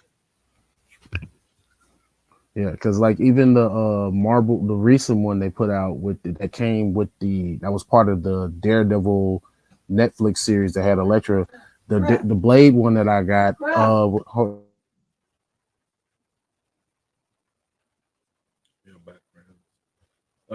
Ember said the American versus Japanese thing was just management trying to please old ass board members, just like with Toonami and Cartoon Network. Yep, I agree, Ember. That's exactly what it was. Yeah. To JT's point, talking about Squirtle Life. Next time you get on that bitch, you can tell me about some Squirtle Life. You ain't been on Pokemon Go in forever, nigga. No, it's Blastoise Fracture. Yeah, JT, you ain't sent my gift back in 2 years, nigga. No, we but ain't never gonna be good friends on Pokemon Go. What you talking about?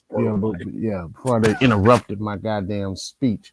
The blade that they have is the Wesley. You can switch his heads with the flat top, or you can have it with the bald head with the tattoos showing, and the armor is and the stakes and stuff resembles that of the blade. The only thing that's different is the sword. They use more like a traditional Japanese katana. But that iteration, every toy that they sell looks like Wesley. So it's like, what the hell are they gonna do when they come out?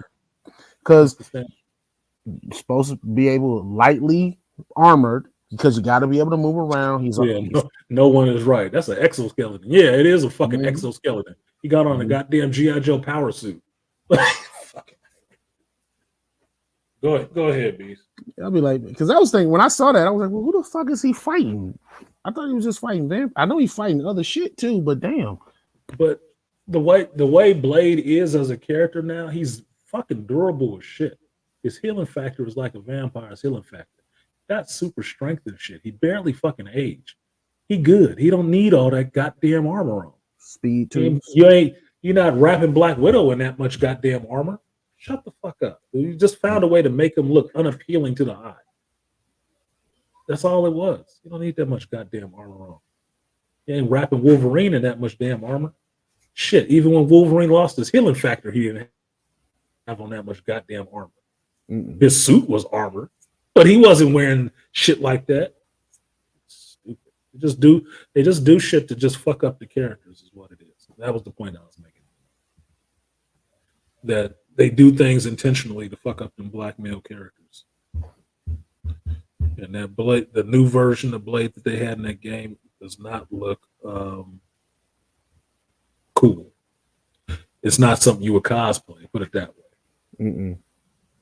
You wouldn't cosplay that shit. And they gave, I tell you how fucked up it is, Beastly. You remember when they gave Bishop that same kind of hairstyle too? They did it in the comics. Gave him dreadlocks and shaved the side of his head and pulled it back. Like, what kind of dumb shit is this? Tried to make him half a roster. And now when I think about it, Wesley couldn't even outdo Wesley, because if you looked at each of those 3 Blade movies, he kept trying to one up the armor. And I was like, dude, the first one, with the first iteration of that suit was the best one. Everything else just kind of looked. I'll go with the second. Yeah, the second one was first cool. one was stripped down. The second one was actually the best version of that costume, because the coat material, the outer coat material with the black trench leather trench coat was cool, but that inline in like it looked like satin red on the inside of the jacket, like a fucking coffin or something. That was pimp, nigga. That's what It flowed good and everything. The boots, the pants was good with good movement, so he can kick and fight shit like that. And the body armor that he had on his chest piece was smaller and streamlined. And everything was on him, but it wasn't overdone on him. Right? He had steaks, but he didn't have 50 of them motherfuckers all over. He had like 3 or 4 on right here and by his hips, and it was good. So he can walk around in public and not be drawing a bunch of ridiculous attention to him. And it didn't fit outside his natural body structure. So he looked like a regular dude. But he got into some shit, and that shit parted back, and you saw them legs like, oh shit, this nigga strapped and got steaks. Ah! Yeah, I liked when he had the red inline. I was like, when he added that, I was like, Daywalker. that was the masterpiece. Now I did like the third one, his with the little diamond chest piece in it. I did kind of like that one. Yeah, I did kind of like it. Kind of looked sleek on him, but like it had the little glyph on it, but it was too big because it raised up too much.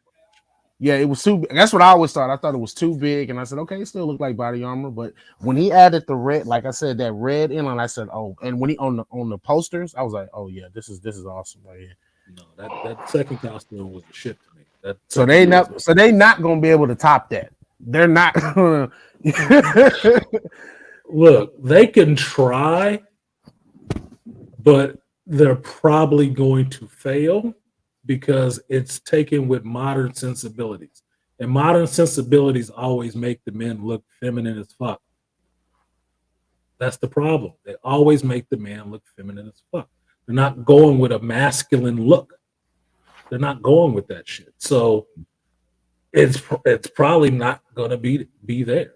It's going to be on Mashallah Ali's taste in costuming, I guess, or how he sees how to change it up. See, this is the Blade 2 costume. Look at that shit. That's pimpish, man. That is pimpish. Even Wesley ain't overly tall, I don't believe, but them pants, they flowed. He got the stakes tactical length right above the knee with the red on the inline of the coat. So you're like, oh, pimpin'. And got them good high-tech boots on. Them good, even kick you in the face, heavy sole. You know, they're like light steel toe boots. So when he yes, and then the upper piece, the vest portion got the little turning clasp, but it's like streamlined to the body, compacted, so it's not making them look overly buff and in the way. Like it's a burden to run around in this shit. No, everything was streamlined and lightweight, like Batman does. Batman lights shit up and miniaturizes it, so it's easier to move. I wonder if he did that because of when he had it on in the first movie, because I ain't gonna lie, it looked heavy in the first movie. And I wonder if he did that in the second movie so he can do those stunts and those fight scenes much more agile. I would say yes. You know Wesley, how he is with the fight scenes and stuff like that. Number 2's fight scenes were amped up more than number 1's fight scenes. So do you think he wants to be moving slow as shit? No, Wesley is pretty fast. Wesley is legit pretty fucking fast with how he moves and stuff, right? You think he want to be slowing down on camera? He just came out of doing Undisputed. He buffed up and shit too. Nah, nigga. Speaking of Wesley, now that we're on it, because I remember I was going to say this if you did stream. I was watching Zombieland 2's Double Tap, and I had never noticed it when they at the beginning of the movie when they take over, they get to the White House to decide to live in it, and Woody Harrelson writes a presidential pardon for Wesley Snipes in the movie. I said, and I thought about that. I said, oh shit, I forgot they did like 2 or 3 movies together. I was like, oh, that's pretty cool. That's his boy, yeah. Hey boys, I didn't see Zombieland 2. I'd have laughed my ass off if I saw that. Because it was when they moved in, and it was when they moved in the White House, and they started just having fun and living in the White House. And he said presidential pardon, and he put a signature for Wesley Snipes. I said, that's his boy. That is a good dig. That is a good dig right there. I got a good question for you guys, right? What up? How right now, I told you I'm trying to write a book series, and I got the idea basis around it. I'm trying to come up with like a good Are you power system. trolling or are you being serious? I'm being serious. I'm telling you the truth. Remember, I Okay. told you guys I wanted to write a book, and I Okay. want to write a book, but I want to write like a futuristic, it's like sci-fi dystopian. Mm-hmm. You know what I mean? It's going to be based off all. I got the idea. I already know the title of the book and what it's going to be based around, and the plot of the book is going to be around. It's going to be similar to like Star Wars. It's going to be the history of a character inside of the formation of an order. Okay. Well, don't spoil it because Yeah. No, like I'm just trying stealing. to come up with a. I only like stealing shit on YouTube, so I was just I gonna don't mind. say, There's keep your really best no ideas new for idea. yourself. you I better. kept the best. Like right now, the power system I got set up. You know what I'm saying? I haven't seen one, but I've mixed all the elements I've seen in other stuff together. I kind of so mixed some stuff what's the question? together. The question is like, as you write the novel, I'm wondering, should I base it off one character or a series of characters? Or a series of events that one character encounters and have like an arch nemesis? Or is there an actual story you want to tell, or is it a character that you want to follow? there's a story that I want to tell, but I don't know how to tell it without basing it around a central character. Then go there. If that's usually, I would say go towards the more challenging spot.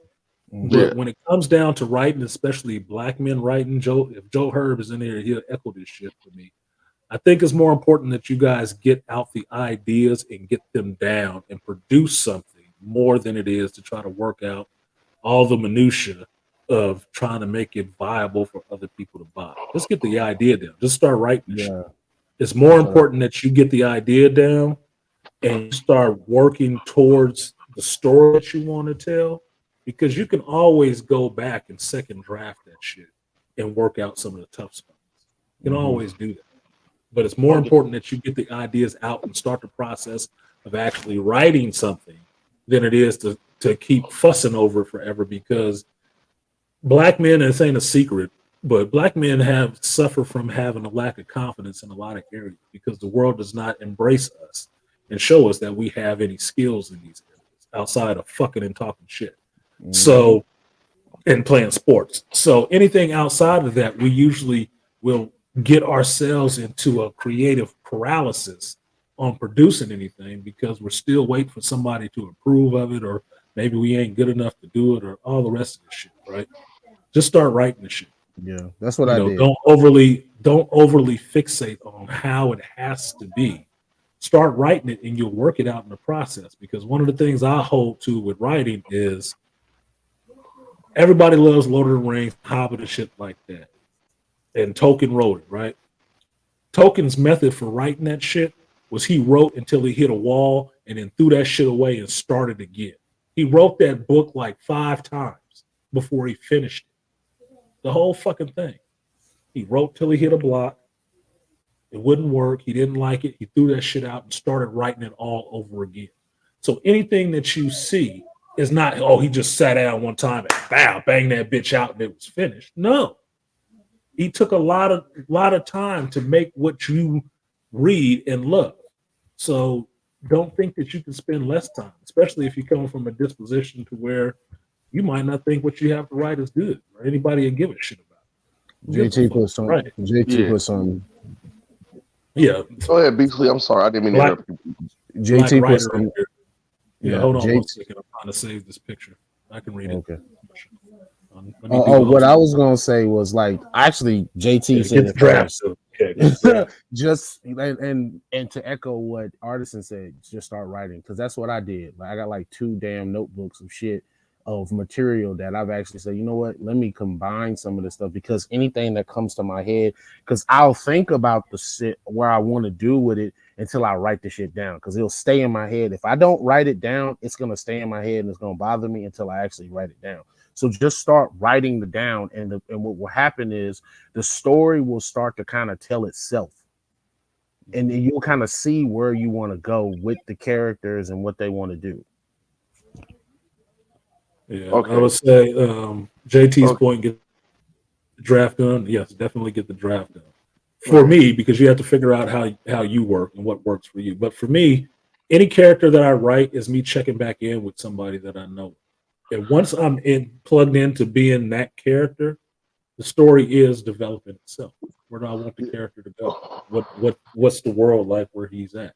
But I get into a lot of descriptive writing and stuff like that. Yeah. See, one So thing I know, I like the writing type. Like how I like to write the character is I mhm, like how Berserker did it. How Nuts was never the main character.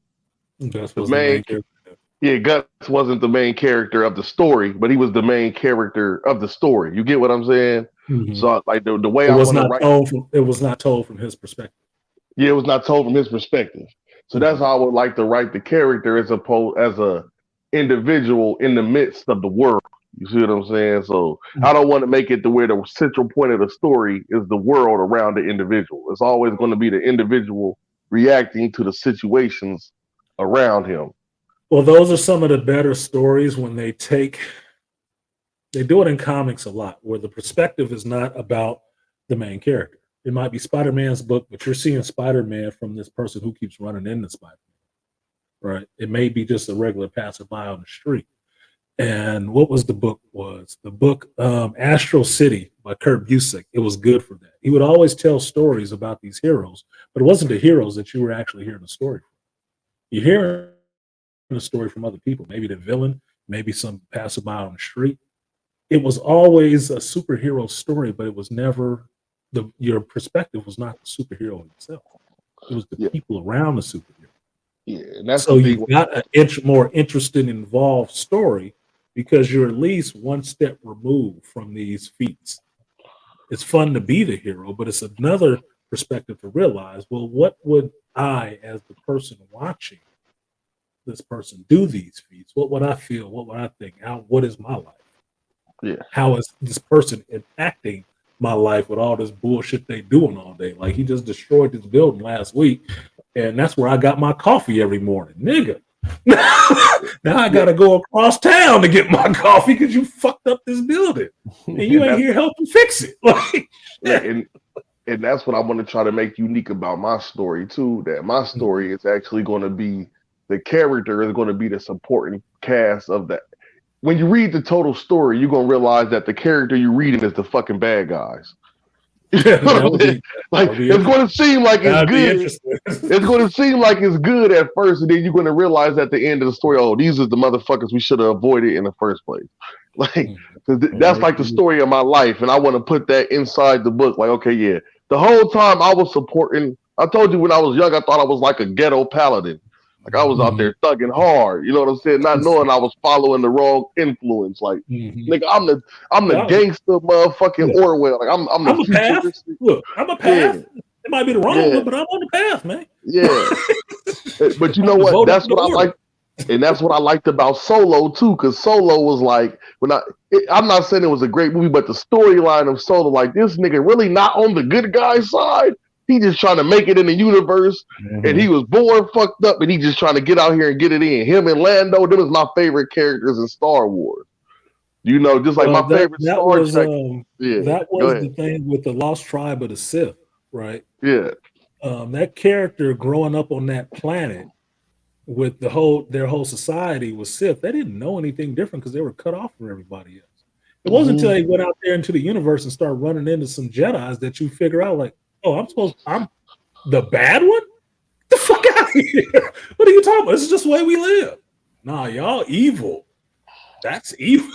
You know, if you pulled away from it, you don't know that shit. You don't know it. It's just the way you grew up until you start interacting with other people and shit and understanding, like, oh, we don't have to kill each other for supremacy?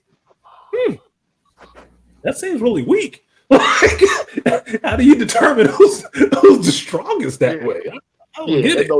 And then even in the title of my book, though, even in the title, I don't want it to be a book. I want it to be a universe and a series. So in the title of the series that I'm beginning, you're going to believe in the beginning with the first book that this is a good thing that's happening in the book. And then like by the third or fourth or fifth, I haven't decided if it's going to be 3 or 5 books yet.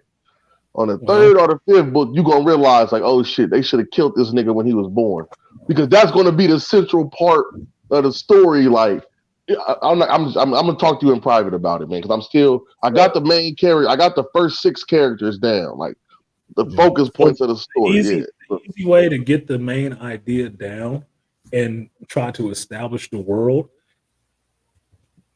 For any goal, you set smaller bites, right? You set waypoints to making a bigger goal. If the bigger goal is a novel, start with the short stories of it. Start with the short stories, because that way you can establish the world in a small span and get it done, right? So if you think in a short story format, I'm not sure what the length of. I'm not a writing scholar student or whatever. Joe is in here; he got a degree in this shit, so he can tell you. But a short story format is only so many pages or so many words. And in that, it confines you to just getting out the main stuff without elaborating. Now, one of the things my favorite author, Octavia Butler, did, she wrote a lot of short stories. And any one of those short stories, she could expand into novels. She just expanded the story out, delved into the rest of the world, right? So then you can get up to your 300 pages or something like that. But if you start with the short story first, the short story format first, you get the main point and all the rest of that stuff out. You get to have a story in this world that can, like you was on the street, so you understand, it gives somebody a sample. They get a little taste. They get a little taste. Yeah. And maybe they come back to you for the next bump. You know, like, damn, that was good. You ever think about expanding that out? Yeah, Maybe. and that's how I'm gonna structure the. I made a decision. I'm going to structure the first book in the introduction of the characters and the world they exist in, so you understand what you're dealing with. And the second book is going to be about the conflict between the characters that you're dealing with, or the plot twist and the intermingling of the characters more. So you're going to get the introduction of the characters, what they're about, how the world operates, and all of that stuff in the first book. And I think it's going to be between 500 and 800 pages. So I'm just trying to get it down, you know. So break it. If that's what you want as the first novel, then break that down into smaller pieces, so you can actually get some of the stuff done in it, and then go back later when you can have the bigger story to tell all the rest of that back stuff. Because what usually happens with Black folks, especially Black men, on taking on a goal, they want to do it all really quickly, all at once, because they're not thinking they have time to do the rest of it. But if you look at other people who are successful at doing this shit, they're not successful at doing it because they took it all on as one big boulder all at once. They took little bites, just like eating a meal, nigga. You don't pick up the plate and just throw it all in your fucking face. No, you pick up your utensils and start, taking little bites of that shit as you go.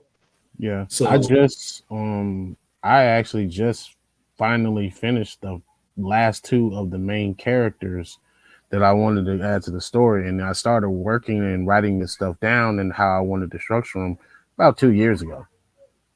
Because I just been dipping in and out of it, writing here and there, like, okay, what do I want to do with this? Because the way I'm researching the characters, I'm adding a lot of elements from different things with the characters, as far as names and the power sets and the different abilities and what I want to do, to where it speaks to you not just on one level. You can see it on an emotional level, on a spiritual level. JT, if you can, why don't you come up, JT? Because you actually do this shit. Yeah, I need some help. You probably the right now. Best person to fucking talk to. You actually do this shit and produce your own fucking books, stories. You write them, so it's not like you just sitting there, tracing the pictures. You actually write the shit. So why don't you come up? There's a link right there if you can. And I don't want nobody, and I don't want you to say too much, and I don't want to say too much because I don't want none of these untalented, unoriginal woke motherfuckers to come through and be pillaging shit. Because that's what they like to do. They like to hide out in the shadows and will vulture your shit. Like, stop picking at my ear. That's all I can get. I will fly away and find somebody else talented to do this for myself. Nah, most definitely. I just, like, right now, the book that I'm reading is how to structure a novel. Like I read a couple books on it over the last couple of years. I've been trying to put it together since like when I first started driving trucks in 2019. So I kind of been coming up with concepts and stuff since then. And now I'm ready to finally put it on paper. So this year I'm gonna try to get everything written one time, like you said, this year. I don't know if I'm gonna get it done and published and stuff, but I'm gonna get it written this year. Okay. So, Well, I can say this: a good just for anybody else that's listening, a good training ground for this kind of ideas of crafting these ideas in a small span of time and getting something done is playing D&D. Believe it or not, playing D&D and role-playing games is a good way for you to learn how to develop a character quickly in a short amount of time, develop the character's backstory and stuff like that, and move on with the fucking story. Because from then on, when you're playing D&D, you are playing that character. You are developing that character as you play. You're developing his story because you already gave him a little bit of history. You didn't spend forever on it because you want to get to playing the goddamn game. But all of that goes into that development. You generate those ideas and whatnot, and then you start running with what you got. My character I told you guys about, Falk Winterson, I created that character playing fucking Pathfinder for a Strahd campaign. I used that character in my buddy Joe's his 5th edition campaign. I will write a character using that character because I like his fucking setup. And yeah, he kind of based on Blade, but he's in a world that doesn't exist. But it's a fun character. It's a fun character. So I can always go back in my mind. I can always go back and slip on that character and start writing stories for him in the world that he's in. Always. Because I spent that time developing that character, and he exists, as far as I'm concerned. He did. What up, BMT? You made it back?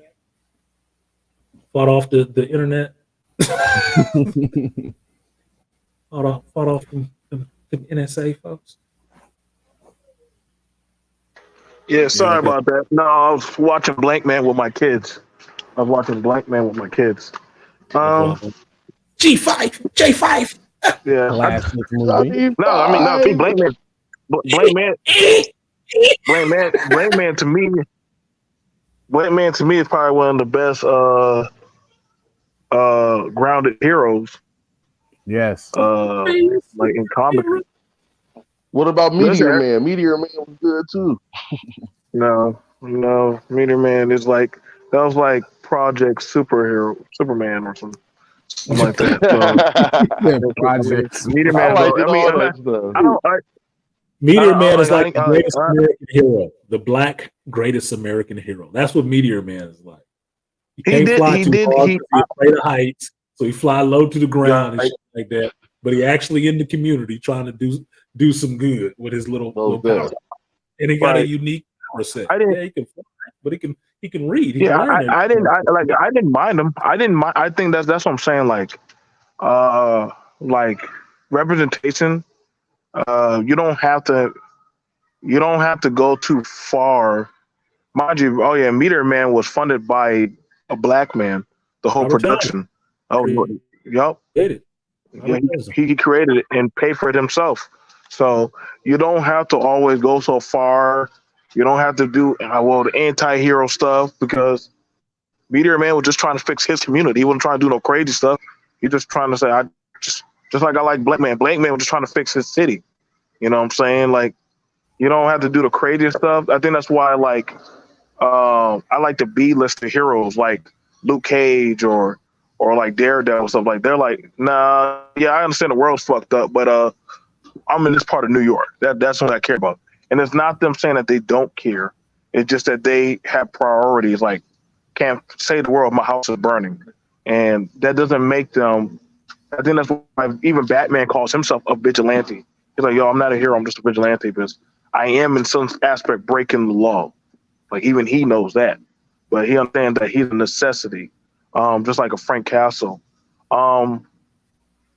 You can't really. I think some people, and this is the thing about it, there is always going to be some type of. But people say the word woke is bad, but your story is going to have some type of pivotal meaning to it to where you're trying to awaken the character's consciousness towards that of a like when I watch Dark Crystal or when I watch the Neverending Story. Those are stories telling boys and girls to dream and to go out there and explore. And you can find the whole stuff. Like that doesn't mean, and that's why I said that's why I don't like it now. Like what was back then of having certain messages. You know, like certain movies back in the day, they had messages behind them. That didn't mean that they were bad. That didn't mean that we woking y'all to brother fixing the community and talking about inner city crime. Whoa, this is too woke agenda. No, it's just he put a factual plot into that story. Like it didn't make it bad. Well, that's what I mean by today's PC language, taking words and flipping the meaning of it where it doesn't mean what it actually means. Woke never meant that it was something detestable, just like a social justice warrior wasn't something that was detestable beforehand, before Martin Luther King, who was fighting for social justice, and before these people jumping up talking about they woke, that you need to have women and everything. Before that, it actually meant something to conscious people. It meant to understand what the world was, what your role in the world was, what it meant to stand up for your people. It meant something. Now it don't mean shit. They've taken that and bastardized the meaning of that phrase and turned it into something that people turn their nose up at, which is a fucking travesty because it shits on everything that came before it. Right. Yep. But I got into an argument with a guy about that. I'm like, well, I hate woke comics, and I'm like, but you're wearing a Static Shock shirt, so take that shit off. What are you talking about? Like, no, Static Shock. Do you not understand? Like Static Shock, that was a kid in the inner city dealing with inner city crimes and gangs and talking about corruption all the way straight down. Like, dude, you're literally wearing one of the most wokest characters in WB. Like, I mean, by Icon Comics and stuff. Like, you can't have like you understand like well, I like Luke Cage. Well, shit, I'm glad you brought up Luke Cage. That was during Prohibition. So, what are you saying? Like, a lot of your comic guys, y'all don't know. Like, read up on them. Read up their meanings of what they were doing. You know what I'm saying? And that's what I said. Like, a lot of stuff gets bastardized. Yeah, and it gets torn up. You know what I'm saying? Like, it's okay. It's okay, like, you know, to have something. This is why everybody says Superman is boring. But I'm like, how is he boring? Or like, he's not a boring character at all. Or Batman, that's white privilege. And I'm like, okay. Like, I really need y'all to actually read the depth of these type of people. You know, right. Like, you know what I'm saying? Like, you read the depth of these people. If that's the case, go grab Hawkeye. I mean, Hawkman. That motherfucker's a whole billionaire himself. Go grab Green Arrow. Yeah. Out and see, and what they don't even understand is like what your friend say he had the Static Shock is those stories had that messaging in it, but they also told a damn good story. So that you can digest the message a little bit better than what it is today, whereas they just hit you on the fucking head with it, and if you don't like it, you're somehow a piece of shit. And it's like, no, you're not telling a good story. You're just giving me all message, no story. Well, that's the thing, is that they want to complain about that you don't like it because in some ways you are discriminating against them. No, it's just not good. We want to like this shit. We really do. We really want to like it, but you're not giving us anything worth liking. I mean, what the fuck? It's no different. It's no different than the phenomenon of American Idol why they show the casting specials. The reason why they show the casting specials on American Idol, so you can see how bad all the people were that showed up and how delusional they were, that even though these people have been in the record industry forever, made other people stars, the show been going on for a while, they will still show up, sing terribly, and tell them they don't know what the fuck they talking about when they say, no, you're not going to LA. You know, you can't stop my dream. You don't understand. Like, no, the whole room understands. You can't fucking sing. You cannot fucking sing. And if somebody has to be there to tell you that shit, then I guess we the ones. But no, you can't fucking sing. But they don't want to hear that shit. Now you can't get in the way of my dreams. Look, some dreams you wake up from. You know, I always thought I was going to be 6 foot tall. I wasn't. I wanted to be an astronaut, but I didn't go into the Air Force. So there's certain things that you have to give up on and understand that it's just not actually going be likely, especially if you ain't gonna put in the work for it. Vocal lessons is a thing. It's one of those things. This fuck you. Why does it? These motherfuckers always want to come up here showing me some fucking food when I'm hungry. This Is that You know wings? the thing about this nigga got a whole grill set up. Is that honey? Is that honey? Is that honey barbecue? We got some honey glaze. We got some honey glaze, and we're going to be doing. I knew it. Nigga, look, I can see it on the honey, screen. It looked like some honey glaze. Fuck you. We're going to do some honey glaze, and also I'm going to start trying out some Jack Daniel's marinated wings. Oh my god! I know your passion is grilling, artisan. I know that's one of your passions is grilling. I encourage every guy. Listen, that is to me. You can never go wrong learning how to grill. I literally just taught. My wife's friend. He said I never grilled before. Nobody ever taught me. And I said, well, guess what? You're going to learn how to today. And he said, well, I can't afford one. Until I had my family, until I was married, and I bought a grill, and that was the most fun I was having. I love going out there grilling in the backyard. I love doing that shit. That was so much fun. You can never go wrong. You don't have to buy a big one. Mm-hmm. Yeah. Yep. I showed the next door neighbor. I showed her how to grill. Yep. I've been teaching people how to grill food, so that way you can never go wrong with that.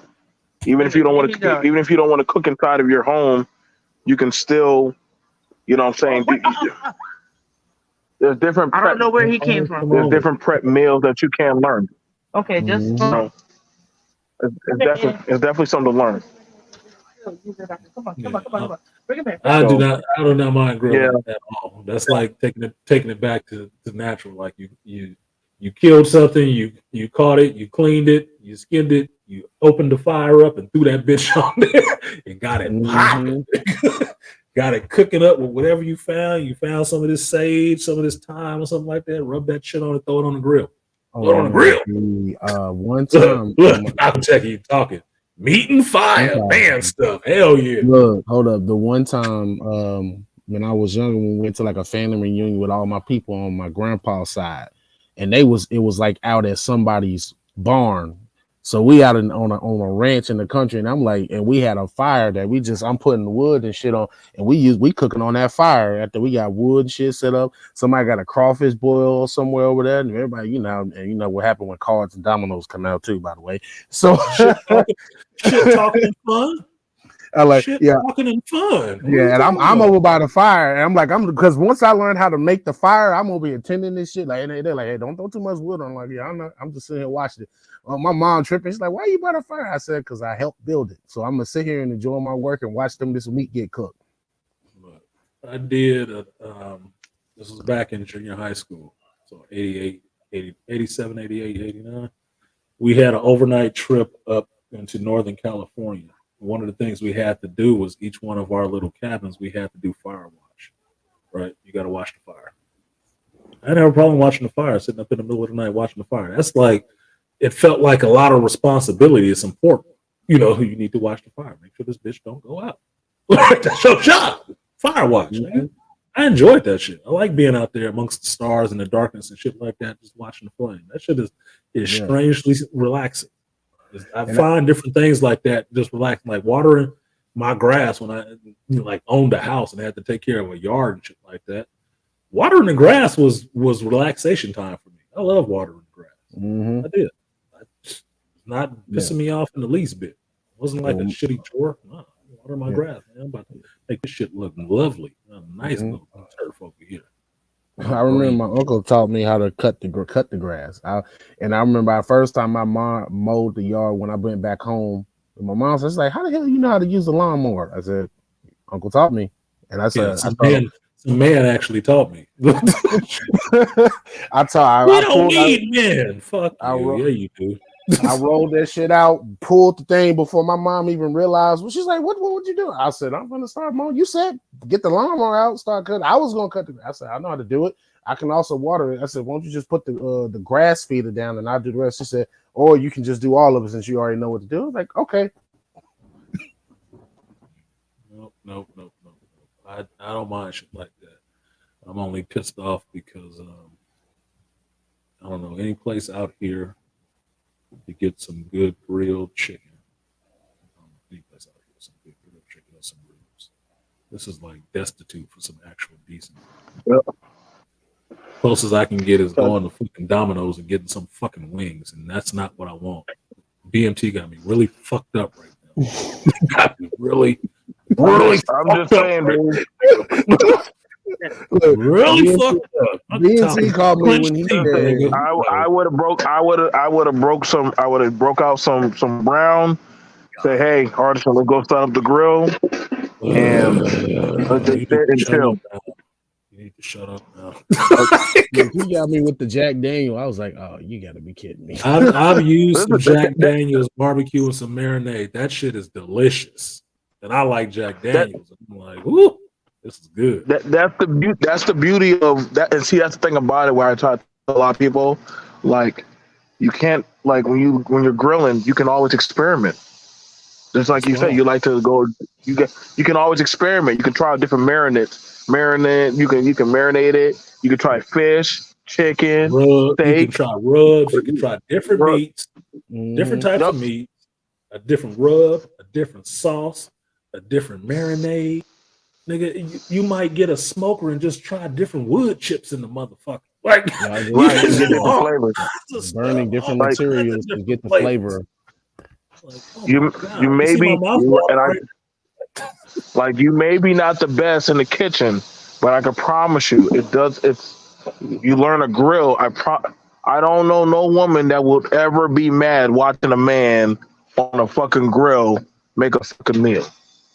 I don't know no woman. If anything, that literally is like a spade right there by itself, and literally, just do it for yourself. Behind the back chest rub. You need anything, baby? You want me to get you a drink or something? Yeah. Yep. Bring me a beer while I'm on this grill, damn it. Yeah. Bring me a beer while I'm on this grill. Make me one of the weak motherfuckers to make the motherfuckers. Oh no, I'm gonna hook you up. Yes, hook me up. I like that kind of sweet talk. I'm gonna need something more than a beer. I'm gonna need a whiskey sour, sweetie. Whiskey sour with the orange in there on top. Get that Lynchburg. Get one of them Lynchburg. Whiskey sour with that little triple sec in that bitch. But anyway, y'all, I'm gonna close this out now. The BMT got me fucking hungry. My bad, guys. My bad. Also, they just now drunk. You knew what the fuck you was doing. You didn't see Toya in here on Malika, so you just decided to take up the mantle, right? Show the whole grill and everything. He did that shit on purpose, dude. Like Sierra running out there with the dress on, like, oh, did I look hot? Is my ass out? Crazy? Oh my God. You know what's crazy? That would be the way how to throw Artisan off. That would be. There's two things I think I know to throw Artisan off. Goddamn, having a bunch of sports cars out there to check out the engine, or you put a grill out there. And you'll choose. Damn, I'm not gonna chase that sports car. But your grill, I'm gonna check out the grill. And a hot chick, that's it. He's a superhero. He goes to that grill. Right, what kind of meeting you throwing him? His arch enemy is gonna be a motherfucking villain that grill shit. Yeah, no shit. Grill, like, goddamn, I'm gonna get caught, y'all. I'm gonna get caught. It's my villain. It's my arch nemesis. Good food and a hot chick. The grill master. Artisan. Try these steaks. Medium rare. And she's nice. Oh shit. They gonna get me down. It's my weakness. And I put out an announcement. I made a new character on the division. I'm at level 16. So I'm starting the whole journey from scratch, getting my ass kicked on the goddamn streets by them damn Sons of Liberty. I'm out there. I'm out there with my shield, trying to deliver justice. Class still getting some decent 345 armors and weapons. So when I get back I gotta catch up with you now. You behind. I was trying to catch up with you. You went back. You unlapped me and started at the beginning again. Like, goddamn. But you know, I gotta keep that in mind. I know which character you playing, so I ain't running into shit and getting you fucking murdered. No. But you know, here's the thing about it, because my friend who just started playing it also was like, "Oh man, like you're gonna suck." But it's crazy because they're dying and I'm not, and I'm like, they're like, well, I have a shield and I have a drone, and they're like, well, why aren't you dying? I'm like, because though that you're high ranked in me doesn't take away from my experience. Exactly. Experience is still going to be experience. Yeah, my experience did not reset with this character. Right. My experience is mine to own forever. That's why experience is more valuable than a books of information that you never fucking read. Like, my experience doesn't go down. It never goes back to zero. Mm-hmm. Yeah, but I could definitely tell. Like I said, that's the first thing I said to Artisan when I first played with him when I came back, and I'm like, Artisan, holy shit, your experience just jumped up. Like you were running around with a shotgun, catching people with those slugs, and I'm like, you must have seen some shit out there. And he be moving smooth too. That's the first time on that game, but I played some shit. I'm just figuring out how this game plays. That's just all it is. I'm figuring out. But I like it that we don't have to talk anymore. We don't even talk anymore when we're in combat. We really not too much. You already know what's going on. That's running with good partner. That's running with a good partner. Because I told you my peeves, nigga, do not bunch up behind the same protection. Don't draw all the fire to the same spot. Spread the fuck out. I usually always go left. I usually always roll left. And I go the other direction. Right. Whoever's in the front is pretty much determining which way I'm gonna roll. So if you run through the door first, and you roll right, rolling left. If you roll left, rolling right. So we're gonna split up they fire. But I'm not gonna jump behind the same barricade as you and hide behind. Nigga, I'm not trying to hide behind you. I'm not trying to get both of us killed because now they can all focus in one spot. I'm trying to divide their attention so we can divide and conquer. If they looking this way and that way, I'm shooting them here. If they looking your way more than they looking my way, I got them. They're getting got. And BMT, you see me, y'all screams up, you'll see me. I'll be being ran behind the motherfuckers, flank them completely, engage them in the back. Wow! You clear on this side. That's what you're supposed to do. Yep. That's what you're supposed to do. You don't sit pinned down behind the same obstacle. No, you get killed quickly. The most you'll hear if you ever play with us is us ask about what's your loadout, and your loadout will tell us how we will react with you. It's like, BT, what you got? Okay, I got this and that. All right, let me go switch some stuff out. I need something else. It's just team building. Like, dude, if all you got is close in weapons, and you better at running in close, then I need to have the range weapons. That's not a problem. Let me switch this shit up a little bit. It'll give you some cover. That's it. Just make your squad work right. That's it. That's all it is. Usually what we talk about is where the fucking villains, where they at. We got one over here. We got a dog over here. Okay, I'm coming, nigga. I'm down, man. I'm down. We gotta get that control. We gotta get that control point back. Yeah. We gotta get that control point back. All right, bro. Did you run down that alley? Yeah, there's a few people down this alley with us right now. All right, we gotta get out of here. Because BMT, no, I'll be warping in and just splattering fools and then warping back out to the next spot. I will hit and run like nobody's business. That's why I call you Sarge, man. That's why I just call you Sarge, man. Like Superman, saving motherfuckers, and then peace out. I'm on to the next mission. That's how the Bat family is trained, man. The Bat family, they don't sit there to shake hands with Gordon. Gordon be like, they're gone. Swing in, handle business, and get the fuck out. He going. That's a functional squad. Like, who caught you? I think it was one of the Bat family. I don't know. They was in there too quick. Next thing I knew, I was tied up. Did they leave a note? No. My soul face. These lumps on my head didn't come from myself. Hey, Artisan, I gotta check out, brother. All right, Beast. Appreciate you. I'm about to check out. All right. Great show as always. And any of you guys that sell seasonal grills, you can go get one for like $50. Any guy, you can get a. I mean, like I think like a grill, you can just set down on the ground, throw a little charcoal or wood chips in there. You grill. Now, any the advice I would give y'all, and I think Artisan would agree, make sure you clean out your shit. Clean out your shit when you Clean your like grill. clean it out. Clean Toss your your grill. ash.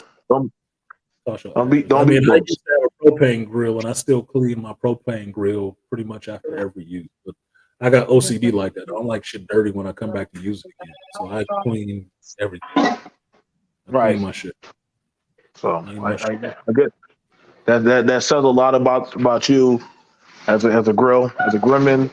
Clean your shit. If y'all want to go get one, $40 or $50, they sell them. You can start out small, work your way up, and take your time. And until you're ready to go get a bigger one, you don't have to get the bigger one. Just gotta be competent. Yeah. Practice privately so you can get to one of these holiday functions and actually surprise folks that you actually can cook some shit. You practice privately. I agree. I agree. That's where your training come in. You can burn up some shit without the family dinner being on the line. I think that's the best way I learned. Right. Mm-hmm. That's how I learned. I wanted to do something for the family, but my uncle's like, hold on, before you do that, have you cooked yourself something? I'm like, well, okay then. Try cooking yourself something that you can eat, and then come back to me. Like prepare your own meal. Marinate your own shit for a week straight. Then come back. Study and show thyself approval. So, can you cook in the cold? Can you cook in the rain? Like I've done Florida. I was cooking in hurricanes. Power went out. Guess what? I got dinner. I got that. Listen, I've only seen that shit in a movie, and the movie was 100-Foot Journey with what's her name? I'm forgetting the lady's name. The little white British actress that's in it. But the guy is from Pakistan, and he wants to be a chef, and he cooks. And they moved from Pakistan, and they were staying outside of Heathrow Airport, and he was cooking out in the rain. He was grilling and cooking lobster or some shit like that out in the fucking rain. I was like, that motherfucker dedicated. Dedicated. That's a movie. It's a movie, plain and simple. But that's if you're really dedicated to what you're doing, you're gonna put up with dealing with some shit conditions. Like I keep mentioning this book, waiting for you Negroes to actually get the book or get the audio and listen to it. But David Goggins talks about why he would run and train and stuff like that in the rain. And he's saying this to the guy, Jesse Eisler, in his book. And he's like, yeah, because everybody else who's packing it in easy and taking it easy, wondering, who's this crazy motherfucker out there running in the rain? Because he's doing the shit that most people won't. That's why he is who he is. Because he's doing the shit most people won't. So then it makes you ask the question, what is he really on? He's really on his self-improvement. He ain't worried about everybody else. He ain't worried about it being easy. The road to self-improvement is not easy. It's hard. And it's always going to be hard. So get fucking used to it. Like Faulkner says, don't pray for a lighter load, pray for a stronger back. So thank you, BMT, for coming up. Thank you. Appreciate you. I'll catch you on the division this week, so I'll be home by Monday. So hell yeah.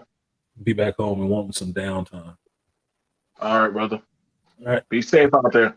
I will. Please. So thank you guys for coming through. This was an on-call stream. I actually got through a whole 5-hour stream without being interrupted. Fuck, I should have said that. I need some wood. My head ain't full of wood. That's drywall. That ain't gonna work. Fuck. Oh, there we go. Clipboard. But thank you guys for coming through. Didn't talk about The Last of Us, but I did enjoy the season finale for The Last of Us. I did. I will be looking forward to the next season. I've heard too many fucking spoilers for what else is happening in the game and where everybody else thinks the show is going to go next. It's okay. I'm not repeating shit. It's all out there. Nobody can hold their fucking water on this goddamn show. Just understand that. Nobody can hold their water on the show. So I still will be looking forward to the next season. That's why I didn't see any point in fucking talking about it, because everybody spoiled everything else is going to happen anyway. For anybody who didn't play the game, it's already spoiled. So thanks for that. That's what things being a hit is good for. Fucking spoilers, so you can't enjoy it when it happens. But appreciate all the brothers for coming up. BMT, Beastly Nerd, G Serotonin, AB Media. Appreciate y'all for coming up. I guess JT couldn't come up and get his brothers some writing advice, but that's cool. I get ninja watches. I get people lurking in the bushes. We did not make the goal today. We had 7 on the Cash App side and 1 on the Super Chat side, which means y'all stalled up a lot. But, hey, on everybody. I do appreciate everybody who did donate. Aquateki, No One, I'm Listening, D. Anderson, Beastly Nerd, 2 Tria, and Aquateki. I do appreciate you, brother, donating to the stream. This is Shop Talk Live. I do this every Sunday from 11 a.m. Pacific time until whenever I stop it. We will talk about geek news and whatever's going on, and you're more than welcome to throw something in the chat so we can chew on that and get those opinions and ideas flowing on that as well. There isn't a Sunday show coming on, I don't think. So this Sunday will just be whatever I'm binging on, whatever I'm trying to watch. I'll figure out how to get this Hulu to work correctly on this Fire Stick again. Then I'll be watching The Town tonight. Maybe I'll stream that. Or just sit here and try to get out these two other fucking shit videos on the Bad Batch. I will look forward to Mandalorian come Tuesday. Oh, we got a special guest popping in late. Doctor, you late? Hey man, you got a few minutes for me? Yeah, I got a few minutes. Hold on, let me sit on my tripod. Hold on. I like that you put Dr. Goodbar in there. That's my alias. Hey man, yeah, as soon as I saw that, I said I gotta let him up. What's going on? Hey, I'm on work travel. I flew into Fort Myers. You were on. We just went to dinner. Came back. You still on? So I said, let me just jump up here right quick. Hey, I saw Shazam last night. Did you? I didn't see Shazam yet. You didn't see it? I didn't see it yet. Are you on gonna call go this weekend? Yeah, I'm probably going to go Monday to go see it because I'm on call this weekend. I didn't want to get called out of the movie theater. Okay, all right. Well, I won't say much about it though. Yeah, we can do a other than it's a shame they're not continuing with this group. Really? Well, I mean, James Gunn, they're going to blow the whole thing up, right? And start it over. I know that, but I'm saying really to the fact that you're saying it's a shame that they're not continuing with this. Well, I'll tell you. I will say this, Artisan. This is like a half spoiler, but they I don't know if they've been doing this, but they for this one they adopted the 2 Easter egg rule at the end, or the 2 Easter egg model. So they gave us 2 Easter eggs at the. Some folks got up and left the theater. Marvel model, right? The mid. Yeah. So only like 2 of us hung around at the end, and I'll just say that one of the Easter eggs was really intriguing because Shazam has his own set of villains, right? Dr. Savannah. Mm-hmm. And there's other one. Well, Black Adam was one before the New 52. You told me about the New 52, but classically that was one of his villains. And there was another villain that was his, and they showed that villain in that Easter egg. So it's just a shame that they're gonna stop this whole thing to reboot it again. Look, I was talking about this week because one of the guys I works with who works for the HVAC company, he's a movie geek. Mm-hmm. We talk and he asked me about shit. I was telling him, look, DC kind of shot themselves in the foot with that shit. Warner Brothers shot themselves in the foot. They let some of this stuff go too long without taking it to where it should be. Hopefully James Gunn speeds that process up where you don't have to wait fucking 5-10 years for a movie in between a movie. Okay. So they're in a prime position where they can do this Flash movie and just, New 52 reboot the whole universe and start over again. I'm fine with it. The article I have to read is about James Gunn possibly wanting Jensen Ackles to be his Batman. I'm like, well, that could work. I like Jensen Ackles. I do like Jensen Ackles. He could probably pull off a Batman. He's young enough. I mean, he just did Soldier Boy, and Soldier Boy was awesome in The Boys. So I'd buy him as a Batman. Why the fuck not? I watched George Clooney as Batman and Val Kilmer. Whatever. Like, throw somebody in a suit. But other than that, they have a golden opportunity where they can start over with James Gunn, starting fresh and set them up on some new footing, right? I like the Snyderverse stuff. I wanted it to continue.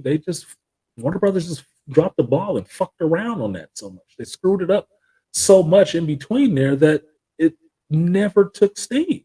It never got to where it could get to. So I'm fine with them board wiping and starting it over. Use the Flash movie as a reboot, rebirth the whole fucking DC EU, and it is what it is after that. I don't give a shit.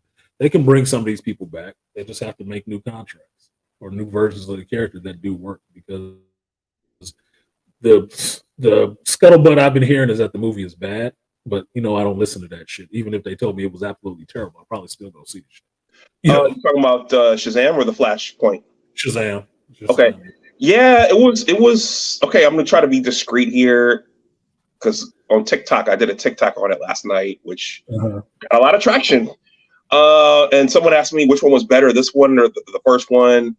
I'll just say that they go for these movies. They go for a lot of humor.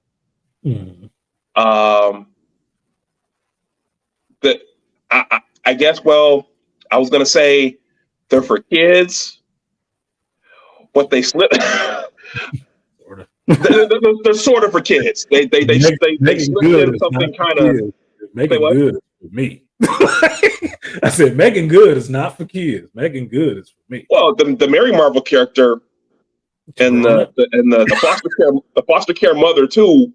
Foster care mama, like foster care mama was that? Nigga. And they say what? They said, those really ain't her kids. No. Foster care mama? Come on, man. So they really go for humor in these movies. Lots of magic. Mm-hmm. So I couldn't on TikTok I couldn't say if it was better than the first one, because to me they were kind of similar. It was just so much laughter and so much humor and magic going on that. Well, that's what I expect from a Shazam movie. I expect it to be funny, because he's a funny character in some sense. Okay. The way he played it in the first movie was funny. I liked the first movie. It was a nice, unexpected treat. But what I said earlier in the stream about the movie, which is people's like, oh, it's garbage, it's not really that good. And I'm like, what were you expecting? Because if you weren't expecting it to be kind of goofy, then I don't know what character you were watching or what movie franchise you were watching. But it doesn't make sense now for people, because every character is goofy now. Every character does silly shit. So he doesn't stand by himself cinematically anymore. He doesn't. You can name the last 3 movies. Like, how is Shazam different from Ant-Man? How is Ant-Man different than what they did to fucking Thor? I mean, they're all fucking goofy now. They're all goofy and make jokes like they're grown fucking children. Like, this is the only one where it actually makes some kind of sense. Ant-Man is supposed to be kind of goofy. Shazam is supposed to be a kid in a man's body, so it should be. That's true. So I don't know. I'm not judging it on that. I'll still go see it because I wanted to see it, because I liked the first movie and I want to see this character again. But yeah, I'm aware of people talking about it suck. But when does that ever stop me from going to see a movie? I wouldn't say that it sucked. I just it was just a lot going on, and you know what I'm thinking about? I remember we were younger, my brother, I guess this was after the Crisis of Infinite Earths, they rebooted it. And that was illustrated by Tom Mandrake, and it was serious. Mm-hmm. It was serious. Black Adam was his villain. and it was serious. And so I think, I mean, your knowledge of comic books is more vast than mine, Artisan. So I remember that. I remember that serious iteration of the character. Yeah, I don't remember that. And Ron, I'm reading that then. I wasn't reading it. Okay. No, they went a little bit more serious in recent comics. Mm-hmm. In this whole Rebirth era, they went a little bit more serious in trying to fill out and flush out that magical world a bit more and make it a legit part of the DC universe. But I wasn't reading a lot of it. I was just checking in here and there on it. So I'm sure he has other villain characters. Every hero has a rogues gallery. It's just cinematically if they get to it. If they rush to the one villain that everybody wants to see, or do they build it up like a video game? Like you got to fight these lower bosses before you get to the main boss. They don't seem to be doing that now. They're so worried about you guys' attention span. They just rush and throw everything on the table right up front, and it's unsatisfying because it wasn't earned. It wasn't even earned. Like nobody gives a shit about shit. I said this in the beginning. I was worried about the movie because they had Shazam fighting two old women. So apparently we going in for elder abuse on this one. Or I'm gonna watch this young dude get his ass kicked by two old women. You know what? I was surprised about, but maybe I'll just say I was surprised about that too. They did. I mean, this is not a spoiler because you've seen footage of it, but I was surprised they showed him fighting and like, I mean, literally fighting an older woman. Elder abuse. Like we in for elder abuse now, huh? Okay, well, it is what it is. I'm just showing up to the movie. I didn't make it, so I'm waiting to see that because look, Helen Mirren was Morgana Le Fay in Excalibur, so I can deal with her throwing magic. Lucy Liu, like I said, I've known Lucy Liu since fucking Ally McBeal. I'm not worried about Lucy. I mean, she was Sever, wasn't she? X versus Sever, where she was an assassin fighting Antonio Banderas. I'm fine with Lucy Liu. I just didn't think they needed to be in this fucking movie, but whatever the fuck. Look, they don't ask me to make it; they just ask me to watch it. So I'm gonna go give them my little 20 bits and watch the movie because I wanted to, and I'll review it and see what I thought about it. But as far as everybody else's critiques of it, that's their critique. I saw you put up I think you did a stream yesterday on your media channel. I thought it was about Shazam, so I immediately put it on watch later. I'm not watching anybody's stuff until I see the movie and do it. I keep my slate pure so I can get my own when I go. I just did a little short, a 1 minute short. There wasn't much I could say. I just kind of gave some general. There was a lot of magic. There was a lot of laughter. There was. Well, that's and unfortunately, right? That's not a spoiler. It's like it's just he's a magical character. Yeah, and unfortunately, they're not continuing. And there was a. I mean, I'm sure you've seen it. There's a cameo by somebody. Yeah, and then I just remarked it's unfortunate they're not going commercial I wasn't even looking for, and I'm like, what the fuck? Wonder Woman's in this shit? Why are you putting this in the commercial? The movie is not even out. Like, right? God, like I don't know. Look, somebody need to get a hold of the advertising people. Like you ruined it. You wouldn't have put Wonder Woman in the commercial. You don't put Wonder Woman in the commercial. You do that second week. Do that the next week. After the movie has come out, it's done its initial weekend. Then Monday or Tuesday, you can drop that trailer with Wonder Woman in it. I didn't need to know Wonder Woman was in the shit. I haven't seen the movie yet. I saw that shit like Thursday. I'm like, oh well, now I know Wonder Woman's. So that's disappointing that they wrote some crossover in, and now, it's just gonna go away. That's disappointing. Yeah, poof. It's all gone. It is what we call in the what is it? Field artillery. It's called an explosion. It's gone. It's gone. So much for that. Don't worry about it. We're rewriting, remodeling at that moment. Doc came in. Don't get in. Yeah, Doc came in. Look at no one. Everybody's surprised. Oh, Doc showed up. Yeah. Dr. Anwar got a standing invitation to my channel. A lot of people I know actually do. They just don't show up. Okay. Yeah. Yeah. This was a free Sunday, and you guys were still going. So I said, you know what? Let me hop on here real quick. I know you're trying to shut down, so I'll hop off. Yeah, no worries.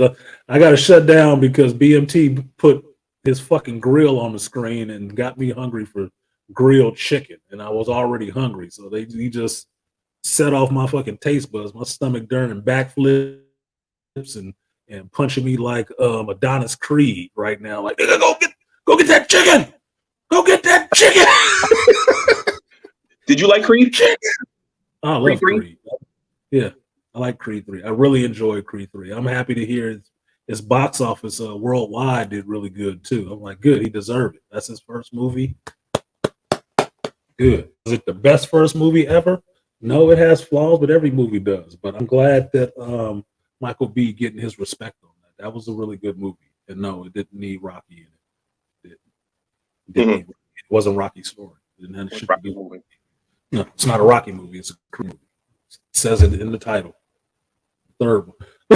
It's a spinoff, right? So I'm fine with that. I have one person still waiting for my Creed review, and I haven't been able to do that review yet.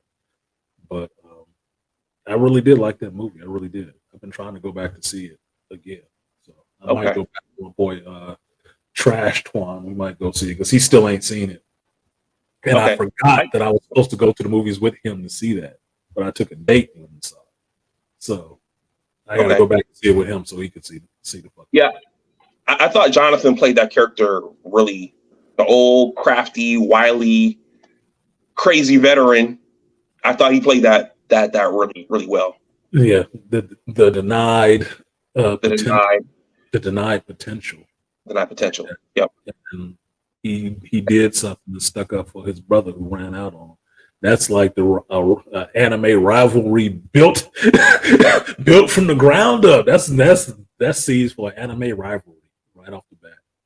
So I like that whole story of the two of them playing off each other, and I even liked it at the end where they actually had a moment to sit down with each other and talk and admit that they actually had love for each other. They respected each other, but they had to go through this part. Certain times in life, you have to go through certain parts to get to the other parts. If you are intelligent enough, you realize it for what it is. It's like going through a breakup. You got to go through the breakup and the fight and the fuck yous and all the rest of that shit to get back to the part where, we were actually pretty cool. That situation you did was really fucked up and I handled it really badly. But we good now. You got my number. You want to talk? We can talk. But it's no hard feelings because we ain't got through all that other part that we needed to get through. That's part of the normal process of moving on. And fuck, Dane just wanted his chance to shine. He got it. He was champion. He proved he could be champion. Even at an older age, he proved he can be champion. And he fought his homeboy and got to take out the fucking that rage from nigga, you left me. You left me hanging. I did this for you and you left me. He got to get that shit out. Sometimes you got to fight it out. So he got it out of the system. He good. He can come back next movie like Apollo Creed did with Rocky and be friends. And train him. And train him. Be his sparring partner in there, giving him that work. Be like Goku and Vegeta going at it like, yeah, I won't hold back on you, Kakarot. Yeah, don't. Please don't. You go make sure he stay on that edge. Make sure he keep his lead. You ain't gonna make sure he ain't gonna get soft. That's for damn sure. Dana beat his ass in there. Appreciate you, Aaron Peterson. He said for the geek tags. Appreciate that. I will give you that 3B suit. He did give it on the paper on the snap super chat side too. Appreciate that, Aaron.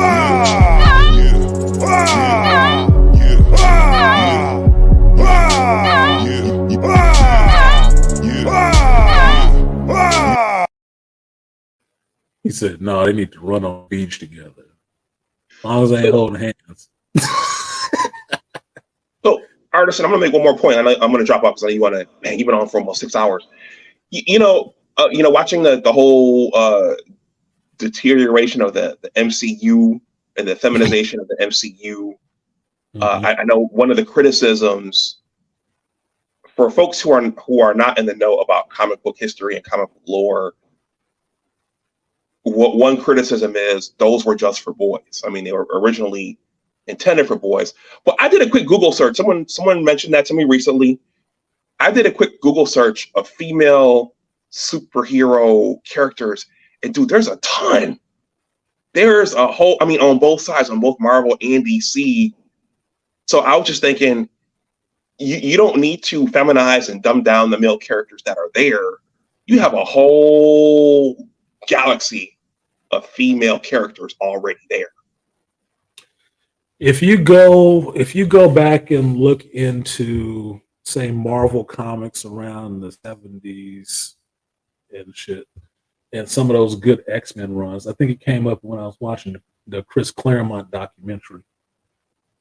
A lot of the people in this really good time of writing these stories and having these strong women characters and all that shit, there's a lot of women in the offices. There's a lot of creative directors and stuff like that that were females. But they didn't dumb down the heroes. They didn't try to make the male characters shittier. They informed opinions on the female characters to make them more pronounced in their personalities and stuff. That's why, what is it? The original Psylocke didn't work, but when she got merged with Quanon, she was a bit better. Or not, Betsy Braddock, excuse me. Betsy Braddock kind of sucked ass. But when she got turned into Psylocke, she was a lot better character. There was a lot more input with females. You can make a good female character without dumbing down the males or making them weak or all the rest of that shit. You just have to have somebody who's in touch with their fucking femininity. That's it. Women advocating their feminine throne and trying to jump up on the masculine throne with you is what the problem is in that shit. They only understand that they have to take you down to be able to sit there. Only one person can sit in that seat. And they're trying to kick you out of it or shame you out of it so they can sit there. I mean, you don't have to look any further than this week's episode or last week's episode of Mandalorian with the chick Kate O'Brien. Her whole look is a dude. But she a woman is the motherfucker. But she's a lesbian, but she ain't playing the femme role in the lesbian. She's trying to play the man role with a chick. That's all that shit is. It's play acting. That ruins characters because you don't understand your part of the equation to bring into it. You can't fight for the same seat. I don't want to sit in a woman's seat. I don't want to be the feminine dude. I don't like characters that have to be that all of a sudden. No, it's garbage. It doesn't work. It doesn't sell. And it's losing money left, right, and center in every company that tries it. But they keep doing it.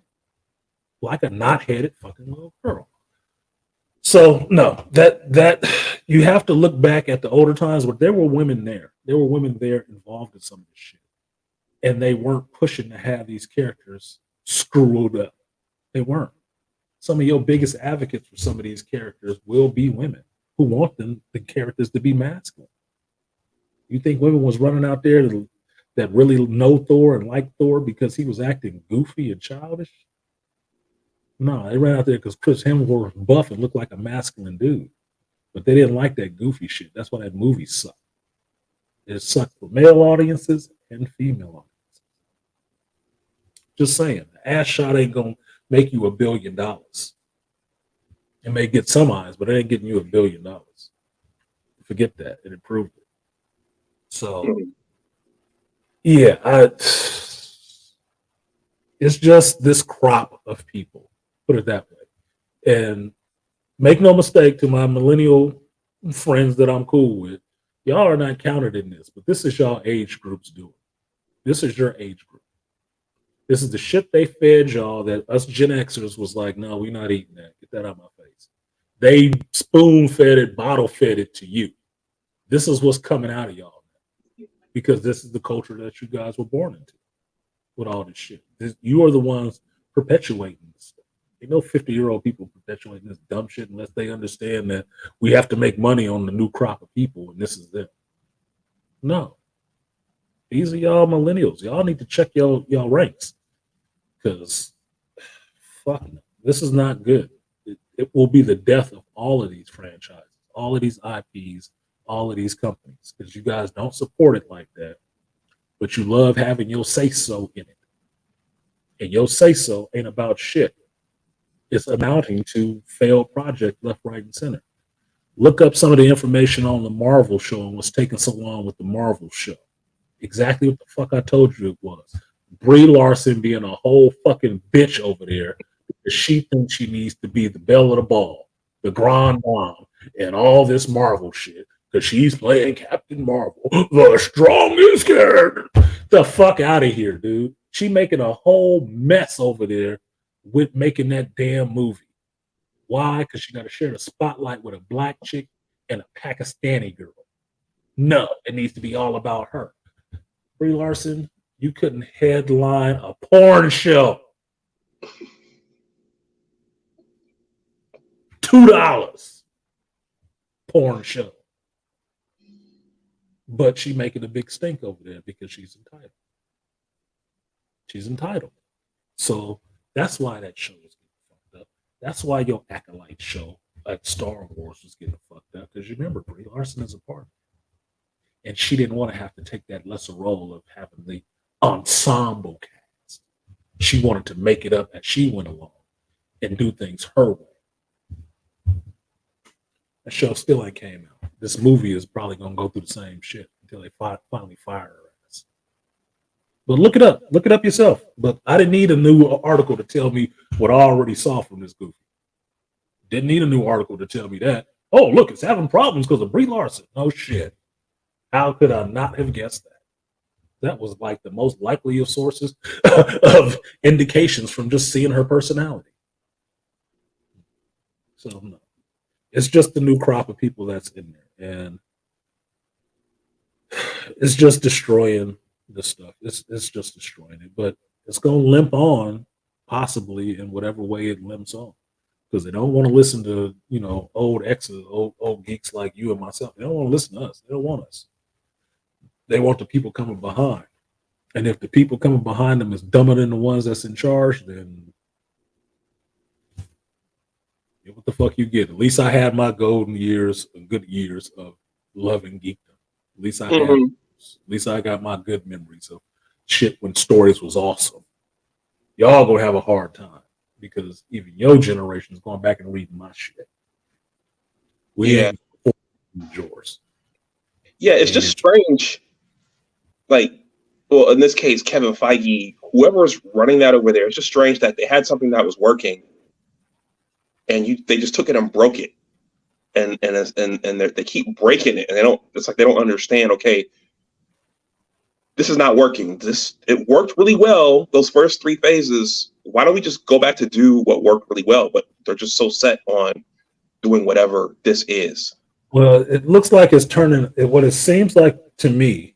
It's seeming like is that having all the power centralized in one place, you get to see the downside of that, which is something I did, kind of cringe about when Kevin Feige was given all continuity power and stuff like that over the movies and comics and all the rest of that, right? And that was about 2 years ago, right? I thought it could be good because it fast tracks a lot of stuff through the comic books to the movies, right?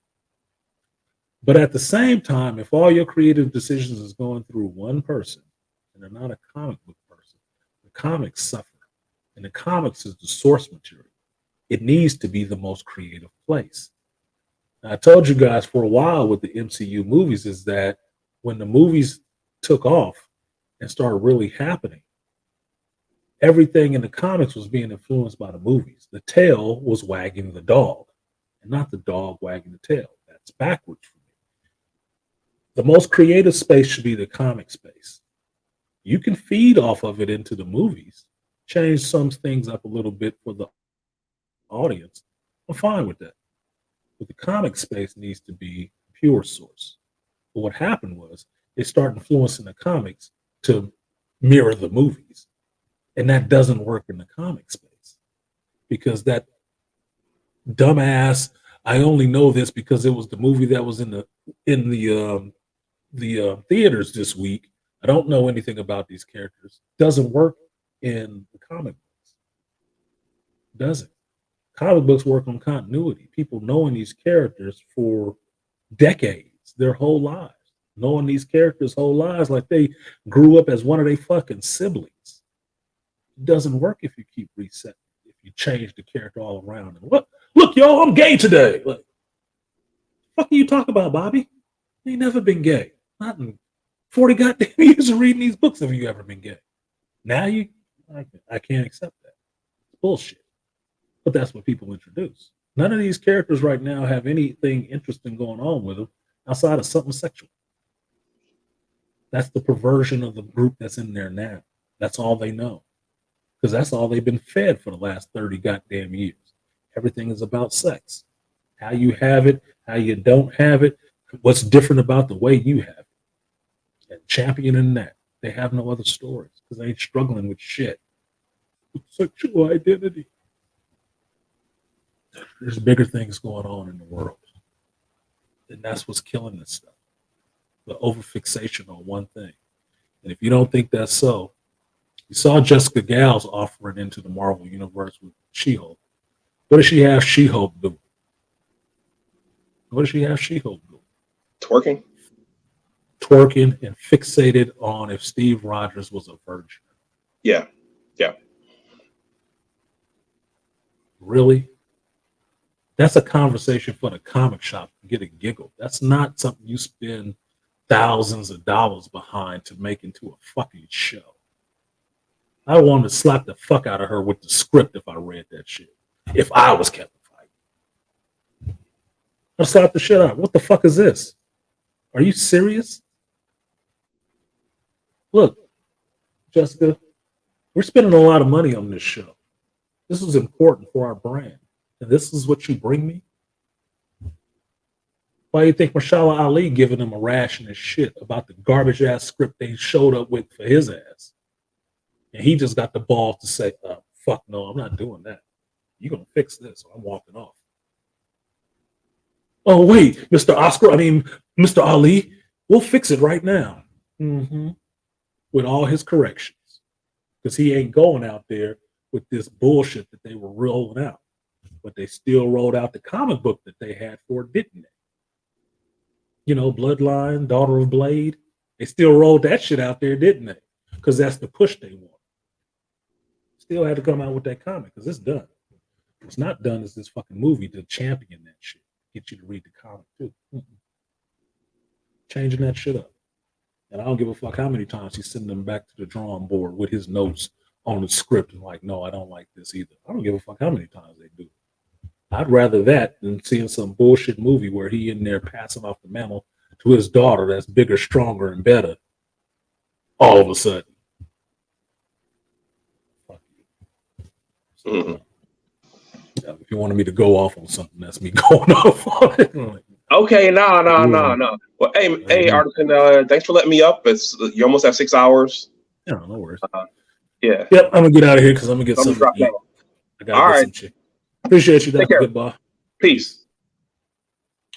That was Dr. Anwar Goodbye. Put your information in the chat, Dr. Anwar. You should be a mod on this channel because you're a content creator. So you should be a mod on this channel. Put your information in there for the Big Ideas Media, Arts and Media channel. Big Ideas 76. Arts and Media channel. He does streams over there. I do pop in over there. When he invites me, I come. I'm like a vampire. If you don't invite me, I will never show up. I'll just be watching in the darkness, waiting for my next snack. Rainfire Design. What up, Rainfire? He came in here late. He said, Brie Larson, fuck, effery has almost lessened my enjoyment of watching Scott Pilgrim. Almost. No, Scott Pilgrim is still good. She didn't have as much power then. Look, she got a little bit of stroke nowadays. I don't know why. I don't know who the fuck she stroked off, but she do. And Brie Larson's personality now ruined liking her as an actress before. Because I told you, I liked her in United States of Terror. I liked her. She was all right. This goofy shit that this bitch says as a grown woman now totally turned me off from even mentioning that shit. I'm not interested in shit else she doing. Yeah, I remember her in Scott Pilgrim, but Scott Pilgrim is good. She garbage. Shit's garbage now. And I can dissociate like that. I'll accept one thing and not the other because I don't have to eat all of this shit. So anything else she do, I'm not interested in. I'm really not. I'm waiting for her to get comatose in the MCU so I can get that fucking version of Captain Marvel out of here because it ruined a character I actually like. It wasn't that bad of a character. I don't have a problem with B and C-list characters. That's why I was laughing when Porcupine showed up. The D-list character, but he was fun when he was written well. So, yeah, Dr. Anwar opened a can of worms with that shit because I can go on and on for talking about that. But thank you to Dr. Anwar for coming up. Check out his channel, Big Ideas 76 Art and Media. You can go and see movies like I am. He usually has his brother over there too, who is a comic book head. Dr. Anwar is not a super comic book head, so it makes it fun to have conversations with him because he will ask questions from a point of curiosity and not questions in the sense that I want to tell you everything I know about shit. So I'm asking you a leading question so I can get into my spiel. So appreciate him for coming up. That's why I made time for the good doctor. He stopped in. Got to. But I'm going to go ahead and get out of here. Like I said, this is Shop Talk Live. I do this every Sunday, 11 a.m. until it ends. Rain or shine, this is what I do for you guys. So when you come in, drop something in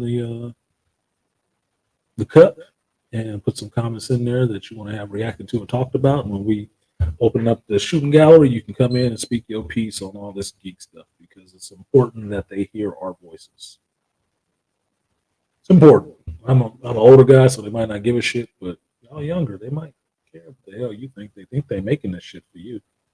They don't think it's making it for me. They do think they're making it for you. So you don't like that shit, you need to get on these geek platforms and let them know. But that's it. I have been artisanmc and excuse me. Problem. I will see you guys next time.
Love that on that beat. I brought my niggas, it was only right.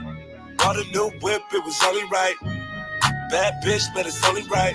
20 bottles in the club, man, it's only right. Same friends, man, it's only right. All my niggas rich, man, it's only right. Get it how you live, man, it's only right. Broke bread with my bitch, man, it's only right. Yeah, it's only right that I bought. Only right that all my ex bitches call, yeah, it's only right. If a nigga ever try, only right that the nigga gotta die, yeah, it's only right. It's only right we on top. All you copycat niggas stop, man, that ain't right. It's only right that I guess, only right I still whoop a nigga ass, yeah, it's alright. It's only right you fuck with a nigga like me. It's only right I fuck a bitch in my Nikes. It's only right that I fuck her all night, give a pipe, have a fucked up saying ask TC the low. She say my dick big, but she still will not choke. I hit that get ghost, run around in that ghost, run bread like some toast, and I might go $2 if I see her working that pole. I brought my niggas, it was only right. Bought a new whip, it was only right. Bad bitch, man, it's only right. 20 bottles in the club, man, it's only right. Same friends, man, it's only right. All my niggas rich, man, it's only right. Get it how you live, man, it's only right. Broke bread with my bitch, man, it's only right. Yeah. It's only right when my flag be all fucking red. Bitch, I get it from my daddy. It's only right, I'm a whoop. It's only fucking right if I fuck you was cute. Niggas only right if the money be long. And it don't feel right if the condom was on. But it's only right. I got one night. I give her murder was the case like Suge Knight. See me, I act a fool and it puss. Virgin bitches run, so I'm booing and puss. That new ghost about 300. Buying it cash and feel like I ain't spend nothing. It was only right they gave me $500,000. That was only one deal, that shit gave me the deal, nigga. No drive-thrus to buy food, no dinner table. But me time, I got all got meal, I brought my niggas, it was only right. Bought a new whip, it was only right. Bad bitch, man, it's only right. 20 bottles in the club, man, it's only right. Same friends, man, it's only right. All my niggas rich, man, it's only right. Get it how you live, man, it's only right. Broke bread with my bitch, man, it's only right. Yeah, it's only right. I'ma fuck a bad bitch tonight. Oh yeah, girl, you got just what I want. Oh, let me give it to you, girl, put it on me. I brought my niggas, it was only right. Bought a new whip, it was only right. Bad bitch, man, it's only right. 20 bottles in the club, man, it's only right. Same friends, man, it's only right. All my niggas rich, man, it's only right. Get it how you live, man, it's only right. Broke bread with my bitch, man, it's only right. Yeah.